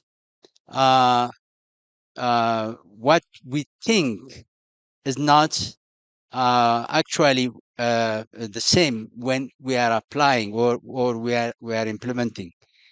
We need to manage our expectation and understand that innovation and penetrating into the market requires persistence and working hard, and it needs its own time. Because there are many variables. Finance is one variable, and winning the customer trust is another variable that we need to tackle. So we have to be persistent and manage our expectations so that we can succeed in our scaling. And maybe one other challenge I want to emphasize, the support from the ecosystem. Innovation requires support from different supporting organizations in the ecosystem. It could be technical, or the business in creating the business model, but the organizations that are supporting innovators are limited. And there is also information gap. There are initiatives and organizations who are planning to support innovators, but there are also out there innovators who do not have that information. So the information gap is another challenge that innovators are facing in scaling their business, scaling their implementation. Thank you. Let me give the opportunity for others. Same question. Okay. Uh, maybe like on this question, the question from the entrepreneur side, we're seems like we're just pushing a lot of things as maybe a responsibility for the entrepreneurs or the startups themselves. But in terms of actually accepting or receiving what startups or entrepreneurs has to offer, is it like the question maybe we can take a step back and ask is the market ready for them? Because for before even they start coming up with different solutions from their side. Earlier, our friend from Malawi said that we don't have to mix or bring the government into the mix because it complicates a lot of things. And even without that, if we specifically look into the startup themselves, I've had the chance to connect, discuss, and mingle with startups, entrepreneurs, be it SMEs and others. And there is a lot variety of them in trying to come up with solutions that we're facing every day. Earlier, we have seen a pitch from three companies that are trying to make it happen in this market. So from that, I believe that every one of you have your own opinions, even areas that they can potentially be supported. But from the question of how can they scale, like usually everyone goes towards finance, having access to finance, where everyone was echoing on that. And how can that happen? Usually it's by trying to source funds, be it locally or internationally. If, let's say, the market is not ready to provide that, if we take the example of Ethiopian market, for example, there are no financial institutions, for example, from the commercial banks that can offer loans without any collateral. It's starting up, but it has to come. And how can development agencies can interfere, for example, is to create that startup friendly environment within the finance sector so that we will be able to increase their risk appetite in a way that they can actually push more funds towards these startups that are much more riskier for individual investor. Yes, some investors might take a risk and put some money in them, but that's not the case usually. So we can create that ecosystem through, for example, a de-risking facility where some development agencies can share the risk this financial institution uh, can offer until they understand, until they see the value in supporting SMEs or startup institutions that are coming to provide any solutions to the market. Just one point to add, from the startup's perspective, skill is one of the biggest issues as well. And at the same time, uh, founders or co-founders cannot do everything. They have to bring on board additional people that can support them, be it advisors or even hands-on experts that can assist them in providing them different solutions. For example, in managing their funds, if they have any, or even in delivering them with the basic financial forecast that they need when they deliver on pitches for potential investors and others. So such kind of skills, it should not just be left out to the CEO or the co-founders. They have to have someone who could potentially help them in sending the message out to potential investors and others to collaborate and work with them. Thank you. Thank you. I think I'm the only one in this panel that's actually a startup. So I could talk about the from the startup perspective. Um, there are three challenges, and I think you guys mentioned that already. Number one for me is product market fit. Right, before you can even think about scale, do your customer buy your product? That's the first challenge. Second challenge is the talent. Who are you aligning yourself with? who you're hiring to actually get to the next level. And last is capital. And I don't want to even talk about scale much in Africa because very few companies have scaled. Scale really means you expanded your valuation to $100 million company, you expand it to multiple countries and so on and so forth. I think it's proper to say growth rather than scale. 90% of the African startups are at the growth phase, if not at the seed stage. And the ingredient of having the product that people like and buy, that's the first step. And a lot of entrepreneurs don't sort of succeed of getting to that point. You know, you have a computer science graduate who comes out, build a product, and think it will work, right? Or you have someone selling a bag thinking, oh, if one person buys a bag, it will work. But can you sell to 100, to 200? So once you hit that particular product market fit, then you can go after investors and saying, I have this product, I want to scale it to 1,000 customers. I need $200,000 to kick it off. That's the seed stage. Once you get that now you start hiring talent. You start hiring an operation guy, a financial lady, and so on and so forth. That's the talent piece of it. Then you get to growth. Now you start having so many customers that you need more capital to make sure that they're happy, and then you extend to other things. So I don't think we could talk about scale much in Africa. I think, especially in Ethiopia, it's still at the stage seed. Most of the startups at the seed level because they haven't reached a certain. I think there's only one company, a startup in Ethiopia that's scaled, is Ride with Samarite. You know, the rest of us are just trying to figure out the market of having the proper market fit in Ethiopia at least. Thanks, Amado, for those perspectives from a startup point of view. As you can see in this panel, we've tried to mix together investors of different scale, financial payment companies, and also startups. My next question for each one of you is, we heard three startups pitching earlier from very different sectors. So in your opinion, what are some really big problems needing to be solved that must be solved by entrepreneurs, and maybe that is how they can scale? So which sectors do you think are the most promising? Maybe two or three sectors which are most promising for entrepreneurs today to address. Let's start with you, Amado. Education. If we're not solving the educational problem in any African country, we won't build scalable startups. That's not going to happen. And then now AI is coming in knocking heavily. Some of the entrepreneurs should be looking at how do you leverage AI to accelerate educational system across the continent. The second one is healthcare. I don't know if you know the statistics in Ethiopia in terms of citizens versus doctors. I think is 15,000 citizens to one doctor in Ethiopia. If you're sick in Ethiopia, go to the mosque or to the church because you may not be served at the hospital you go to. Last but not least, I think commerce, but not just e-commerce, but trading. I think that Africa has shown that we have a lot of informal entrepreneurs, people who just open up their business trying to strive. I think if we accelerate the informal sector and structureize a little bit with the help of government and ecosystem like UNCDF and the like, I think we have a better chance.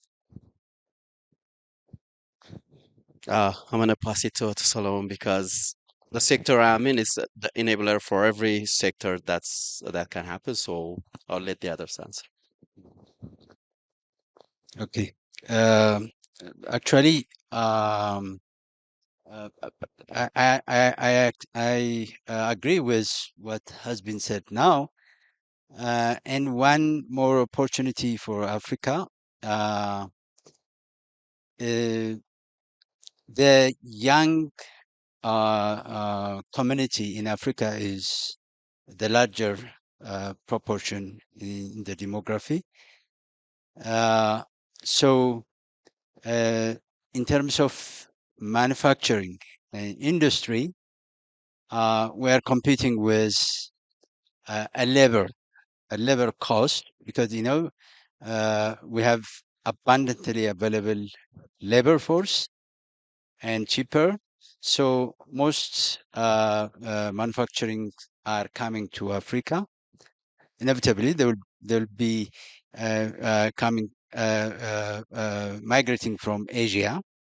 But with the emergence of the artificial intelligence and the robotics, the offshoring of manufacturing may become a history. The developed countries may bring back the industry with the help of artificial intelligence or robots with much cheaper than the cost of labor in Africa. So if this is the reality, we have to prepare the youth to develop the technology, the skill in technology, so that we will continue competing with still the cheap labor, but with a skilled one. Otherwise, I read one research in 2030, the developed countries, with the assistance of robots, they will be able to produce with less cost than the labor in Kenya, and this will be even for other African countries like Ethiopia, unless we strive to develop a skilled labor in technology. The offshoring of manufacturing may not be available for us because we have only cheap labor. So investing on the education, so that we will have competent and technologically able citizens. Another opportunity may be tourism in Ethiopia.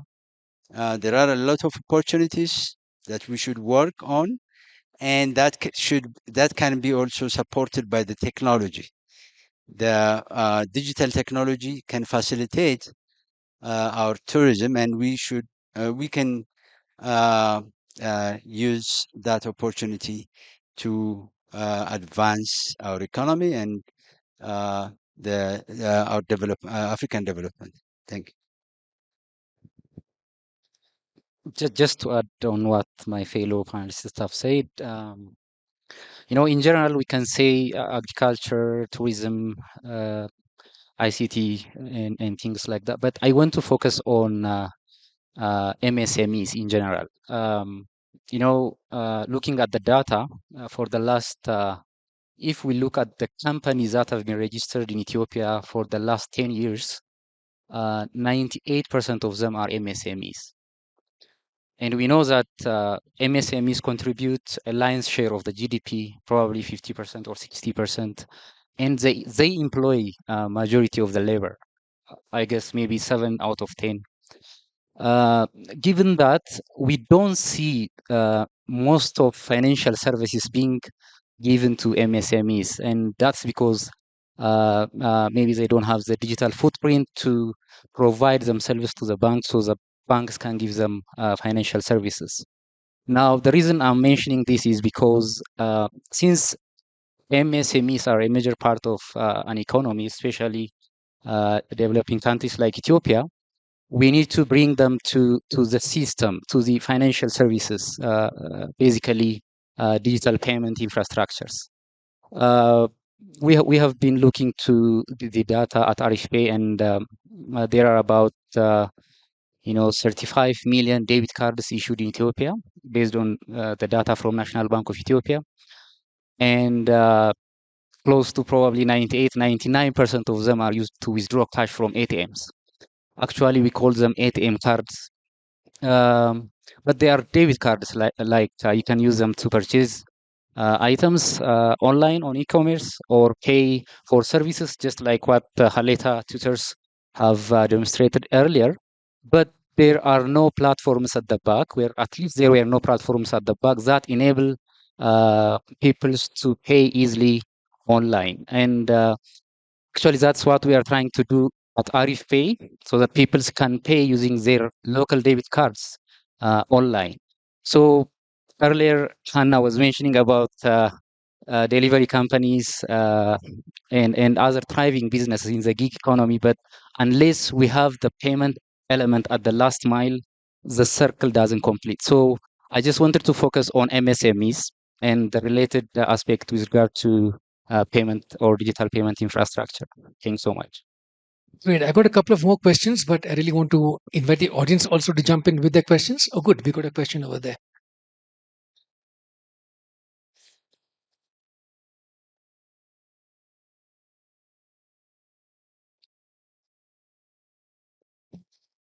Thank you, panelists.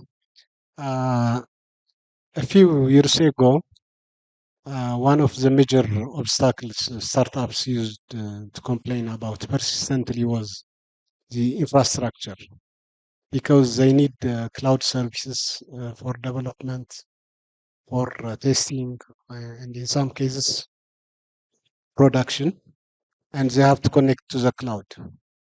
And the infrastructure was not sufficient for their purpose, and we used to hear consistent complaint. How is it now?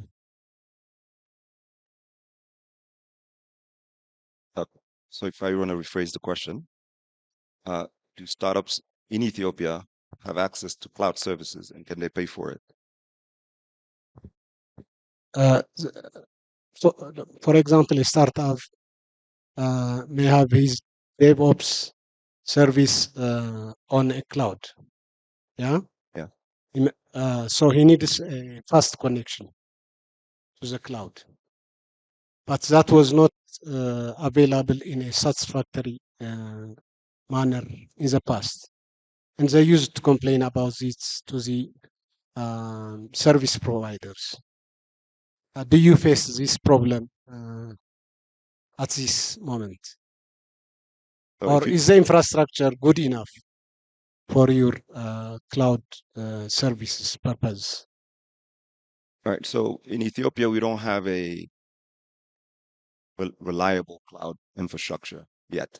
There's a couple of data centers that are being implemented, but most of us, at least I know Gabe and Arife, we use external cloud services like Google Cloud, AWS, and sometimes Azure. Now, how we deal with the talent, which is the DevOps engineers, we're being funded. So we actually have dollars outside the country where we can pay for this talent.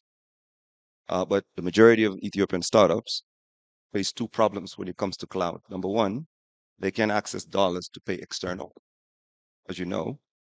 Number two, the cost is too high because the average,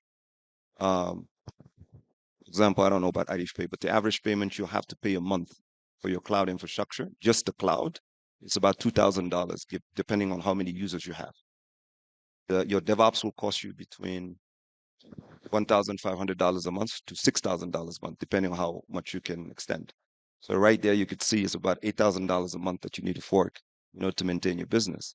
If you haven't sort of do a product market fit where you're being paid, your customers are paying you, you are at a loss. So Ethiopian startups in general are handicapped by default before they can even get to the next level. So it's a real problem. I happen to have sometimes some of the startups that I supported, I use my own credit card to actually allow them to have cloud services outside of Ethiopia. So that's a big problem. Now, how would you solve it in Ethiopia unless you have the like of maybe some of the big guys who have cloud infrastructure, like maybe Microsoft, decide to create maybe a node in Ethiopia and figure out, do it like a proof of concept. How many people would buy Azure Cloud in Ethiopia if they were here, and maybe do it for over 5 years and see eventually how the entrepreneurs will survive accordingly. But that's my answer. Maybe I have a better answer. How's Arife approaching this? How many of your clients want cloud services based here?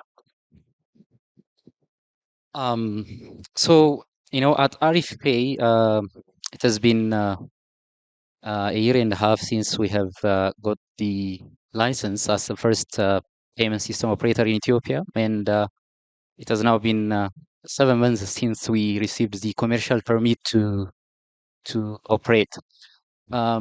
The sector is new, as you all know. The directive has been issued in at the beginning of 2021. But since then, we have come a long way. As Amadou mentioned, of course, we have an external data center. But to be able to support our business at large in Ethiopia, because we want to go to market at large in Ethiopia, especially in the next year, we are working on processes, being ready for the tsunami. The demand is huge, and a lot has not been done in Ethiopia. So we are working on enterprise architecture, building our processes, being ready for the market, the demand that's coming on. So going through that, we are seeing lots of progresses so far, and there is huge potential in Ethiopia where we can embark on. So what I can say is there are improvements, especially with regard to the question that has been raised. Of course, there were problems some years ago, but there are improvements by year. So I think it's up to us to tap into those opportunities. Thank you. Just to add on this, maybe we're talking about like a very limited number of startups, for example, that could potentially have access to Forex. If we're talking about Ethiopia, that's not going to be feasible for anyone to actually pay anything in US dollars or any other foreign currency. So how can that be accessible to a whole lot of startups that we have in the country to actually utilize such platforms, be it having access to the internet or even cloud service? So from that perspective, how can, let's say, the question around how stable is the connectivity for internet service, how faster is it, and how can, for example, we have Fox, Wingu, and others in Ethiopia that are providing data center services in the country, and how can such companies can also provide cloud services for companies that are operating in Ethiopia for them to actually use their cloud services for hosting their own products without the need for them to actually build one in their office. You know, if you look into the Ethiopia's law, especially in the finance sector, the data, it has to be in the premise of the service provider. And if you go into the other, like even having data on the cloud elsewhere out of the country, it's another challenge. So from that perspective, how can we make such a service available for the wider startup community, be it tech-based or not, who want to utilize technology in their business? So these are the kind of questions that we need to ask. And also even, I believe we have participants from such institutions. They can shed some lights on it. Thanks. Any other questions from the, oh yeah, one question here.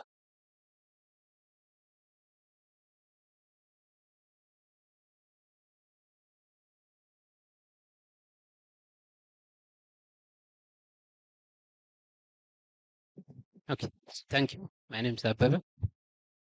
I just want to ask you,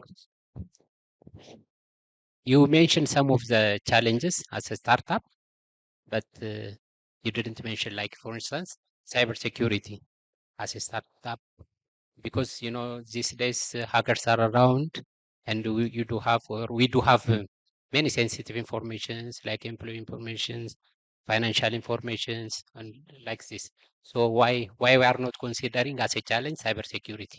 Thank you. A great question. Risk management and cyber risk. Any comments? Yeah, I'm being hacked every minute. I know about cybersecurity. In Ethiopia, we have time. If you're a financial fintech company, for example, the likelihood of someone hacking you and moving birr outside of Ethiopia is not really to get, right? So we have time in terms of fintech. In terms of data stealing, yeah, it's happening. Um, uh, I pride myself that we have the best cybersecurity experts in Africa because we hired the best of the best. But it's going to be a problem in a few years. For example, once you start seeing people being able to export dollars outside of Ethiopia, let's just talk about Ethiopia because Kenya is battling his own battles. Nigeria is a different level. But at least Ethiopia, we have time. Now, what should we do about it? Right? That's the question. I think that we should build sort of a little army of cybersecurity people, right? Train them properly to be ready for the tsunami coming, right? And it's very, and even these bank apps that we use every day, one of my guys can hack it in 15 minutes. It's not that complicated. But the good news, you can't move it to, I can't move it to end the show account because they'll find out immediately where he gets the money. So, but if it's dollars, then they become critical. So I don't think I answered your question fully, but at least we have time to figure that out. I'm glad you mentioned cybersecurity. We've got a speaker tomorrow, at least two speakers tomorrow who will address that question. We have just more than 5 minutes left. My question for you is, we've had speakers from the World Bank, from the ITU, and now from the United Nations system over here. So what's happening at the cooperation level? What's happening to bring together industry, startups, government, and the UN multilateral system to promote large-scale investments in startups? Oh, Andrisha, you know, begin with that. Hey, a big question. In terms of promoting investment or in scaling startups, I think earlier, uh, like the panelists spoke of policies and regulations or that enabling environment. For example, Masarat earlier was touching on how enabling environments can impact, for example, in bringing in foreign direct investment into the country to actually invest in startups in be it Ethiopia and other African countries. Other, like with the likes of Kenya, things are happening. Millions of dollars are being invested in startup companies, be it seed funding and beyond that. And in Ethiopia, a lot of discussions are happening with at the government and donor engagement levels. And from that perspective, there are different one at a skill level, at a finance level, engaging the finance sector players to increase their risk appetite so that they can actually one loan or even create the opportunity for startup companies to get more funders to earlier Madu mentioned we have to talk about growth level of these companies we have in Ethiopia. So those items can actually work around that. But at the same time, the overall ecosystem, there has to be a collaborative effort to make things happen on the ground, where everyone plays its own role, government putting out the enabling environment, including with even registration. If I recall back one law that was passed maybe 2 years ago, which eliminated the requirement to have a premises to register a business, but still it's not operational on the ground. You are still required to have like a location to actually register for a business. And at the same time, a friend of mine around 2 weeks ago went to like register a name for her business, and when she had to go there with article of association for her business, and on that she was asked to that article of association, it was not required at that stage. It was just to check the name so that it can be registered. And after that, somewhere like that startup has to go back to or document authentication to actually work on the article of association and the memorandum of association to set up the company. Even if that's not required, it was a moment that she has to go back and redo that document, even if that was not a requirement at that start point. So from policy perspective, it has to be as easy as possible to register any business, because at some point that company will start paying taxes. And from development partners perspective, by working closely with the government, be it in the policy area, in the de-risking area for working with private sectors, those partnerships should happen in helping build the ecosystem along with skills that's required for startups in building up their institution if there is required for those that require it. Great, thanks. We're almost out of time. If there's no other questions, I've got one last wrap up one for the panel, which is if we were all to come together next year, what do you think would have changed on the ground as far as scaling innovation and startups? Are we making good progress now? What are some trends that you see, or where will we be 1 year from now? Thank you, Mar. I think that's a good question. Uh, Broadly speaking, the economy is opening up, right? So first telcos, now banking, and as a country, we are building lots of infrastructure. For example, currently we have achieved through the national switch interoperability of accounts, ATM, polls, and probably in the meantime wallets. So what I see is through time, as the country develops and opens up to the external market, and the internal readiness being made with regard to interoperability, will create lots of opportunities for players, especially like us at Arif Pay. we are able to integrate our system into ET Switch so that now we can accept all bank cards in Ethiopia. So not only that, but also wallets and mobile money are integrated into our systems. That means an opportunity. And within that, I think we need to also think about the questions that has been raised by my friend here about cybersecurity. Sorry if I'm going back, but that's really related to the way we are going about it, because if the economy is expanding and lots of startups are opening up, we need to be very careful about cybersecurity. And I think the key in our sector specifically is to use compliances as opportunities. And the reason I'm saying so is because there are processes that are set for us to follow, and unless we follow those steps, we might be prone to cybersecurity issues. Uh, just to mention, in our sector, if a fintech company gets a license from National Bank of Ethiopia, for example, be it a payment instrument issuer or payment system operator license, there is another step in which it goes through several testing phases to get commercial permission. So if a fintech company goes into market without having the commercial permission, they are definitely prone to those kind of problems. And I think going forward, we all need to be very careful about those compliance issues. Otherwise, I think the economy is opening up and lots of opportunities are also coming. And I expect positive things going forward.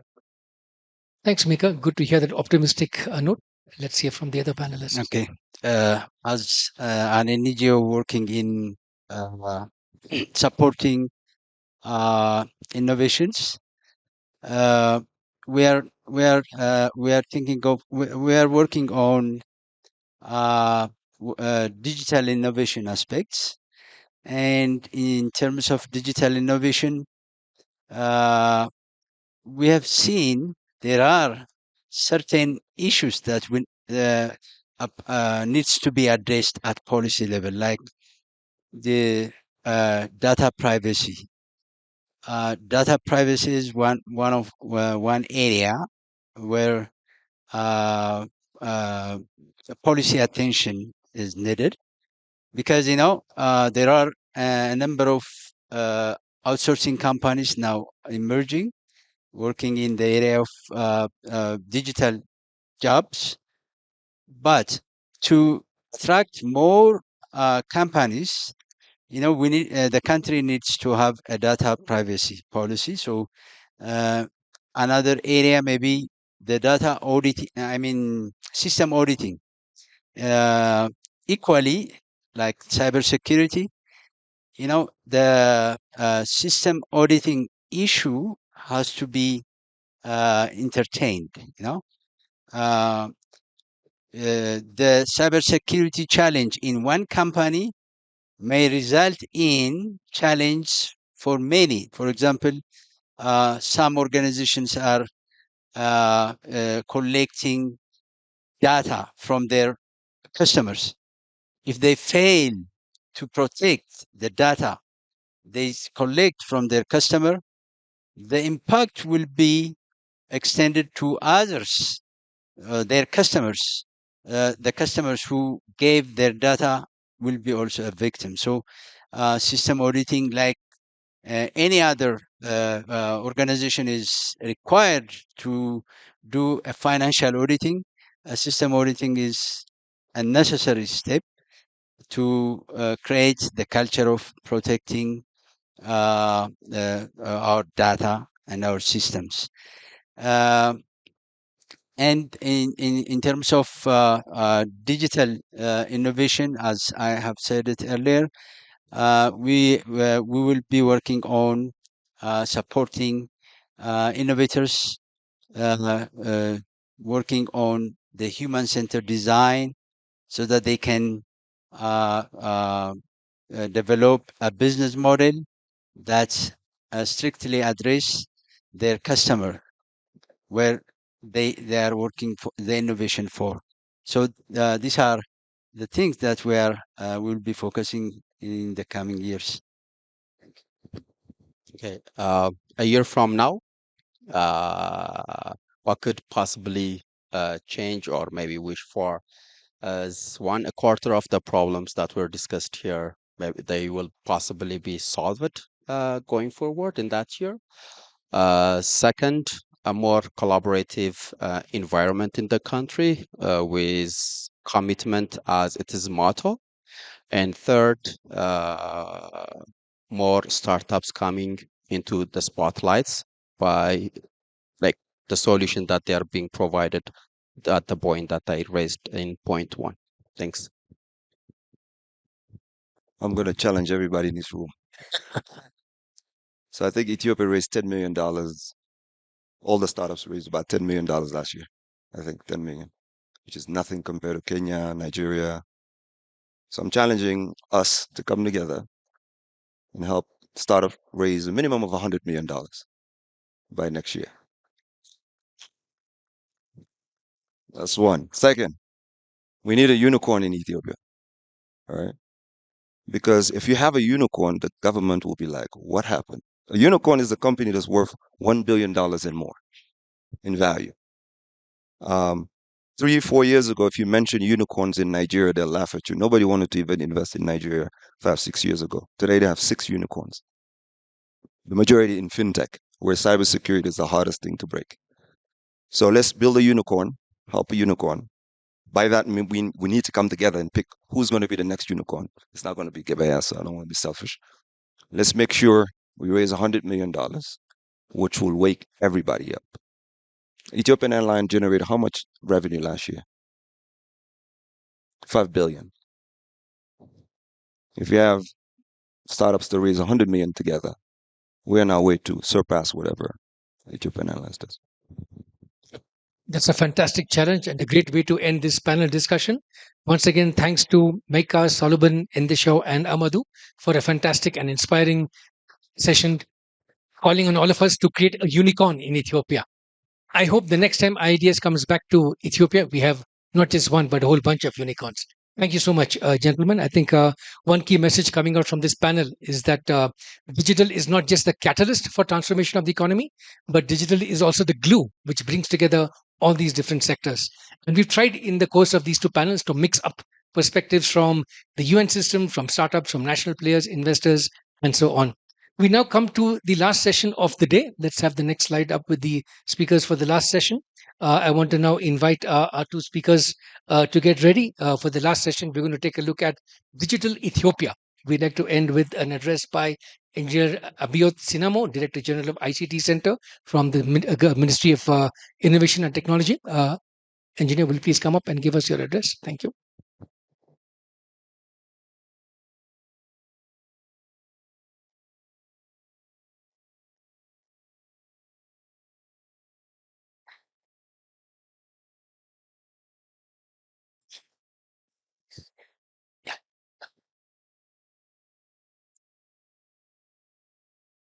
Thinking as I'm invited for the panel. Good afternoon. Yeah. So we have been having a very good day on discussing important national global topics. And as Ethiopia, we have been working on enacting the National Digital Ethiopia 2025 strategy since 3 years. And many progress are there. Mainly, of course, my colleague from Malawi don't want to listen about issues which have been going to be raised from government side. But I'm here just to talk about policies, strategies, and enabling instruments.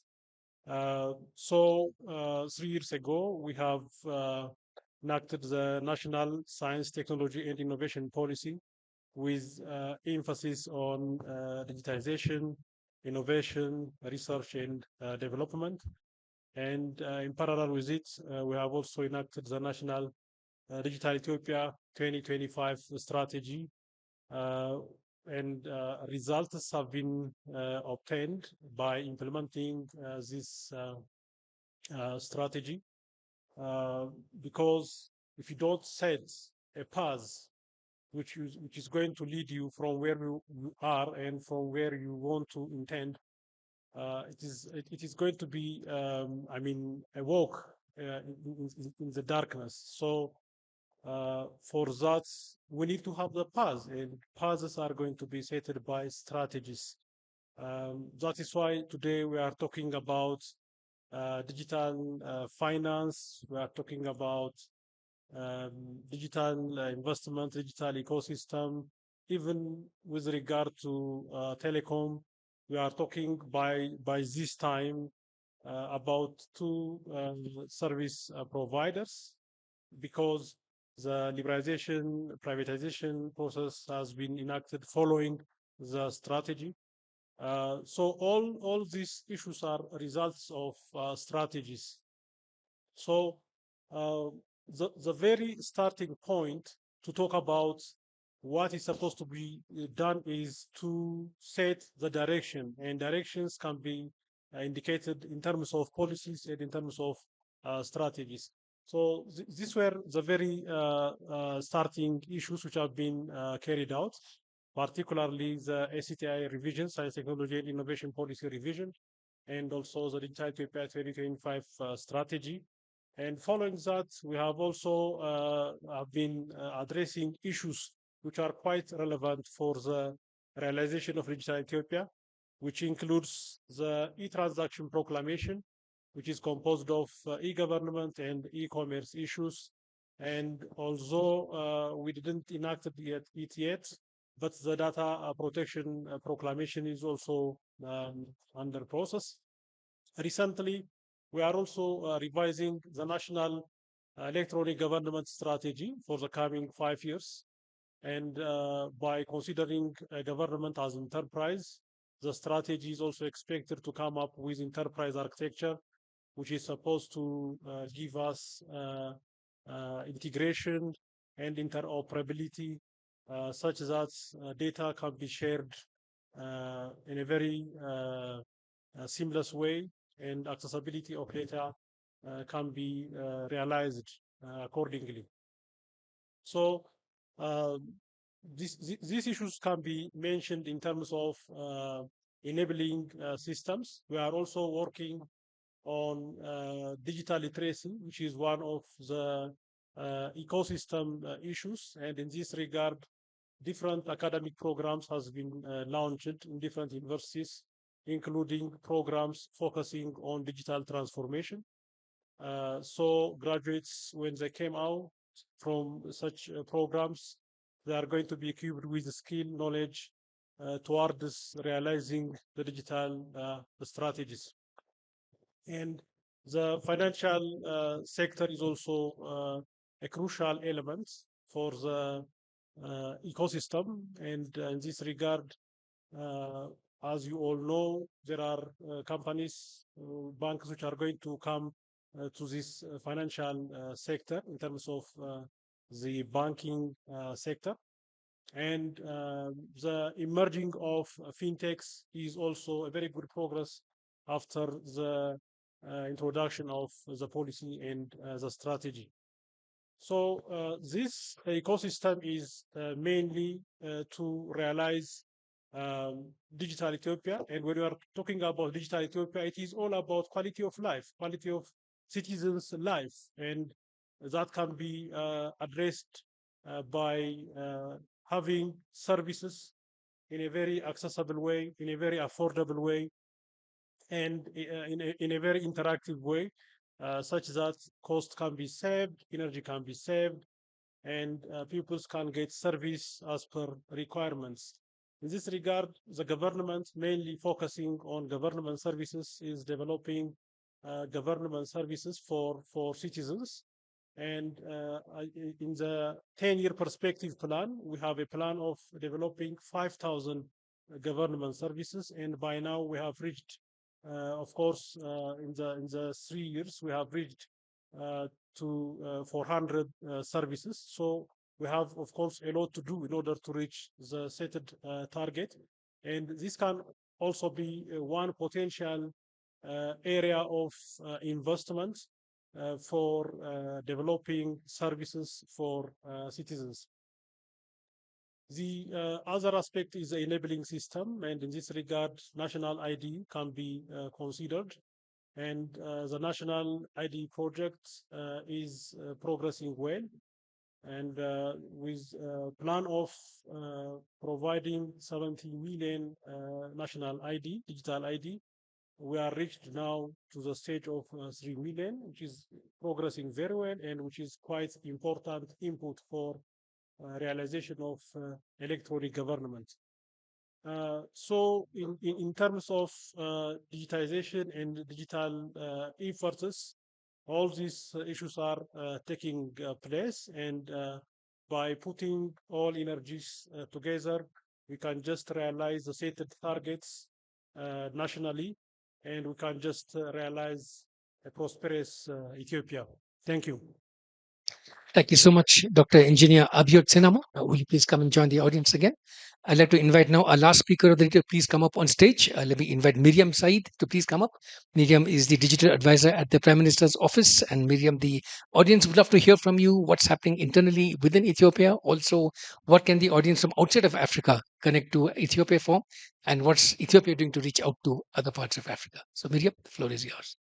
Round of applause, please, for our last distinguished speaker of day one of the Innovation Africa Digital Summit. Good afternoon. You'll have to repeat those questions because I was not ready at all for that. But yeah, well, thank you for having me, first of all. So you wanted to know about Ethiopia's plans? Yeah, that's moving right. forward? Yeah, moving forward. And second one is we have a lot of Pan-African audience over here. Okay. What opportunities are there in Ethiopia for a Pan-African audience? And what's Ethiopia also doing to reach out and expand its own agenda into other parts of Africa? Okay, okay, great. Easy question. Thanks for a very unprepared speech. I was ready for a panel. So anyway, maybe I think a lot has been said from the last panel I heard, and then from Dr. Abiot now. But at a macro level, so when we did Digital Ethiopia, what was important for us was to really understand what were the quick wins to take Ethiopia to a digital economy. And four main pillars were really chosen at a macro level. And one was the National Digital ID, which was alluded to, the government services, which status has also been reported, the interoperable payment platforms, and I think the last panel spoke about it and talked about where we are today and where interoperability has been achieved. But yeah, I think it was also said, and it's really important for us to have interoperability at wallet level to make sure that transaction costs are kept affordable. And the last one was e-commerce. E-commerce, maybe I'll touch upon it a little bit. We're currently doing a strategy, a national strategy, and that's really mainly to enable the private sector flourish in the e-commerce sector and to ensure that there is coordination amongst all stakeholders that are involved in the e-commerce, making sure that our laws are harmonized to enable e-commerce. You've also heard, I think, this morning that Ethiopian Airlines is preparing to become an African fulfillment center. They already have a couple of agreements with large e-commerce companies and with the FCTF, with the African Continental Free Trade. I think it's a good opportunity for us to capture that opportunity. So for all of these four pillars to work, foundations are important. Cybersecurity, and maybe to respond to what was said earlier, we might have time, yes, but it is important at a strategic level to look at cybersecurity not as a technical issue, but really at a strategic level. And we believe we're on the right track for digitization in the country and to move into a digital economy So it's really important for us to have cybersecurity as a strategic pillar, which we're currently doing. The other thing is we've resolved, and that was a big achievement for Ethiopia, was to diversify the number of telcos that are in the country. The mere fact that the Ethiopian Communication Authority was founded is a big achievement. We have now 2 telecoms, and we're ready to receive others in the market. And so as we continue to experience this rapid growth, I think it's really important and necessary to look at how infrastructures can work, and maybe get breakthroughs in connectivities. So how do we achieve that? And maybe that's a conversation that we can have not only at a country level but at a Pan-African level for landlocked countries like ours, is to say, should Ethiopia have a state-of-the-art internet exchange point? Is that something that we should start discussing? Should our regulator and with the telco leading it, but also other stakeholders like the number of data centers that are entering Ethiopia and the ISPs that are flourishing, should that be a conversation that needs to start to boost internet access and connectivity in the country? We know that most of our traffic in Africa is not routed through our continent, but is routed elsewhere. What do we do about that? Maybe at a continental level as well, is to start looking at interoperability. Should we start discussing about digital IDs, interoperability to enable trade? The other big point is, and I think data was raised several times, is our continent becoming food for the artificial intelligence industry? Shouldn't we look at a continental data strategy? We are doing it at a country level, but we believe that we should have a harmonized continental data strategy, and we believe it's urgent. The panel before was talking about data being stolen already. So these are questions that I believe need to be addressed together at a continental level. For Ethiopia, you know that we have done transformative. We've taken transformative actions with this new administration in terms of really shifting how digital is looked at. We do not believe that government should be leading it. We have, as a policy, really put forward the fact that the private sector needs to step up. So I'm very happy to hear that private could lead a potential initiative that can bring in more funding to startups. If there is, I believe the enabling ecosystem has already been created at policy level. Maybe operationalizing it can have challenges. We've heard them here and there, but policies are there. The intention is there. The will is there, and the drive is there. So yeah. So I can answer a couple of questions if necessary. Yeah, sure. Any audience questions as well? Fantastic. I mean, if you want questions, yeah, absolutely. Yes, we do. touch upon Yeah, that they have. questions from the audience. One of the questions that asked you for how are outsiders, other parts of Africa, Pan-African companies looking at Ethiopia? What do you see as offerings for them? What can they benefit from if they come to Ethiopia? So, I mean, the opportunities are huge. We're the second most populous country in Africa. 70% of our population is youth. I think we can upskill and reskill our youth very easily. We have 200,000 graduates every year. So these are on itself our opportunities. Our energy is green, so your net zero strategies can easily be achieved in country. So yeah, I mean, there are many opportunities that are open for our African brothers here. You also mentioned I think looking out across Africa. A lot of people have mentioned how Nigeria is worth looking at. South Africa is another beacon of opportunity. How do you see trends in other parts of Africa, and what's Ethiopia doing to reach out and maximize on these opportunities? So listen, I think the fact that we're a signatory of the AfCFTA is already a good indication that we're open to collaborate and to work together with the continent, with other continental partners in trade. Like I said, Ethiopian Airlines is stepping up to become a fulfillment center.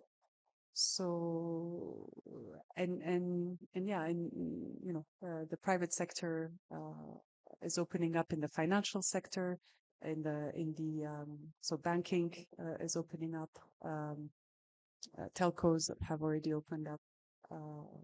So yeah, these are already large opportunities. Great. What's your last message to the audience? What's your final pitch to the audience in terms of why this is so exciting to be in digital as a space, and what can digital do for Africa? So I think we need to keep conversations going in terms of continental actions and collaborations. I know the African Union has a platform, but it would be nice to also look at regional entities, discuss common strategies on how we can step up and be ready for the next the next wave. And the most obvious one is the artificial intelligence growth in the world, and how is Africa prepared to compete in that new environment. That's a fantastic challenge and an opportunity for Africa. Thanks so much, Miriam, for Thank you. joining us this evening. A big round of applause, please, for our last speaker of the day. Can we get the next slide up? So we finished quite an exciting day one. I'm not going to summarize all that happened in day one because I'm going to give my concluding remarks at the end of day two.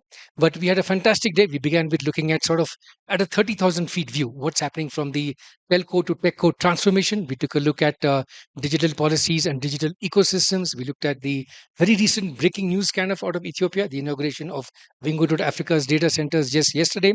We also took a look at how moving beyond just ICTs in general, how are ICTs in Africa transforming education, healthcare, fintech, and so on. We also had a few outstanding startup showcases, and many panelists talked about how some of the pressing issues are not just funding, but mentorship, connecting the whole ecosystem and moving on. We also looked at some of the realities on the ground. We had some speakers who talked about what happened in the past, how far we've come in the last 20 years from a generation of 2G and SMS marketing and those kinds of things, all the way down to today's era of AI, and even looking at some of the scary things happening out there in terms of a very real risk to economies over here unless we keep up with the transformations in AI and labor force productivity. Next slide. Tomorrow is another very exciting day. I do want to invite all of you to come back. Next one. On day two, we have a whole bunch of exciting sessions as well. There's a slide for day two. Can you just go to the next one? Oh, it's not in this one. Ouch. Anyway, sorry. Day two is another exciting day. We have more panels, keynote sessions, etc., on social inclusion and empowerment. We have an opening panel in the morning on the future of technology. So many of the issues touched upon today will be discussed tomorrow. We have Chidi from Nigeria and a whole bunch of other experts who are going to talk to us on what are some future areas of technology advancement and what can be done for Africa to capitalize on any tech gaps that there might exist. And we're going to be ending with some panels on regulating for innovation. So a big part of the ecosystem is governed by the various players who govern innovation and its different aspects. So we're going to end with a panel on regulating for innovation. We also have rural community access, a panel moderated by Adrian Hall, our CEO, one of his favorite topics as well, on what can be done to bring the vast rural hinterlands of Africa into the generation of 3G, 4G, and 5G, and so on. So a very exciting day tomorrow, ladies and gentlemen. I will see you all tomorrow morning at 6 o'clock sharp. Not 6 o'clock, but 9:30 sharp. So have a very good evening. We have coffee and tea served outside for any more networking, etc. Thank you all. It's been a fantastic pleasure being the conference chair again, and I look forward to another terrific day tomorrow. Thank you all so much, and I see you tomorrow.